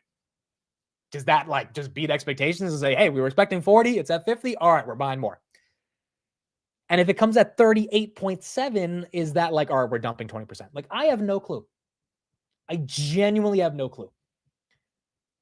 It's very, very hard to kind of make a prediction on this. But all I know is I think the company's going to execute, and then whatever happens to the stock is whatever happens. And we're going to have to see. I think the one thing I just want to warn everyone again who's in Palantir is like, you just can't be mad, dude. It is not CARP's or the company's fault that the stock has got this big of a valuation. They've been executing, but they did not expect this type of valuation. Literally in their SEC filings, they barely expected $70 by 2030. We're at double that in 2025. So if the stock takes a breather because the earnings were great, but just not great enough, you just can't blame Palantir around that. That's more so the market being the market. Now, if the stock goes up and Palantir has 40, 45% growth or something, you also, you can't really blame Palantir on that for that valuation getting even higher, because that's the market deciding they want to value this company at a even more aggressive multiple. I think earnings will just give us a lot more clarity on how that's playing out. Palantir right here, 156, Microsoft 513. Where is UNH? Is that one still down? UNH still down below 270, 268. 268. Vlad is on the cover of Forbes magazine. Okay, so looks like Forbes is picking Vlad. Yeah, there you go. Here it is. Crypto's second revolution. Robinhood blew up Wall Street's fee model. Now its legions of young traders are driving a global financial services takeover with tokenized stocks and AI-powered investing. Okay, dude. They say the freaking magazine covers are not the best. We saw what happened with MicroStrategy. Was on Forbes last year, and then it tanked. Obviously, MicroStrategy has been fine since then. I hope this doesn't do anything to the earnings tomorrow. Like, I'm happy he's on the magazine cover, but you guys know, like they always say, like when you're on the magazine cover, you can get some weakness. So I hope that doesn't. Yeah, it's like the Madden cover. So yeah. All right, we got it. We need some good numbers tomorrow, bro. We need some good numbers. He's freaking getting on Forbes covers, bro. We need good numbers. The numbers should hopefully, dude. We've already withstood Jim Cramer to an extent, because Cramer's been like bullish, bearish, on and off on Hood. If we can get numbers to break through magazine cover, that would also be incredibly bullish on Robinhood. That would be bullish. I'm married, but Vlad is a handsome dude, man. He is indeed a handsome dude. Where is SoFi? SoFi is 23.89. All right, so SoFi giving up that 25 level. We have not hit 25 since we touched it this morning, but is still below. Hood is dumping. All right, magazine, that's your bear case. There you go. Dude, imagine some people are legit dumping it off the magazine because they're superstitious. And they're like, all right, I'm dumping. I'm not going to stick around for the magazine. Again, same thing with Hood. Like I said on Palantir, dude. Like, the stock is up 3x in 3 months. I don't want to hear anyone crying if it goes back to 90 tomorrow, because the earnings are good, but they're not as good as expected. Like, you just cannot. Look, I would be upset. I have a lot of shares. So if we go down $14 a share, that's a lot of money that my portfolio is going to lose tomorrow. But I'm also not going to be like, oh my God, I hate Robin. It's like, no, dude, like these stocks are up a lot. And at some point, it's okay if they take corrections and pullbacks. I don't think they need to, because I think the earnings are good enough to sustain for Hood and a Palantir. But if they do, I can't be upset. I've got to be a big boy and recognize, hey, the stock was at $29, even if it goes to 90. Yeah, it was awesome at 100, but like, it is what it is. Stuff takes time to mature and develop. Granted, I just don't see that happening. I really just don't see that happening. I just think there's too much momentum in Hood. So I think 120 is more likely than 90, but I also might be too optimistic. We just got to see what the numbers ultimately look like. Maccabee, thank you for the $10 super chat. Just bought 100 shares of FIG. If it doubles within a week, I'll send you 2 shares worth. Well, you put in a request for 100 shares of FIG. You don't know if you're going to get allocation. You might not get allocation. If you don't, it is what it is. But if you do, hopefully Figma makes a big move. Okay, so Microsoft pump or dump. 68% of you said pump. So it's kind of 70-30 on Microsoft and Meta on the pump or dump. All of you guys are assuming Microsoft and Meta give us the juice tomorrow. And hopefully they do. Microsoft right here at 513. Meta at about, where's Meta? Meta's at about 711 right here. Are we getting the August dip early? We are a couple of days away from August. I still think I agree with you. I've asked this poll multiple times at this point. A lot of you agree that an August dip is likely. S&P 500 right here, 635.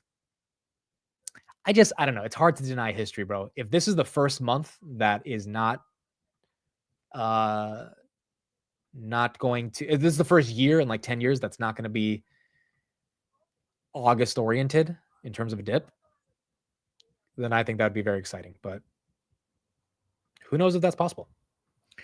Who knows if we can overcome August?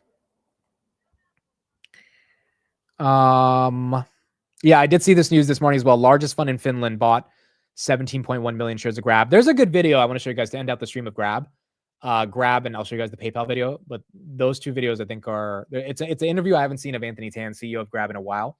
It's 3 minutes. I think those that own it will want to see that interview. And we'll do that to end out the stream. But yeah, you are seeing the funds, dude. They're loading up. I mean, 80% is, I think all this after hours nonsense we see on Grab every other day is just people toying with the fact that there's going to be a big quarter. Will the stock reciprocate? I don't know, but I think we're going to have a pretty decent Q2. And if Grab actually dips below 5, I actually wouldn't care. Like, I would really want to buy a lot more, because at that point it would just be egregiously undervalued. If they have 73% EBITDA growth and they're trading back to 60% cash right now, they're like 40% cash. But it's been, building a base in this 530, 550 range. SoFi right here, 2387. That's up 13%. Robinhood 104. That's down 2%. And then Microsoft 513.12. That is also green. All right, so let's end up the stream. We got 2 videos to show you guys, and then we'll be done. 4 hours on the day. We covered UNH, Spotify, SoFi, PayPal. Congrats to everyone in SoFi. Big day. I think SoFi is starting to break out, starting to re-rate its narrative. And even though the macro is taking a little bit of a turn as we get into the middle of the day, still think SoFi should be okay. And then for PayPal, UNH, I got to look through their earnings, but guidance wasn't that good. And unfortunately, if guidance is not that good, those stocks are not going to get that much momentum. All right, so first, PayPal. We got a lot of new subscribers on the channel. People probably have not seen this video before. For those that have, we're going to watch it pretty much every year that I do YouTube. I was supposed to post this on Twitter yesterday, but I forgot PayPal at earnings today. I always post it the day before PayPal. So here you go. This was me, January of 2024, with a good friend, Adam. And this was our reaction to PayPal earnings. It's going to be loud, so just get ready for that. We'll get there eventually. 3% off. 3%. Holy crap. Holy crap. It's popping. Holy crap. 4%. 5%. Holy crap. Holy crap. Holy crap. 6%. 6%. Holy crap. Oh, it's 67. I'm trying to get the numbers. 7.5%. Let's fucking go. No, that green candle is going to go pop up right now, bro. 8.5%. 8.5%. What did they know? 9%. I'm trying to get this great. They had to announce something, dude. 9.3%. 9.5%. 10%. 10%. 10%. Okay, so we got Andrew. They beat revenue by about 40 million. Okay, so we got that number. Okay, here we go. They beat EPS by about 15 cents. I got it. They beat revenue by about 130 million. So there you go. You got to beat on the EPS and you got to beat on the revenue. You got to beat on the EPS. You got to beat on the revenue. And then the guidance numbers should be coming in very soon. And then the street will be able to react to that as well. Oh, we got to ring the bell for this, Adam.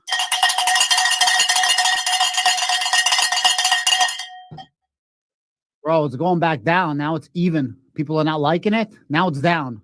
Down. Down. What the fuck?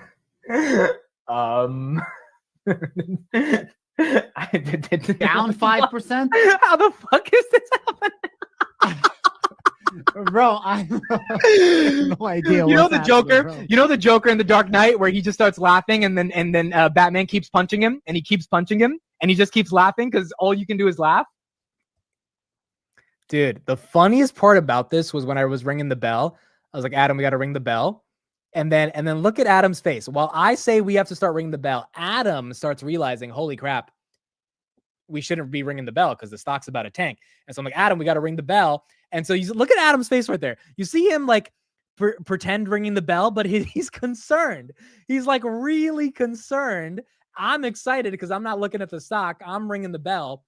I'm like, let's go. We're up 10%. But Adam just noticed that 10% went to negative 3%.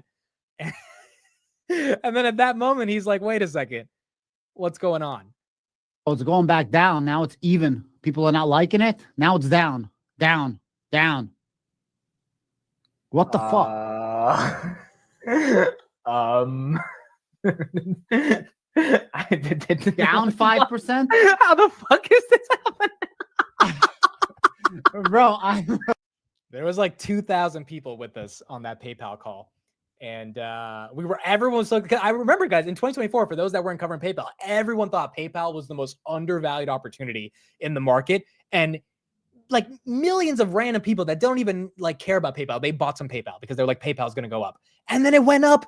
It was up 10% and everyone was so excited. And then, the stock market became the stock market. So there you go. And now as the S&P is down about 0.24% and PayPal continues to be down 9% of the day, it's classic PayPal.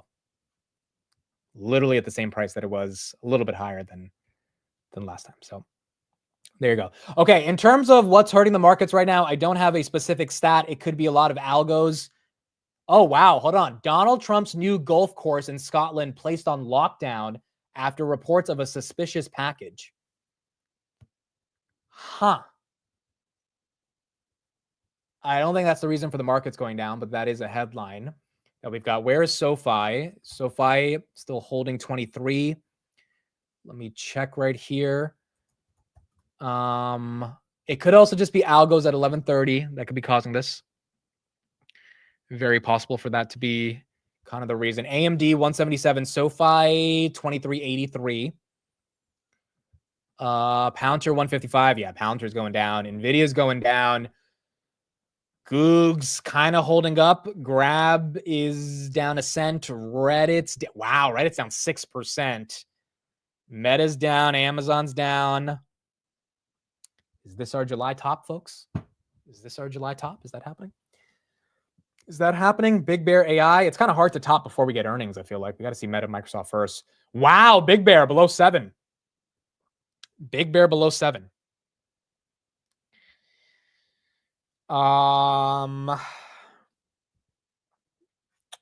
don't think there's a real reason. I'm not saying a real reason. I think markets are probably just nervous for Meta, Microsoft, Amazon, and Apple, which are going to be happening over the next 2 days. But I don't see any major reason outside of probably algos. Robinhood 104. I actually wouldn't mind Robinhood dumping before earnings. It just makes it easier for it to pump. But Robinhood as well, down about 2.4% right here. All the Mag 7s are pulling back right now. Yeah. And Powell. How could I forget? Yeah, Powell. That's another big deal. So we kind of already know what he's going to say, though. But, Street's probably a little worried about that. And yes, I should clarify. It's not dumping. Anytime we see a negative 0.2% move on the S&P, we think it's a dump. But this is not a dump. Like a dump is at minimum 1% on the S&P. At least 1.2%, right? Like this is not really a dump. This is natural to happen intraday. But you are getting a pullback across the board. I guess you could say it's a dump from the highs of the day. You could say that because we had a lot of stocks that were higher in the morning about 40 minutes ago. And you're seeing some red candles from there. We are getting a bit spoiled, bro. Like 0.2% on the S&P is not a dump at all. Like by any sense of the imagination. But we have not seen, realistically, 0.5% and below, so 0.5% or below on the S&P in a while. I mean, we've seen it here and there, but it's not like sustaining itself because it quickly recovers by the end of the day or going into the next pre-market. because there's people that are ready to buy the dip. Speaking of people getting ready to buy the dip, let me show you one chart, and then I will play the grab video, and then I will be done for the day. I also have to go drive my sister to the airport because she is going to California for the first time. I'm not going to be driving. It's going to be FSD. She's going to be freaking out while FSD is driving, but that's what makes it fun. Here's a chart I saw yesterday about leverage. Leverage being margin. Take a look at this. Margin investing is at all-time highs. Margin debt, this is borrowing money from your broker and using your assets to collateralize the debt, jumped 10% in June to $1 trillion. This is the largest monthly increase at $87 billion. And over the last 2 years, margin debt has surged by $400 billion. That's up 40% in 2 years. To put this in perspective, the total margin debt relative to the U.S. the U.S. M2 money supply is 0.046%, which is the highest since 2018. When you look at margin against the overall amount of M2 money supply we have in the broader global economy. Dude, talk about taking risks. Talk about people being able to buy the dip. And the reason it's working is because if I buy NVIDIA at 100 and my broker gives me, I'm just making it up, $20,000 in margin, and then NVIDIA goes to 180 and my broker says, hey, because your NVIDIA appreciated, instead of 20,000, here's 100,000. And now I take that 100,000 and I buy more NVIDIA, and then NVIDIA goes to 220, right? Like, just imagine that plays out. And then my broker gives me even more money. As long as stocks keep going up, the margin is able to maintain itself. If we were to get a 10% correction, it's going to get ugly. And not only would you have margin calls, but you would have a lot of people that have to sell stocks to be able to pay off their margin, which creates more selling pressure.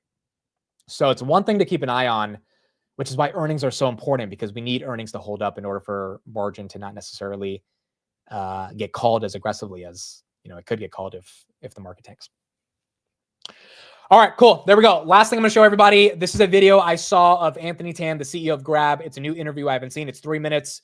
The core focus of this video is him describing how mission-focused Grab is in regards to the people that they work with, the actual contractors that feel more like family to Grab versus contractors, just a totally different relationship in Southeast Asia that they have versus how Uber, Lyft, and DoorDash treat their contractors, and how much pain he went through to build the business, which to me, as someone who's investing in a founder, I take that very seriously when someone goes through a lot to be able to get a business up and running. So here is the interview with Anthony Tan, and then we will end it out here.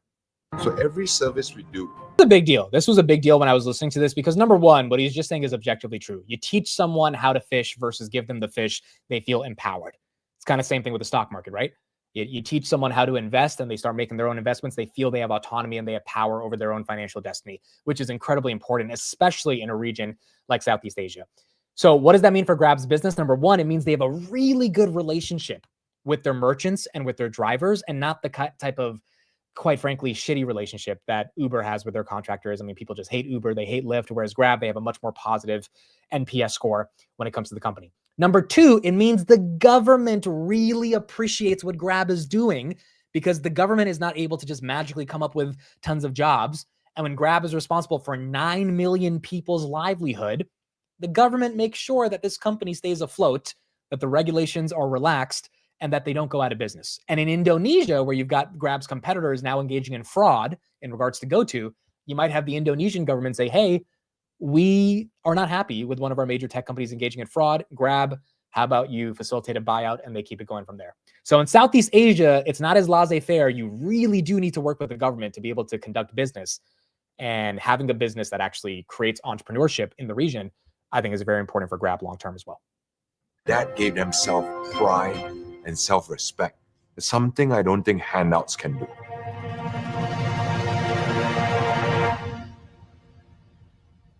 I tell you, it's hard to serve the underserved, to serve the underbanked, and make money. You have to invent. The passion in his voice right there, I think, is really important. You can just look at his face and see how hard it is to be profitable, but also serve people that don't have money. The underserved, the bankless, they don't have lots of disposable income. To be able to turn a profit, which Grab is GAAP profitable, in the midst of that, you can just tell he's very proud of that, but also he takes that very seriously to deliver profits while also helping the most underserved of the region. Because we had to figure a way how to make money by serving, and I'll tell you, it's hard to serve the underserved, to serve the underbanked, and make money. You had to invent. You had to move the efficiency frontier or the productivity frontier. But how do you shift the frontier is by invention, by reinvention, by innovation. So it forces you to invent. There you go. That's what you got on Grab. So look, that's the CEO. I've been pretty enamored by his story for the past year now, and that's why I have a heavy position in the company. And tomorrow, we're going to see if they can continue to put up some pretty good earnings. Now, in terms of the broader market, it looks like US and China have concluded their second day of trade discussions. I don't have a reason for you for why we are seeing about 1/3% of a decline on the S&P outside of the fact that J-Powell speaks tomorrow, Meta and Microsoft are tomorrow, and it looks like the market just might be a little scared right here, which is why you're seeing some pain. And that is my best logic for why the market's down. Robinhood taking a hit, Palantir taking a hit, Tesla taking a hit, Nvidia taking a hit, AMD still holding up, but down from the highs. Grab basically flat. Elf, that's down 1.4, whereas PayPal, that one still down 9%. UNH, that one's still down almost 6%. Apple 211, looks like that JP Morgan news was not that bullish for the street. Microsoft kind of holding up. HIMS 57.65. Rocket Lab, wow, Rocket Lab, she's $3 away from going below 40. Rocket Lab down another 5% here. So you are seeing some of these high beta names lose their momentum. Coinbase was at 440 last week. Now it's at 365. That's a big reversal. You're starting to see some of that beta get cut out. ASTS went from 62 to 51. That's down 5% of the day. Circle was at 230 last week. That's at 187. Bitcoin going down. That's not helping. Down 1%. And then BMNR, is that still down 10%? That is now down 11.3%. Yeah, we can just say it's August. It's July 29th, but it's basically August. It's basically August at this point. I believe we will have Technical Tuesday today. I believe we will, yes. I will check with Jason, but if he's free, then we should have TT today. Also, after the bell, folks, the party continues. We got a lot of stuff to look at. We have Visa. We have Marathon. We got Cheesecake Factory. We got Mondelez. We got EA Sports. We got Booking. We got Teladoc. We got Starbucks, Seagate. I mean, there's a lot of companies after the bell. So on the market close, we'll have a ton of stuff to look at. And then after that, we'll get into Technical Tuesday. All right. So here's the question. I mean, are we really going to see our July top, local top kind of happening at the very end of July, July 29th? Last year, it did it around July 17th. Maybe it's happening here. If that's the case, and if that's like algorithmically being set in stone, then regardless of earnings or J-Powell, you kind of got to brace for a little bit of pain going into August. Now, if this is just a J-Powell big tech earnings kind of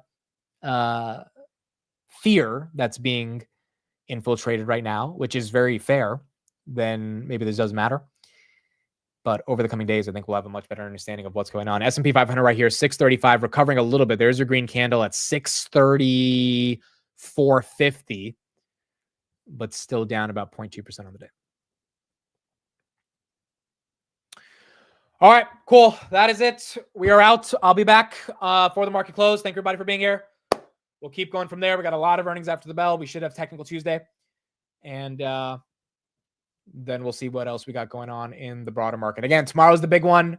Meta, Microsoft, Hood, Grab, all that stuff. But we got to see if the market is going to be afraid of those earnings coming up, afraid of J-Powell, or if we can continue to go through from there. Oh, yes, word of the day.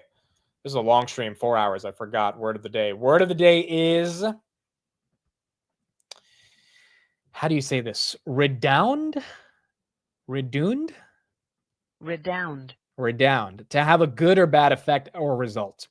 A failure to act now could redound to future crises that are far more difficult to manage. The artist's bold choices redounded to a show that everyone's still talking about. I think the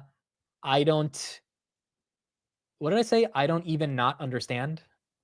I got to find that clip. Someone's got to send me that clip. I don't even know. Whatever I said in the morning, whatever hodgepodge of words I put together, I don't even understand not or whatever. That is a better word of the day, better phrase of the day than redound. But there you go. That's what we got. Currently right now, the time is redound. Yes, exactly. Yeah, maybe some of the greed coming out of the balloon. That's it. And that's okay. That's okay. Maybe some of the greed coming out. Where is fear and greed real quick? Let's take a look at that. 71, which is not too bad either.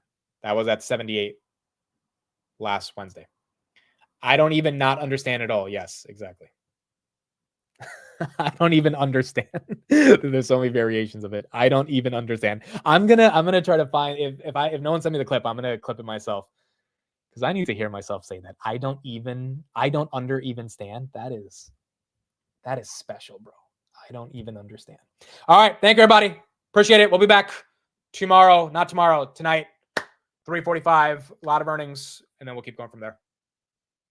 All right, everybody. See you guys in a bit. Bye, everyone.